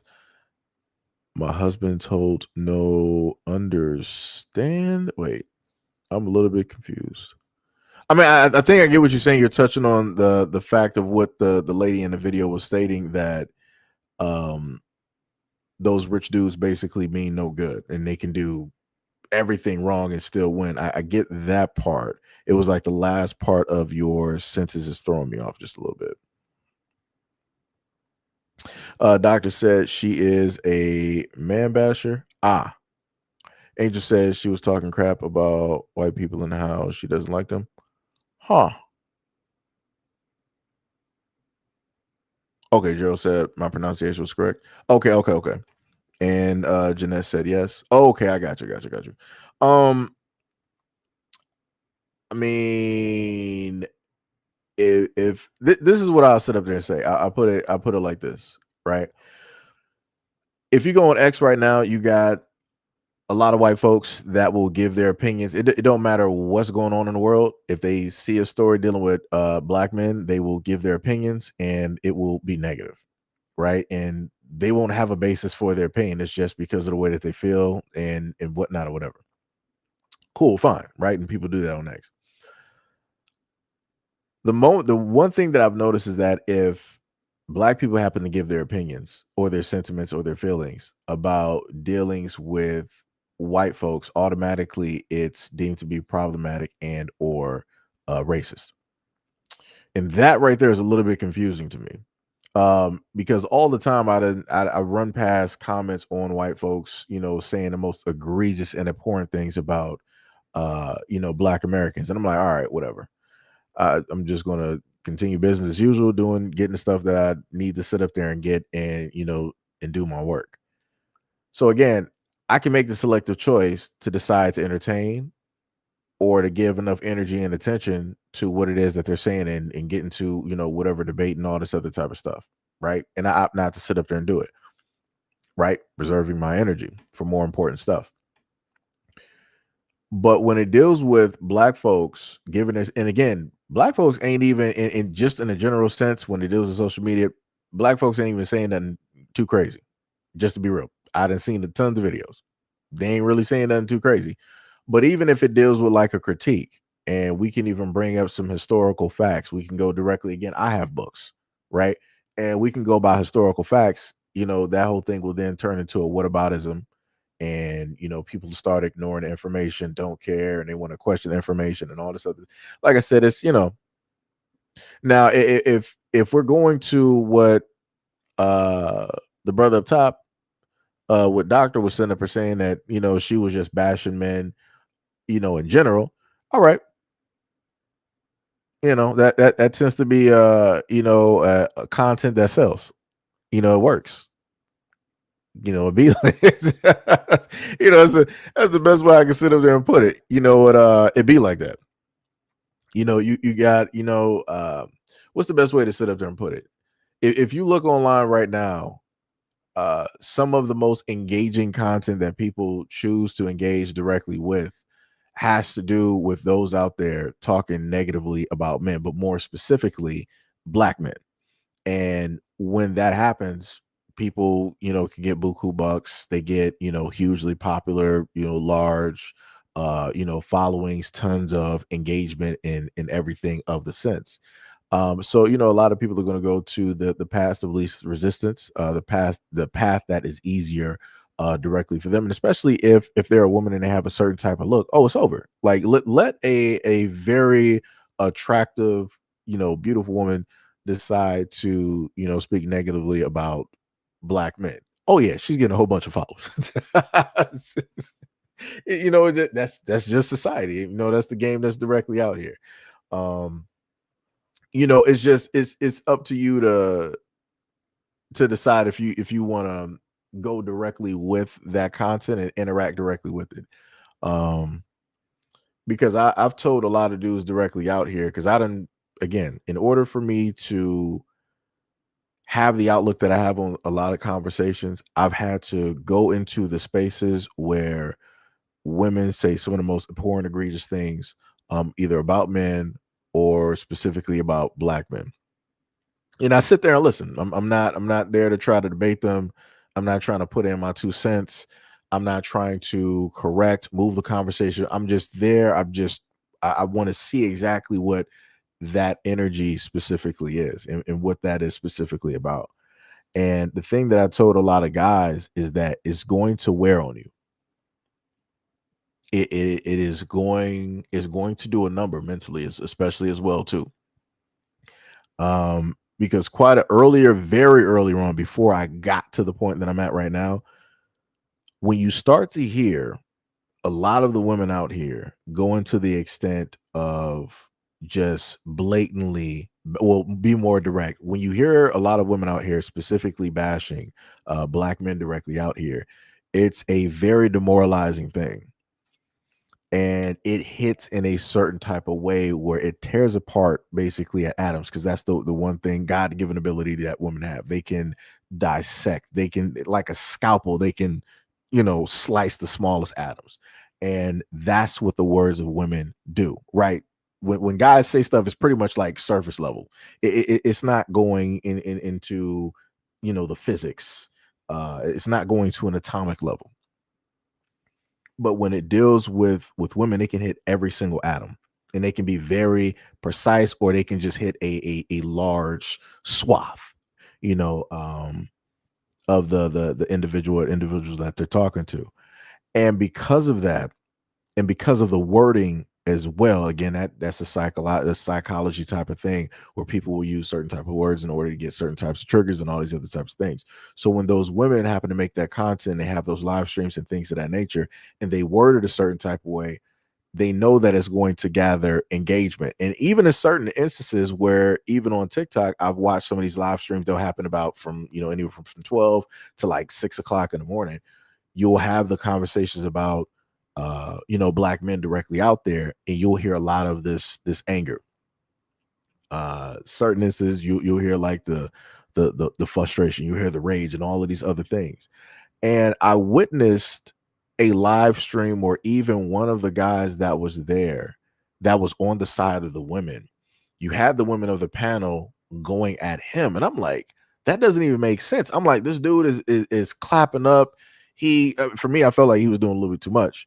But he was doing all of this, agreeing directly with the women, it just to end up being on the same side and having arguments back and forth with the women that he was agreeing with. And I'm like, wow, I'm like, yo, that's crazy. And I'm like, this is why you shouldn't do too much. You should just, like, if as a guy, if you agree, that's cool. But you don't need to do a whole bunch of like theatrics, on camera to really show that you're on the side of those women and all that other type of stuff, because it's only a matter of time before they decide that they don't like specifically something that you said for whatever reason, and then now they decided to turn directly on you. And I'm like, that happened fast. And like the dude, he was in chat, trying to defend them. He couldn't get his words specifically together, but I can kind of understand what it was that he was trying to get directly at, when certain questions were directed at the women for a response. And yeah, like I said, it was just crazy to see that. And that brought me back to the other video that I told y'all before, where the young man that was interviewing one of the women of his community told him to his face that she don't want nobody that looks like him. She only wants a white guy. And that's when I was basically stating that people need to raise their sons better, so that they don't go on and run a fool's errand, and they don't end up looking like that young dude there, looking foolish and stupid, because you're trying to, in a sense, I guess the best word I can come up with is basically keep, or trying to have a woman of your community stay somewhere where she's telling you that she doesn't want to be. And it's like you make yourself out to be a straight fool to try to show any type of like love or anything like that. She don't want your love.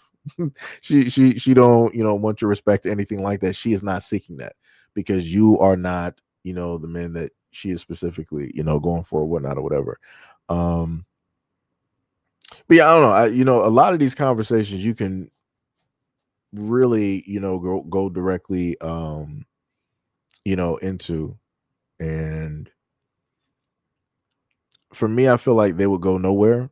I know where I would want conversations like that to go, which is a point of like realization of the area of which that certain energies come directly from, or feelings.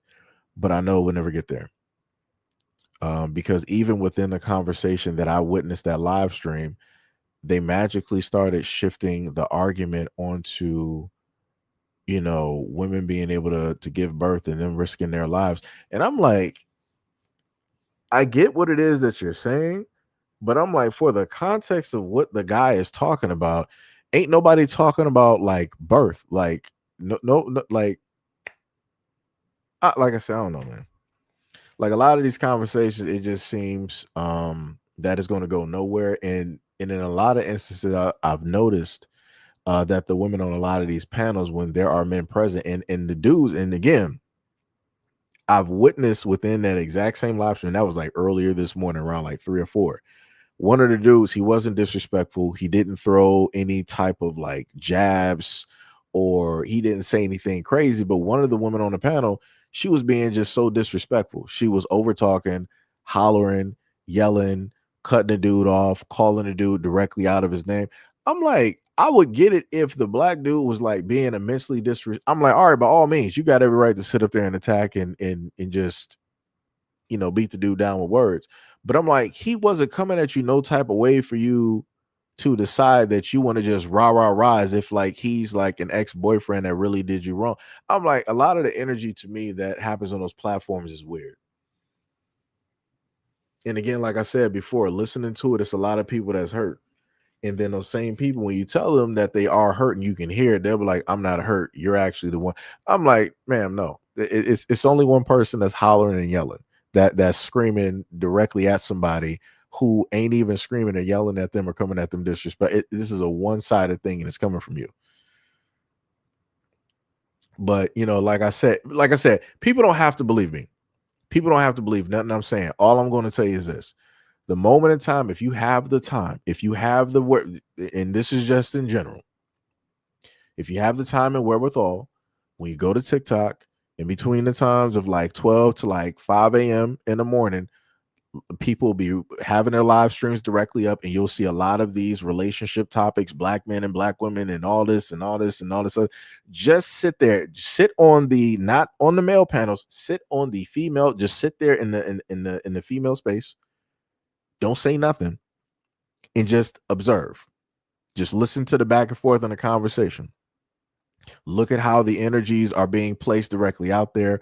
Also look at the words, because I've also noticed on all female panels that it'll be pretty much an all female panel. It'll probably be 2 guys directly up there. I noticed that a lot of the women will use certain types of words up there in order to get a certain reaction from men. So the women that I'm specifically looking directly at, and I'll probably show y'all that a little bit later, they were specifically, in general, they were calling black men weak, right? But they were also talking to the men that were a part of the conversation. Then they also wanted to attach different types of brandings and names directly to them. Like they were, vocally saying things in order to spark a reaction, in order to get something. And it's like you could see it and you could hear it. And one of the guys spotted it. He was like, yo, I don't know exactly what you're trying to do, but it's like, it's cool. I get it. You saying whatever you can say to try to get a reaction, but it's like I'm not gonna react to it. And then within that, you heard one of the main women who was all mad and stuff. She was like, "Don't nobody care. Like who the do you think that you are?" And all this. I'm like, oh my god. I'm like, y'all got these dudes up here to have a conversation, but it's like you're not even having a conversation. It's like, and in certain instances in those live streams, all of the women, if they heard one thing, all of them will sit up there and just dogpile. It will be just a whole emotional yelling match dogpile on the guy. And all of them will just be, rah, rah, rah, and all this. And I'm like, this is not even no longer a conversation. It's like, I get it. All right, people can sit up there and disagree, but it's like you're supposed to, everybody's supposed to list their opinion one at a time. And I'm like, all I'm seeing is a whole bunch of emotions just like running directly over, which makes no type of sense, which then means that you don't actually want to have a conversation. You just want to be able to yell. You just want to be able to argue.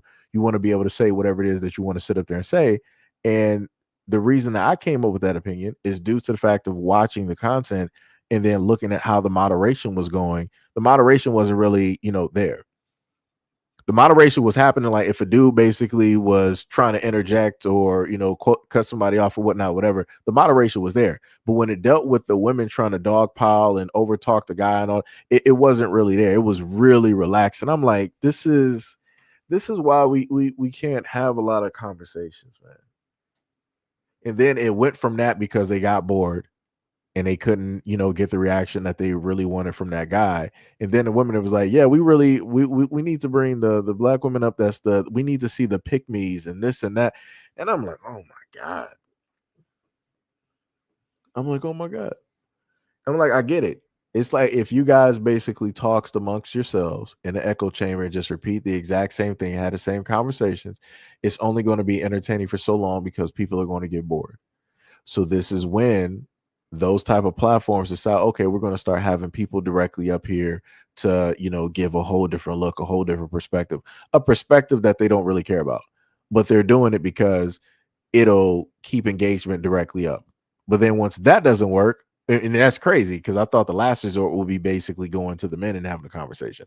The last resort that they were having, and those were black women, the last resort that they had was like, we got to, get the pick me black women directly up here so that we can, really have an argument and this, that, and the third. I'm like, oh my God.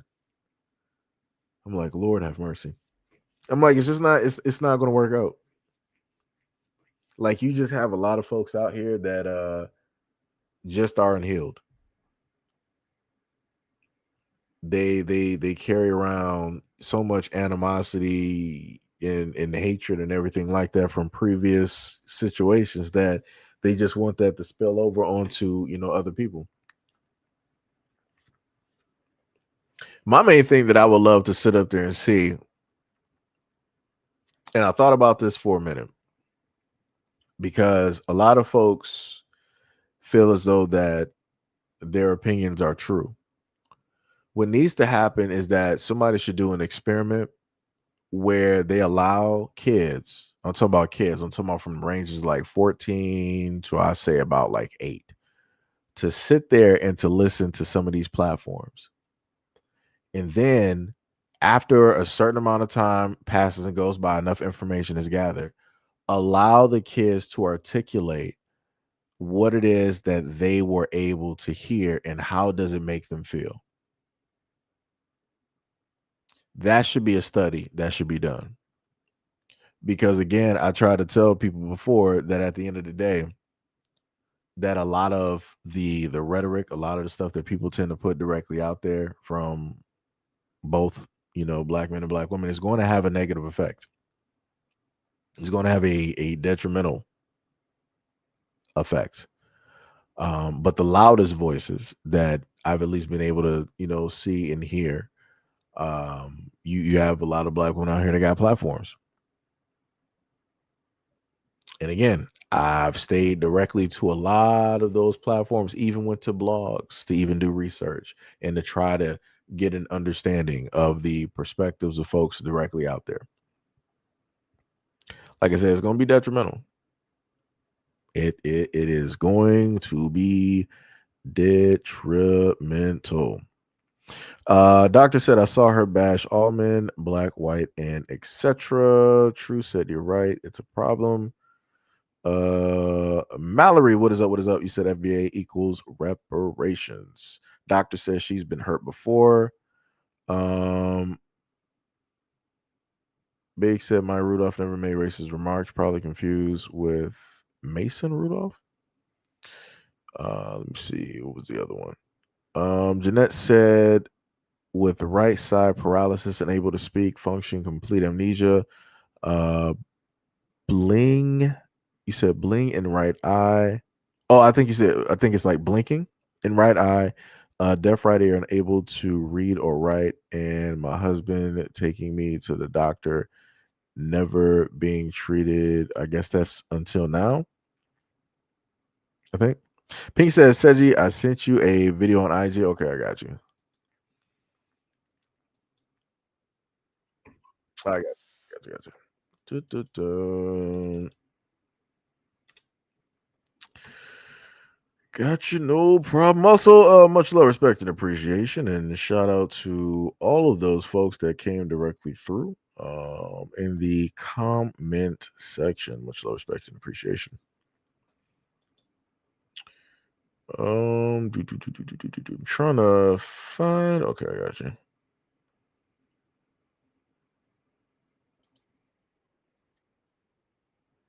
You see this?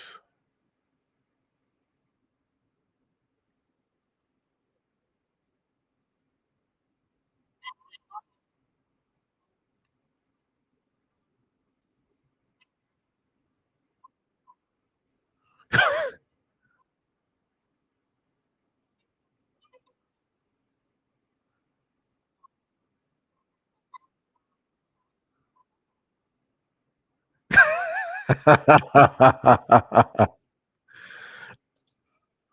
got you, big hole. Let me do a quick segue.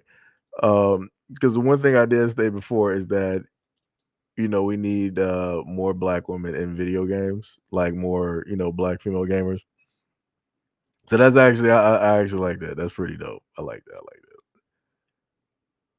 Like I said, as a gamer, I gotta highlight that. Gotta do it. Gotta do it. Gotta do it. Gotta do it. Like I said, that's dope. That's pretty dope. Let me get that real quick.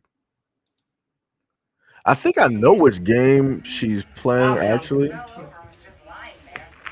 Bro, what the deal? I actually got to turn that down. She got a dope setup. She got the. Every day you come here. Is that the Switch? What is it that I Or can is that do? on Novo? You understand? What you need? She got the mic set I'm up. saying this like the third game in like 7 days. She got the PS5. Okay, but here's the problem. I'm not bothering anyone. Do you need something? If you go away, I'll get up after a while and I'll cook and make sure you have some dinner. No, I'm finna go home. See, that's even better. And listen, if you go home, guess what you can't see? Me on the game. It has been so lovely visiting with you this morning. I'm trying to listen to Chris. We got to solve the murder.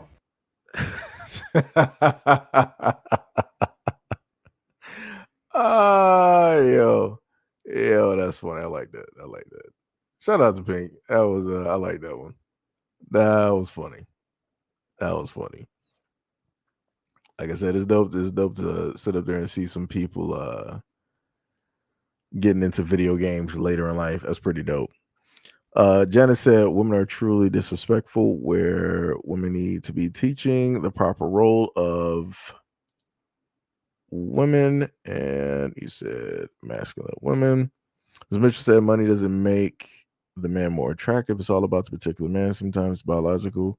He could work at UPS or GM or Ford, decent paying jobs with good benefits if engaged. Metamorphosis. Let me see. Journal said, as black women, we have to be careful. Our words shape our young boys. Yo, you know what? I'm glad that you stated that, because that's one of the main things that I stated before.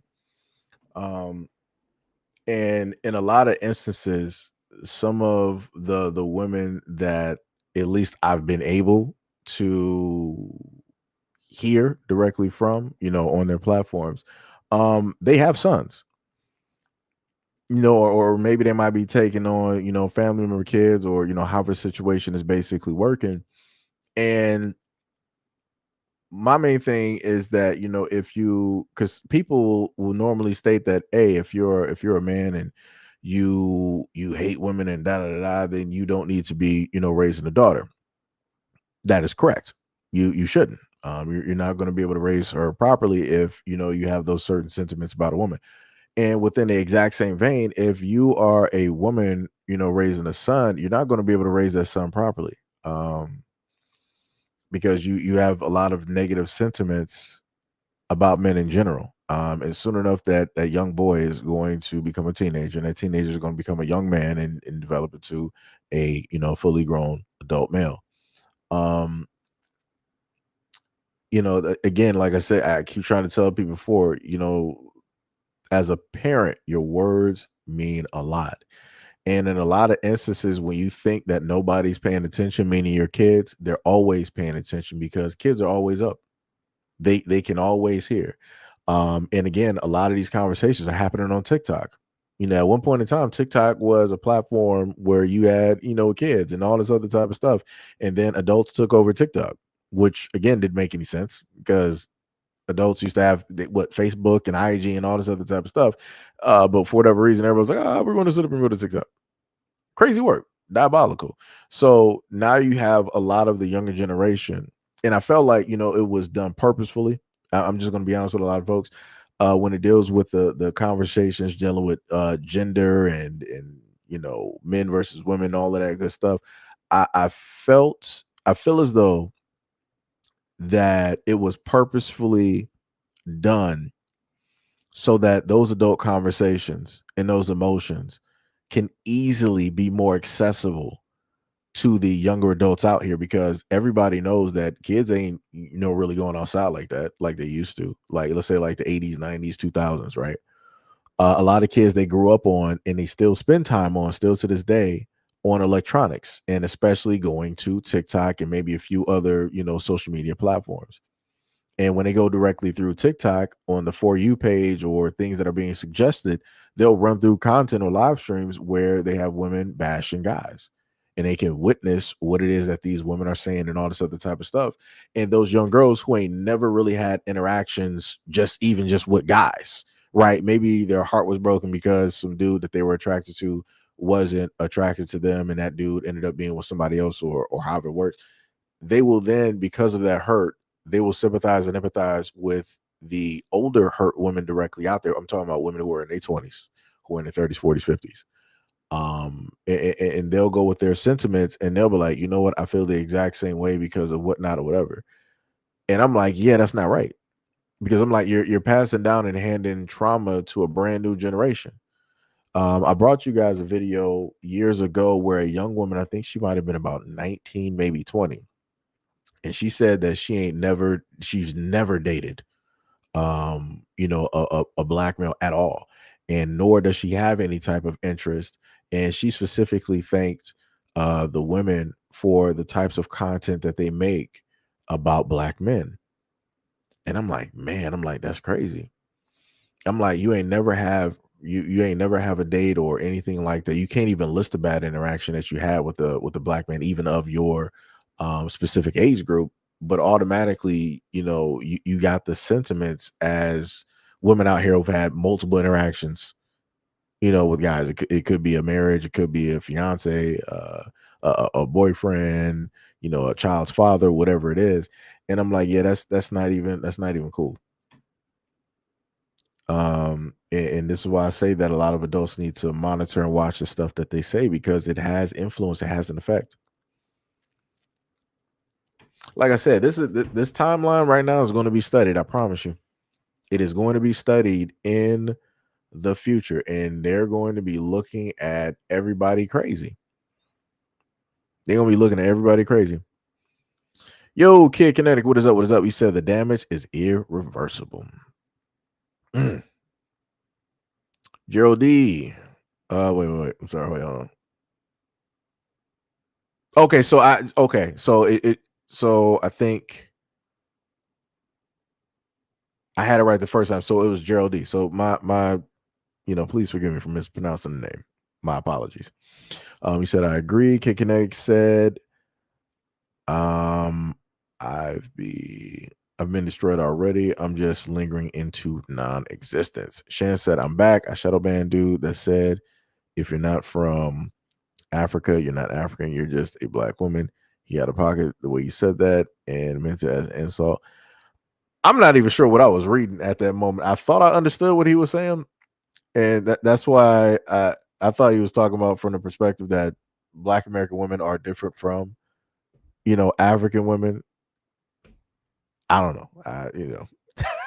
Like I said, sometimes I'll read people's comments and I'm like, okay, I think I get what you're saying, because people use speech to text or whatever it is. So Leonard said, good to port the tether account to the shadow realm. Sham said, oh, she playing walkers, ain't she? I think that's probably what she was playing. I think that's what she was playing. Pink normally has some funny videos. It can either be anywhere from like animal videos, the video game videos, and and things of that nature. Pink is another one of our local. Well, I can't really say local. Well, technically dealing with the platform, right? She's another one of our mods, our local mods that is a gamer. So we got a lot of folks out there that are gamers, which is pretty dope. Black female gamers. Shit, what was it? Lenara sent up her laughing. Sham said, "What's she playing? I can't see, but leave her alone." Sham said, "Nope, you can't teach these." Oh, you okay? I get what you spell. You can't teach those women nowadays. This is going to be generations of hard knock life for sure when it comes to dating. Okay, so Sham, Pink said that the lady was playing Until Dawn. I knew I realized and recognized some of the faces. I just couldn't, specifically name them. But I got you. But yeah, like it is some wild conversations that specifically take place out here. And like I said, I wish things could be different when it deals with a lot of things. I wish a lot of healing would happen. So that people could, work on things, see eye to eye and just try to, build some stuff. But, that's clearly not where we are, with a lot of folks, emotionally. So it's going to continue to be, hurt people at the end of the day. Because, a lot of people, they relish in the hurt and they're, able to monetize directly from it. And I'm like, man, I wish it could be different. I wish people were a lot different when it deals with these things, but be like that. You can only just look from the sidelines, I guess, and I hope people do better. Sham said, you missed his playthrough. He's starting a new one today with Resident Evil. He said, okay, that's what it was. D-Mo was playing Until Dawn. Okay, yeah. Yo, let me tell you, I've been missing quite a bit of stuff. Let me tell you. I think I had left a comment on one of his videos some days ago because I had missed one of his live streams. But yeah, I've been missing quite a bit of stuff because my wake up schedule is vastly different, and especially dealing with depending on the stories that we're dealing specifically with, and the videos I got to put out. So there's that. There is that. But like I said, the title of the video is dealing with African women, white dudes. Just in general, when it deals with the Black American community, I wish things could be better. I wish things could be better because the only thing that's going to happen at the end of the day is that the younger generation will model themselves after the conversations that we're having. I'll put it to you like this: I would hope that the younger generation, to a lot of extent, would be better than us. That's the best way I can put it. I would want them to be far more capable. I would want them um, to have a bird's eye view of a lot of situations so that they can determine what it is that they're going to engage in and not engage in, and not just be, on a ground level and just, automatically caught up in madness.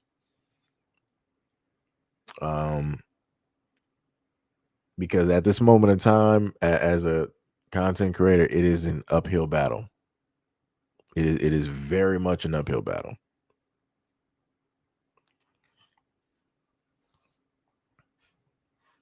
You know.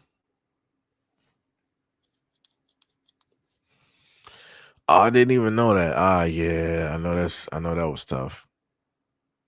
I know that was tough, man. Man, I didn't even know. I feel for that because I had both of my cats that were sick, and my last cat, I wasn't even there for her, and I wanted to be. She was losing her fur and everything, and I remember the first time that she was able. I think it was on a video call, and I called her. Mom had set up there and showed me she put the phone directly there so I could see her and she could see me. And I sat up there and called her name, and she released a very loud meow. And I'm like, and I was sitting up there laughing as well. I'm like, wow, she's still like remembering. You can see her like trying to like look around and see where the voice was, directly coming from. But yeah, she was, she was losing her fur and everything. And for me, I wish I could have been there to actually comfort her. Like I said, so I completely understand, you know, um, the feelings, because stuff stays with you. Miss Janice said used to be that they come in both selections, a good woman and an uncovered other type of woman. And the third selection is another type of woman with a tire, and a fourth selection is another type of woman with a tire, and it was overly sexually active. Okay, I got you. Sham said, I'm surprised D-Money doesn't have a bigger audience. He had everyone that was watching invested in the playthrough to the point we was all either crying, laughing, or angry. It deals with YouTube. When it deals with gameplay and stuff like that. That one is doing gameplay is a bit of a slow burn. But the main thing that I was telling them before is that like, yo, your platform is monetized. Like that is cold. That is cold. And then he got the sponsorship from the 3v3 basketball game. So I'm like, yo, that is dope. Like what?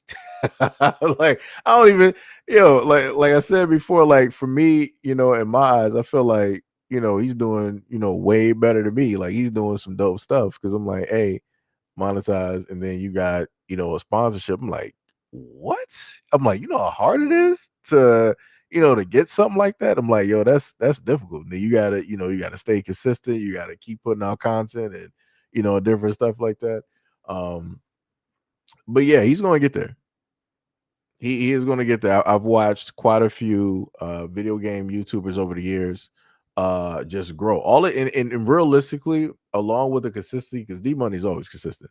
The main thing other than that is realistically it's the game. So he's gonna come to a point in time. D Money's gonna end up playing whatever game somewhere in the future, and then all of a sudden, you're gonna see like 1,000, 10,000, 14,000, people directly, in the live stream, thousands of people sitting up there watching, the videos and leaving comments. Because I done seen it too many times. Too many times. All it takes is that one game, but it's like you just don't know which game it's going to be. And it also in a lot of instances, everybody isn't into playing, a lot of different games. So, like I said, it depends. It depends. It very much depends. Sam said, I know my cat is getting up in age. I know I'm falling apart when she goes. Yeah. Yeah. Man, I fell apart at least, let me see, that was like Stripes, Little Kitty, and Susie. Yeah, that was about like 3 times. It was it 3? Yeah, about like 3 times in life I sat up there and completely fell apart. When it dealt with my cats, because it's like when you think about it, it's like, especially if like you're younger, it's like, yo, they were here like when you were in, going through like some, let's say like middle school through like high school and into like your adult life. And it's like, you might have been just sitting up there talking to them, chilling with them, eating food, watching movies in some extent, depending on if you got animals that'll sit still long enough to actually watch a show or a movie. Or they'll even just sit up there and just like go to sleep directly with you. Or sometimes you might have been having a bad day and, your pet will walk directly up to you because they know, that something is specifically, wrong. And they're trying to get your attention to, help you help alleviate, a lot of the energy. So yeah. It is tough. Wait, I'm confused. Somebody said somebody's race baiting.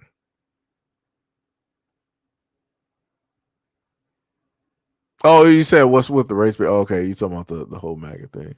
Yeah, they randomly happen to pop up and write that in the comment section. Like I said, people use it as like a trigger or to try to throw stuff directly off. Like I said, if it was back in like 2020 or pre-election, all right, you probably would have sat up there and got people. Now we're at the point people don't care. It's like it doesn't. You gotta come up with something new.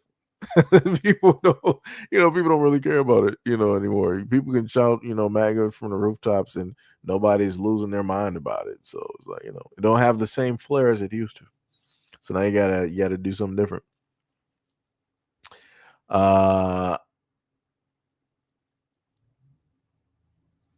You said, why won't the media talk about the teacher?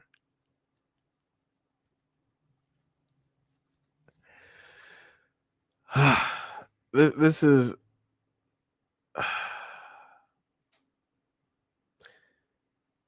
I keep trying to tell people being caught up on like Democrat or Republican ain't even healthy because don't none of those rich folks actually care about you. Like I said, I keep saying that until I'm blue in the face, and it's like people still don't get it, and it be like that. So that's where I'm just gonna leave that one because I'm just like it's whatever. Janice said the Bible solution. The Bible is our history book for women, Titus 2, and for men, read Deuteronomy 1. We are Israelite, Black, Latino, and Native American. I get what I get what you're saying. You know. But people have some different sentiments, when it deals with Black Americans. And we got fields of videos covered. I actually have I should have another video coming up. Actually, while I still got y'all here, I do have a video coming up, and it's going to highlight a few things. It's going to highlight both a Haitian woman, and I think the other two should be African women that are going to get highlighted and talk about some situations because it has to do with the previous video that I brought to you guys where the young Haitian woman went directly on a podcast and she wanted to call Black Americans dirty. And I'm like, yeah, we're not going to do that. You're not going to pull up to the scene in these United States and decide that you want to get on the internet platform and start talking crazy about Black Americans. Like I said, we're not doing that. We are the reason that a lot of people are currently here and able to live comfortable and do what it is that they're able to do. Sham said, I hope he picks up more sponsorships. He's really good at keeping an audience engaged. Yeah. And that's the other thing as well. Because let me put it to you like this. Back during the time of the pandemic, there were a few YouTubers that were gamers that I watched and I've seen them grow. And then it got to the point where because this is going to happen over time with D Money's content as he keeps making videos and doing live streams. People are going to be there, not even just solely because of the games or the content that's there, but because of him. And you're gonna have a lot of people that are gonna just play, the videos like in the background or on repeat, or even just to go to sleep, because a lot of people do that, right? They'll play YouTube videos of their favorite YouTubers or whatnot, whatever, and just go to sleep or whatnot or whatever. So, like I said, it is going to happen.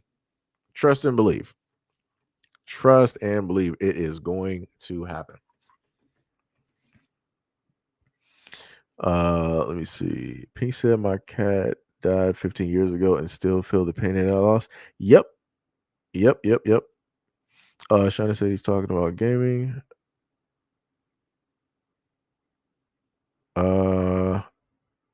You are correct. Shem said my Mickey is still a baby, so he's gonna be around for a minute. Yeah. Yep. Shem said my cat Dusty, he would sit down and watch old shows with me on cable. Like Lassie, if you change the channel, he'll attack you and chase back. Yo, Sham always got like these animated pets. I swear to goodness. But Sheila said very true. Icarus comes out and looks for me when I get home and sat through one of your live streams with me once. Oh yeah, I got you.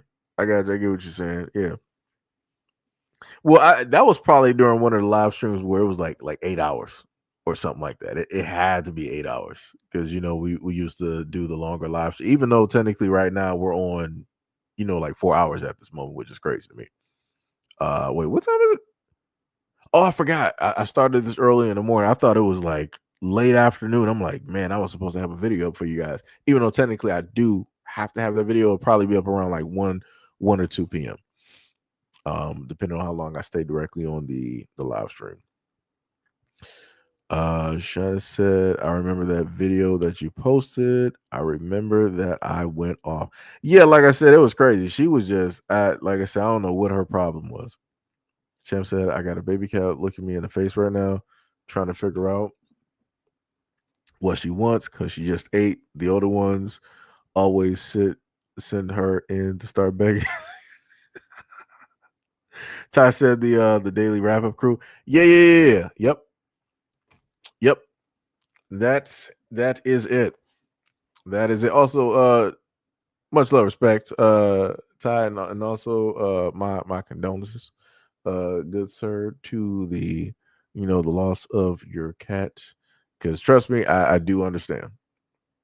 I do 100% understand. It be sometimes I sit up there sometimes and I think and I'm like, man, I could have been there because I'd be thinking like, yo, what was my cat basically going through? What was she thinking about when she was going through that whole time and everything like that. So, but I'm more so because the reason I feel bad was because I wasn't there anymore, and she would normally always see me. Like she would have times that she would start doing like this loud like meow and just start crying. I'm like, why are you so loud? Like, why are you crying? I'm like, literally, her mom, which was Susie, she was there. Like, we made sure that they were, pretty much, a pair and everything like that. So, they both got, somebody there. But yeah, I feel like one of the reasons that, she was going through heartache was her mother passed.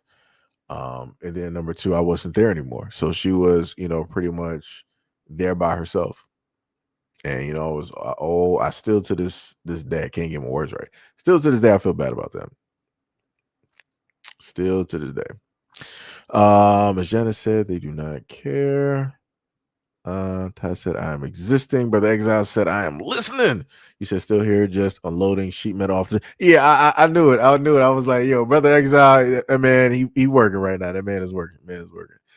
Sham said, LOL, I don't know why I track these genius animals. I got one I gotta watch. She knows how to unscrew heating vents and unzip suitcases. That cat is trying to travel. That cat is MacGyver. Janice said, "Yes, I understand. They do not agree, but it is the truth. Haitians are of the tribe of Levi, and of the 12 blacks in America are Judah Native Americans are the tribe of Gad. Look at up 12 tribes. No, I get what you're saying. I've heard stuff directly from the Israelites during the time that some of them would pull up to the scene. it's almost some rich people. Oh man, let me see what this is. Now I gotta vent directly over the Discord. Oh my goodness, let me see what this is. Let me see. I gotta wait for this to load up. Let me see. How is it even educational? That doesn't even make sense. What? Minnesota Dem says restricting kids from grown content is harmful because it might be educational.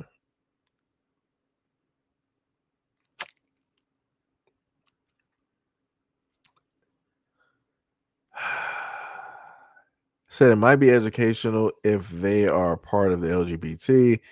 And age verification is oppression because some kids might need grown content for education. Jesus. I don't I don't even know what to do with that. I don't even know where to even go directly with that story because that's just all over the place. That's wild. That is wild. Having people, Lord have mercy. Why? Why? Why? Just why? All right. Like I said, it's everything is cooked. Everything is. I got to figure out. If I'll throw that directly into a solo video because that's wild. 100%. That is wild. Wait, Shem said she is, and I swear she's a ringleader too. You can see when she's plotting to do something. I be wanting just one dumb animal in my life. LOL. Smart ones are a handful, but I attract them and love them. That is crazy. That's crazy. But yeah, smart animals are dope. They're pretty dope. And the dope thing about smart animals is that they will pick up quicker on what it is that you're going through, either because of your body language or your face or just the emotions that you're specifically throwing off, because again animals are sensitive, so they can easily pick up on a lot of stuff. Ms. Jeanette said smart cat. Bruce said a woman cannot teach a boy how to be a man. Sham said my mom had these rabbit fur earmuffs, my bad, and she unzipped the suitcase and stole and hid them under my buffet counter. Watched my mom leave the house in the cold and pull them out to play. I feel like dogs also do the exact same thing too. Like they'll hide things directly from their owners on purpose, and then the moment of time they know people are gone, this is when they pull it out and start, just like banging it all around the house and all this other type of stuff. Like I said, it's crazy. Animals are very smart. Very, very smart. Very smart. So again, I want to say that should actually be it. I do have a video dealing with the economic forum that I'm supposed to, or conference, or whatever, that I'm supposed to sit up there and watch. I've been having this on the back burner for about at least 28 to like 48 hours. So I do have to watch that, but I am going to make sure to post. What was it? Sham said, seems like Seji's mom taught him just fine. Don't underestimate the power of love and wisdom. Wait, I'm lost. Wait, who said something? Wait, Shan, were you responding to somebody? Because I feel like it feels like deja vu because we didn't have people before that pulled up and try to say some crazy stuff um about how my mom raised me or something like that. And I'm like, yeah, I'm not exactly sure where that's coming from. Gonna have to pack those people up and get them out of here. you know, it would have to sit up there and do that. Let's see what we got here. Where's everything coming specifically from? Oh, just from this? Okay. It's actually not bad. That is actually not bad. We're doing pretty good today. And this is off of the fact that I haven't done a live stream in about what? Over 13, yeah, over 13 days. I want to say. Also, I will put out for any gamers directly out there or gamers that care. If you have Game Pass, I want to say it should be like Ultimate. Blaze Blue Entropy Effect is free to play. It's a roguelite / fighter, which is actually pretty dope. Tons of characters directly on there, customizations when it deals with builds and different things such as like boss runs and it's multiplayer and different things of that nature. What else was I going to sit up there and list? I think there was something else that I was supposed to mention game wise, but what's the let me try to get this real quick. Even though I know Tippy is not here. Well, I think Tippy might have showed up earlier. Also, I think I did say like shout out to Gail. I don't think she's currently here. At the moment in time. I'm trying to actually run past this commercial so I can see what I was even watching here. Oh, that was okay. Diablo 4. Okay, got it. Yeah, also Diablo. Oh, that's another thing. Sham. Diablo is I think it should be March that we're going to get the Warlock. The update that they're doing looks actually pretty nice, and I might actually be there for this season. Because of everything that they're currently doing. I was like, all right. But another game for those who are on Xbox, even though this is again a whole different live stream. Another game that is directly up there, which is actually pretty funny. And it is 4-player. It is called, if I can find it real quick, where is it? Roadside. You gotta be kidding me. I think wasn't it like 3 to 4 gigs? Yeah, it's called Roadside Research, where basically you're a group of aliens from a whole nother planet or galaxy. You come directly to Earth, you open up a gas station, and you try to mimic humans and to observe them. And you're trying to do this without getting caught by the government. It's pretty funny. It is pretty funny. So that's something directly out there for those who like multiplayer, want to play something directly with friends or family. I think it also does have couch co-op as well too. So I think that may also mean that it has split screen enabled. So just putting that directly out there. Wait, Sham said, yeah, that's to Bruce. Oh, okay. I got what you said. I mean, yeah. Like I said, I think I'd just be reading comments. I think I just so happen to just read comments sometimes, and I'm just, not really paying attention in a sense. Like I said, sometimes y'all happen to catch stuff before I will, in a lot of instances.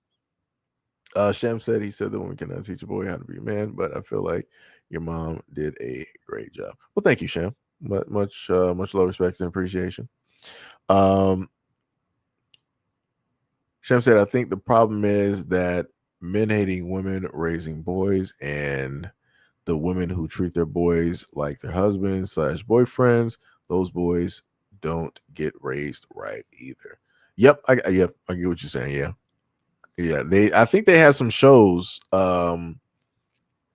speaking directly on that, and I can specifically remember a family. I just can't remember the show, but I know I have an example, and I know what it is that you're talking about. Pink said, "What was the name of the game with the gas station again?" It's called Roadside Research. My D-pad is jacked up on this controller. So when you look, I want to say it should be on Steam. I think it is. So when you see Roadside Research, I want to say you should see the image of two aliens on the front, and then you'll see like the gas station in the background and whatnot. But it's up there on Xbox. If you look on the Microsoft Store, you'll see it. And I want to say if you type it in on Steam, you should see it, or maybe you just type it in on Google, and it'll probably come up properly and give you the links, on where to go. But it's a fun game. It's a very, very fun game. It's going to start off a tad bit slow because you're just starting your gas station and opening up the gas station and building up. But once you get everything started, even before you expand your gas station, like it's I'm telling you, it's going to be hilarious when the agents start coming directly in there, like the mini games that they got, where you have to prove that you're human, which is crazy. Like you got to blink a certain type of way. I think, what did they say? I think, did they want you to like bark like a dog or something like that, or sneeze like a human? It was something crazy that that they specifically asked, and I failed. And then automatically the agent took me out. I'm like, really? I'm like, all because I couldn't, respond like a human, or whatever it is that he was saying. It was crazy. It was crazy. It's pretty fun though. Sham said, "Oh, nice. I'm playing that Warlock. Oh yeah, the Warlock is dope. The Warlock has 4 different subclasses. I'm going to be there. Warlock was never there before. That is a first, directly in Diablo, even to the point that they put it in Diablo 2. So you got the Warlock in Immortals, Diablo 2. I'm not sure if the Warlock is in 3. If they did put the Warlock in 3, I might actually have to dust off my Diablo 3 and play it, just to do the Warlock class up until the Warlock drops for Diablo 4. But yeah, and then we also got another class directly after that that's hidden in the shadows in the background. Pink said what? Pink said, "Are you playing Resident Evil Requiem when it comes out?" I may play it. Like I told y'all before, what I'm waiting on Dino Crisis 2. If they can, I say Code Veronica X and Dino Crisis 2, but more specifically, Dino Crisis 2. If I can get Dino Crisis 2, I will buy the special code edition of that game. Because that was one of the first games like I really like, Capcom wise, other than Street Fighter, that I really fell in love with, and I play that game over and over and over, just like that game, just like Okami, as well. Like I said, love that game. I actually still gotta buy that again on Xbox. So I'll do that at another point in time as well too. What was it? Amy said, "Why do you have this lady on your live?" The reason that the video paused, directly there, that was the end of video that we had, and then we had further conversations with this, and this video matched up specifically with other content directly within the live stream, so that's why she was up there, and amongst some other conversations and whatnot or whatever. And it also, in a lot of instances, I tend to have backgrounds in a sense up there to at least give people something to look at. One of these days, maybe I'll have a different moving background, so it'll just be that. But I just got to remember to do that. Sometimes mine be all over the place. So, yep. Sham said, "I want to play it, but not on my PC. I want to play it on console, but I'm trying to think if I should wait for the new stuff or get the PS5. At this point, there are stories right now, article wise. Let me see if I can actually pull something directly, even though this is a complete segue. But it's like we're here. Let me see. PS6. No, I'm sorry. It should be PS5. I think, what was it? Monetization?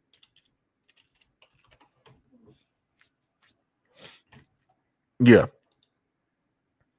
So this is this is a whole different topic, but again, we're in the gaming, side of stuff right now. So that's the image that people are going to see. So at this moment, Sham, this is where, and to all the gamers directly in here, this is where we basically are, right? Sony plans to monetize existing PS5 games as a way to avoid raising the console prices.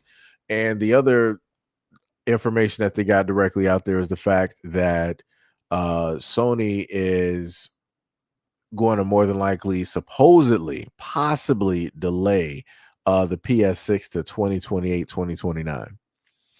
Because of issues, dealing with the RAM and maybe some other things that they want to iron out the kinks for the system to make sure that it's good on launch.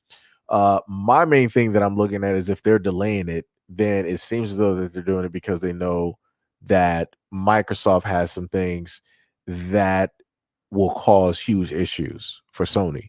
One of those things being the fact that it is, in a sense, a mini PC, and it'll have multiple PC storefronts directly on there. So if anybody, because I do plan on getting the next Xbox coming out.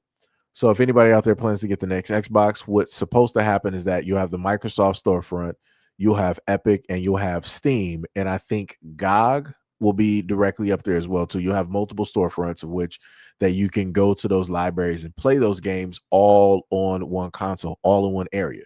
So you don't have to just be like, all right, I'm done with playing my console. Let me go directly on my computer and start playing Steam. Nah, you don't have to do that no more. With the new Microsoft system, you can literally still sit in the same position and be like, all right, I don't want to play stuff from, my Microsoft library no more. Let me play stuff directly from my Steam library. And you can easily do that. Or I don't want to play from Steam. Let me play from Epic because they got, this brand new game that just came out and it's only accessible on the Epic stores and yada, yada, yada, all this other type of good stuff. So for me, I feel as though that's the reason that Sony wants to try to delay their system, because they want to see what's going to happen. And then if, depending on what happens, they'll inevitably, like Sony always does, they'll proceed to copy what it is that Xbox is doing. This is why PlayStation has their tier list when it deals with paying for internet. Because if people are old enough, when you go back to PS3, you didn't pay for internet.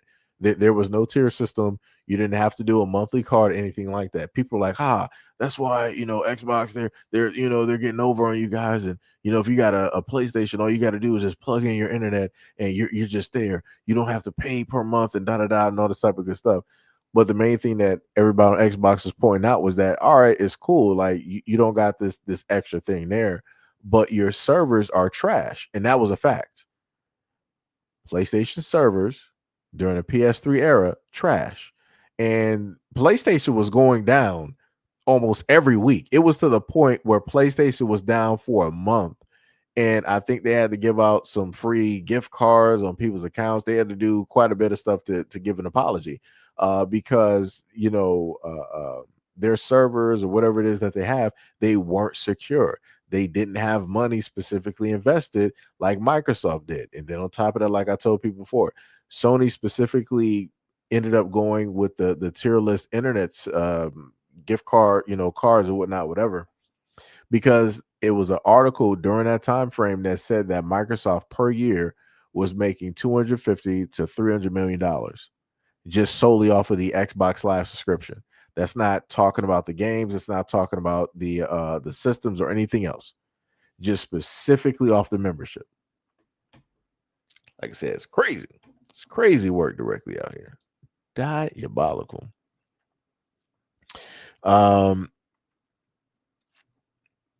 Janet said, which one? Not all are keeping. Amy Carlton said it should be a law that black men must raise their kids, period. I'm a little bit confused. I'm a little bit confused. Where I think maybe I think Miss Carlton might be somewhere some hours back in the live stream, because for the life of me, I'm trying to figure. I'm like, all right, I see what it is that you're saying. But where in Carmen San Diego did we get to in order to get to this point that we're just automatically talking about black men need to be raising kids? Like I said, we're dealing with stuff like that is like it's a multifaceted situation. Not disagreeing with it at all. But what I will say, and there's always a but, what I will sit up there and say is that you got a lot of folks out here that will choose to do things differently. Like if they don't want to raise kids, you got women up here that'll put them up for adoption. I got a story directly up here somewhere on the computer or whatnot, where a mother, because she had too many kids, she hid the medication. I think it was for the child's liver. Let me see. Let me see if I can get that story for you real quick. Hides child's medication.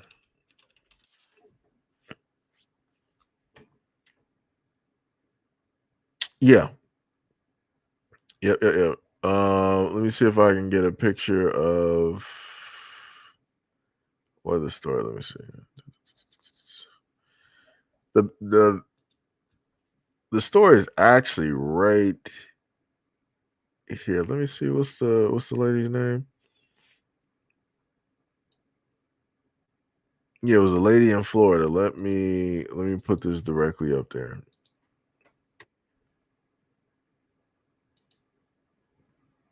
Right.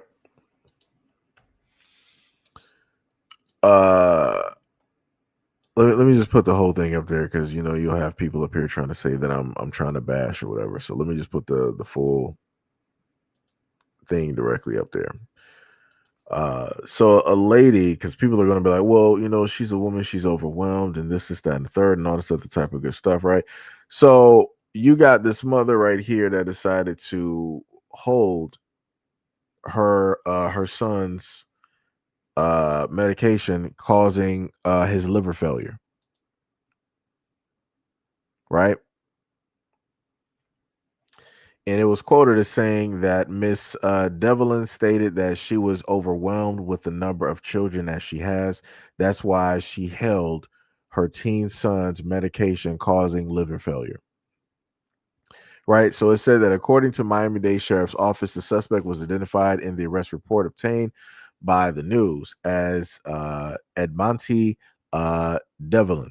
Deputies stated that the incident occurred on February 11th at around 3 p.m. at the home near the 40 block of Northeast 109th Street.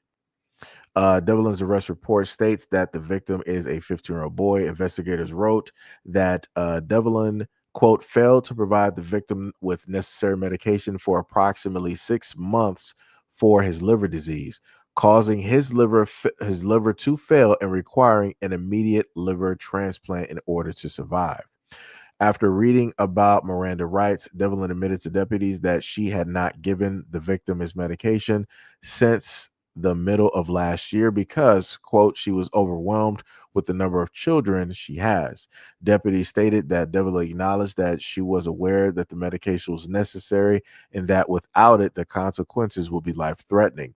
As of Wednesday morning, she remained held at the Turner Guilford Night Correctional Center on a $5,000 bond. That's crazy. She deliberately took his medication in order to basically get him out of here because, quote unquote, she was overwhelmed with the amount of kids that she has to take care of.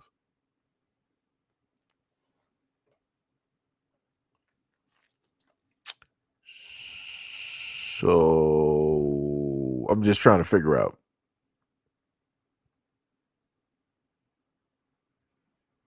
Yes. Just trying to. I'm not even sure if she's still here. Is Miss Carlton still here? Let me know. Let me know if Miss Carlton's still here because I'm looking at the comment section and I'm not specifically seeing the any more responses because I'm trying to see a response on this, right? Because on one end, right, you want to say that black men should raise their kids and it should be laws specifically put in place. Um, But like I told you about this story, she directly tried to get her 15-year-old son directly up out of here because, quote unquote, she was overwhelmed. So she didn't want to just be like, let me just give him up to a family member or a friend or, an adoption agency. She was like, nah, I'm just going to pack you up myself. Let me take away your medication so your liver can fail so that, you can no longer be here. And I'm like, so we're going to, right. So again, to Miss Amy, you stated that black men, there should be a law specifically stating that black men should be made to raise their kids. Right? Cool, fine, no problem. So what about this here? What should be the law set in place specifically for black women that want to cause harm to their young black sons directly out here because they're quote unquote overwhelmed or postpartum depression, whatever it is that people chemical imbalance, whatever people want to sit up there and use as the excuse. Because I'm pretty sure that there's people online right now packing a field of excuses. And I know that you have female content creators that are championing what this woman did. I can promise you that. Because if somebody was to bring this story up to a lot of those other female content creators, they would honestly tell you that they would care less. They would literally sit up there and say, well, that means that that's one less black man out here. She was doing the world a service and this, that, and the third, and all these other times. Like I said, I've heard the conversations, I've seen it. Like I said, I don't know. Sham said that Miss Carlton is not banned for whatever reason. She ain't pulling back up to the scene after bringing that up. I could have sworn I was talking about video games, but people wanted to try to go back to serious stuff. All right. Sham said, I love my father, but to be honest with you, because he was mentally unstable, he shouldn't have been raising children. It works both ways. Some people should not be parents. Antonio, what is up? What is up? Della Rosa, what is going on? You said if a woman has the right to be a child, men should have the right to deny paternity. Period. And that's technically what I was getting to. I was just trying to, word it, a little bit differently because social media and whatnot is a little bit sensitive when it deals with words. Right.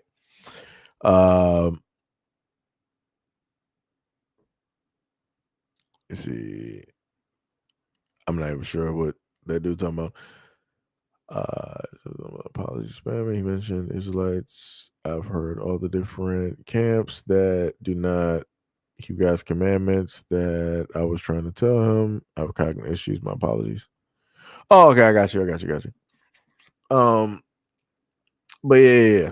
Like I said, I keep trying to tell people that, if you want to deal directly with serious topics, we can sit up there and do that. And the craziest part is, this is why I wish people to actually pay attention to some of the content, that, or at least would have been here over the years.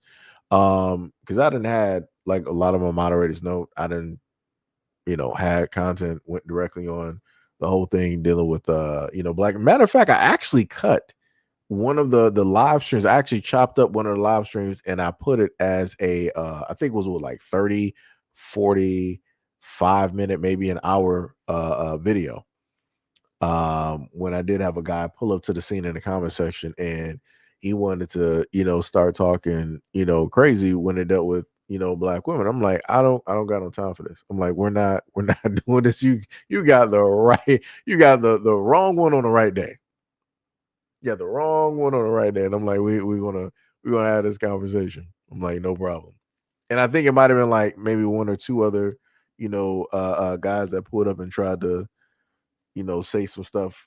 And I'm like, dog, y'all too old to be doing this, dog. I'm like, y'all are too old to be doing. Oh yeah. I think I remember because I had went to that dude's page as well too. I went directly to, um, that guy's page. I think he critiqued the content and he said some other type of stuff, and he tried to make some personal attacks or whatnot, whatever. I'm like, all right, no problem, my guy. I got you. No problem. But yeah, it's crazy work out here. Where is Miss Carlton? I'm like, how do people just pull up to the scene and then they just like they just dip out? I'm like, yo, how does that work? I'm like, yo, you wanted a serious, type of conversation. And I'm more than welcome to oblige, but then people just sit up there and disappear. It's crazy work.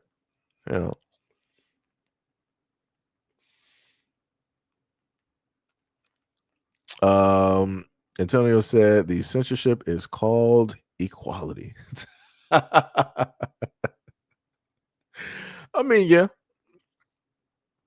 Yeah. It's just crazy when it's like when it's certain words that I feel are basic words. It shouldn't, trigger anything, but it is what it is. But yeah, that was a story. But like I said, shout out to that lady that brought this up, because I technically slightly forgot about this story up until she decided to bring up what she brought up. And I'm like, that automatically, I was like, I got some matches up if we're going to talk about something like that. But anyways, back to the whole thing dealing with PlayStation. I think who's I specifically referring this directly to? Was it just Sham in general or just people in general? I'm not sure, but yeah, we're going to see what the next system basically looks like, and I feel that PlayStation is going to specifically decide to just hold back for a minute because they just want to watch and see how the world reacts to the brand new Xbox, and then also what they're going to do is try to figure out what the pricing point is, what the sweet spot is, because that's what the whole the Steam machine is facing at this moment in time too. They're trying to figure out a sweet spot because they're trying to get a lot of these systems out to the general public. So okay, let me put it conspiracy theory, wise for a lot of folks directly out here, right? Some of the white dudes out here might know exactly what it is I'm talking about. Other people may understand as well too. There were videos about last year sometime that I brought up where white women specifically were speaking about the men and the young men and the boys of their communities, and how it is, instead of them being outwardly, going out there and socializing and all this stuff, those men and young boys were becoming recluses. And what they would decide to do is that they would just be in home on the computer or on a system, and they would just rather be there versus being, outside trying to, find dates or courtship and all this, other type of stuff. So this is going to play into the whole thing about some of the laws that were reversed when it dealt with women's rights and all of these other types of things, right? So you had the Roe v. Wade and all this other type of stuff. I think what was it like overturn and all this other type of stuff and rah. And then you had the whole hoopla with a lot of women, and they were like, our bodies are rights and all these other types of things. So what you're seeing is that the system that is currently in place, they're making plays, they're doing chess moves in order to move people to certain positions so that they can have a certain outcome. So if women out here can no longer bet on doctors in order to fix a situation, that then means that women have to deal with the consequences of having that child, especially with the white community. That especially also means that that's going to supposedly help with a population growth over time. It's not something that's going to be instant. It's something that you'll probably notice on a 10 to 15 year scale, right? Because that's a wide enough venture to basically see if it's going to be a longevity type of thing, if it actually has any wings, and how stable it'll be. So they did the whole thing with the rights of women, and then in order to get to the young men that are gaming, what would they have to do? They have to make it difficult, in a sense, to game or pricier to, in a sense, cut out a lot of people.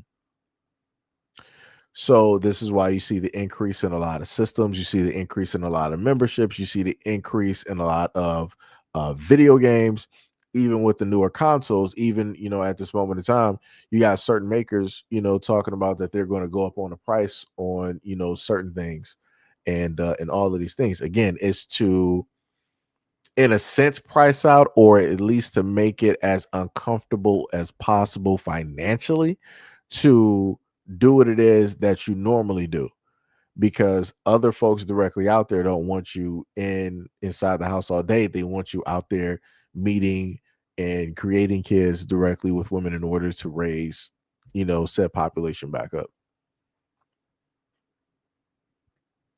But like I said, that's, you don't got to take my word for it. It's just a conspiracy, type of thought process. So, people can take it, how they take it, and do what they may.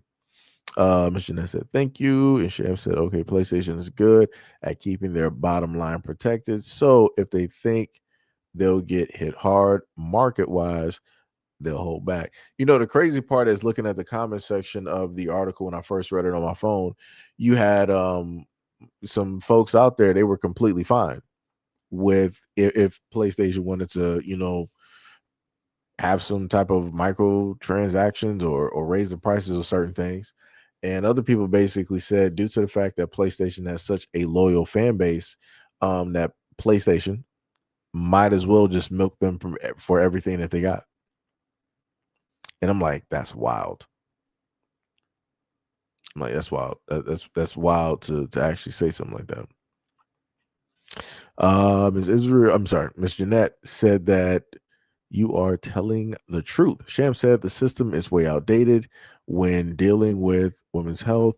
Then add on poverty, which is on the rise, and you're going to have populations decreasing, and white people are going to go extinct. Well, the funniest thing is, it's not going to be.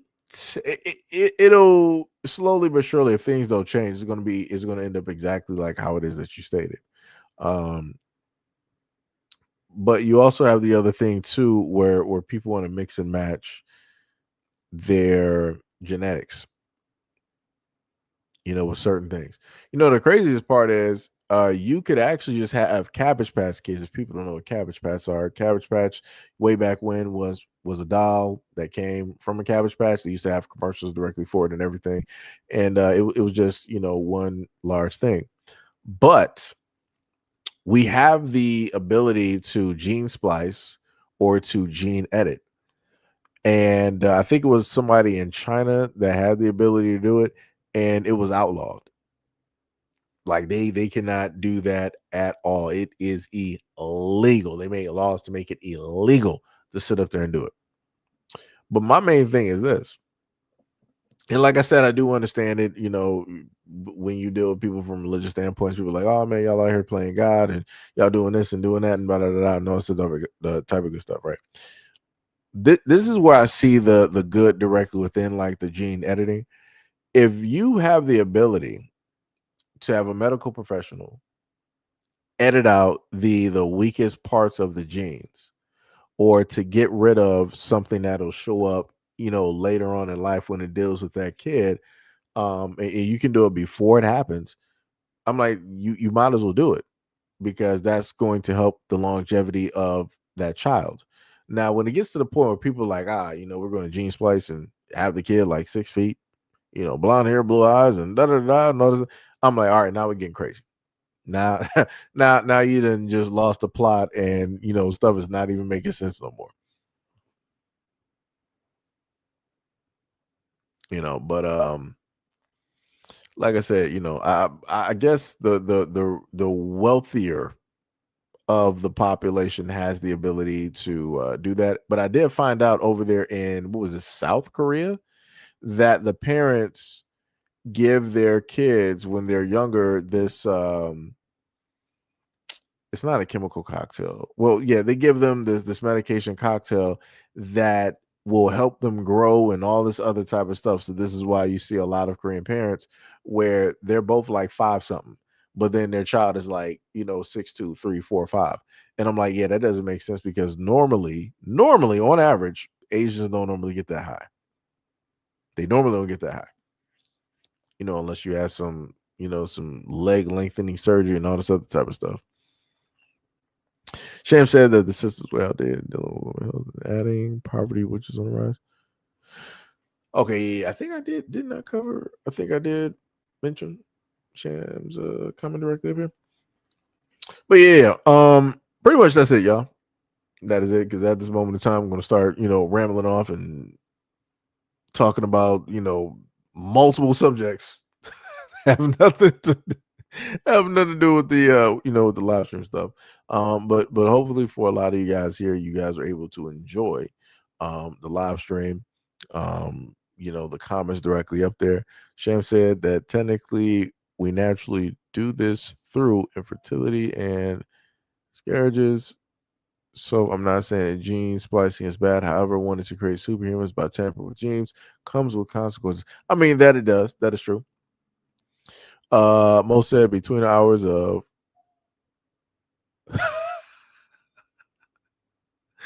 this man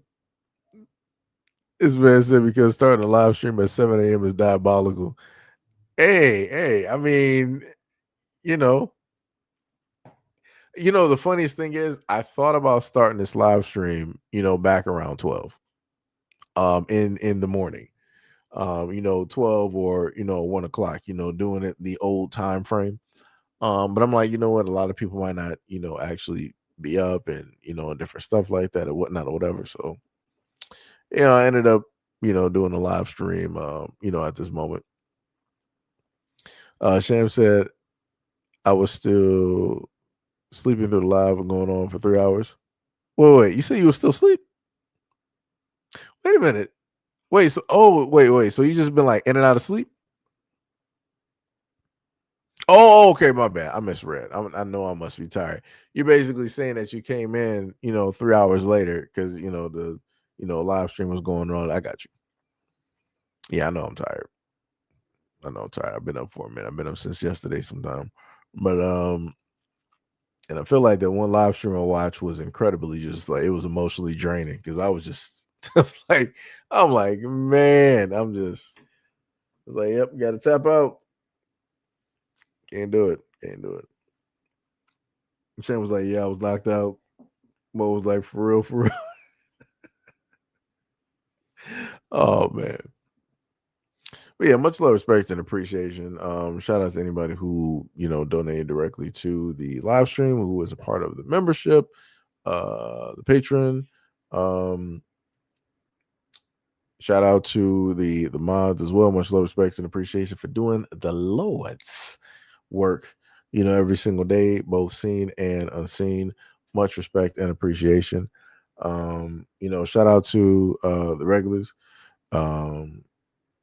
Shout out to any and all folks who took parts in the conversation. What else am I missing?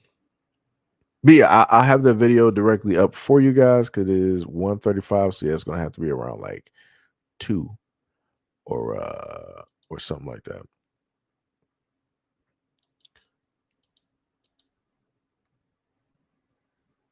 Memories of Treasure. Y'all know who that is. It's a lot of people that's passing. Yeah, that's wild. Wait, what just happened? He said, I missed it. Wait, did I actually click it? Woo, an American Idol alum is charged with taking the life of his wife at their home. Wow. Caleb Flynn. What is that? I think that might sound familiar. Wait, where? Yeah, let me search that. Let me see. I think I might remember. That's crazy though. That dude took the life of his wife for like no reason. Oh yeah, Sham said Jesse Jackson's no longer. Yeah, I saw that at the I want to say the last minute. Wait, people said that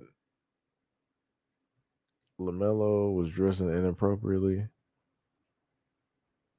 during a news conference.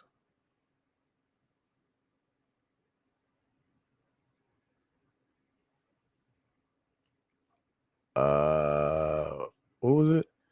They said, well, it's understandable for a player to remain in uniform right after the game. LaMelo Ball choice to appear with a towel and sagging shorts sparks from controversy.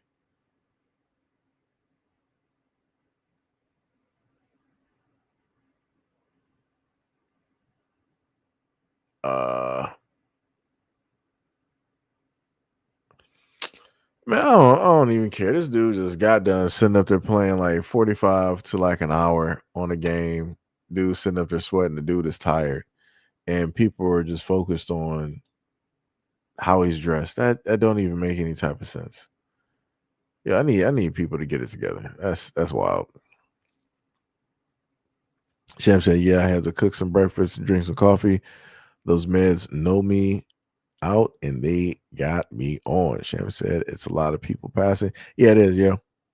Sham said Supreme Court knocked down Trump's tariffs, but the damage is done. All of the free trade agreements we had are gone. I mean, hey, we'll see how things, will end up. Like I told people a while ago for years, I'm like, yo, 2030, 2035 is coming up. It's going to be a very, very interesting ride. We're going to see how everything will go.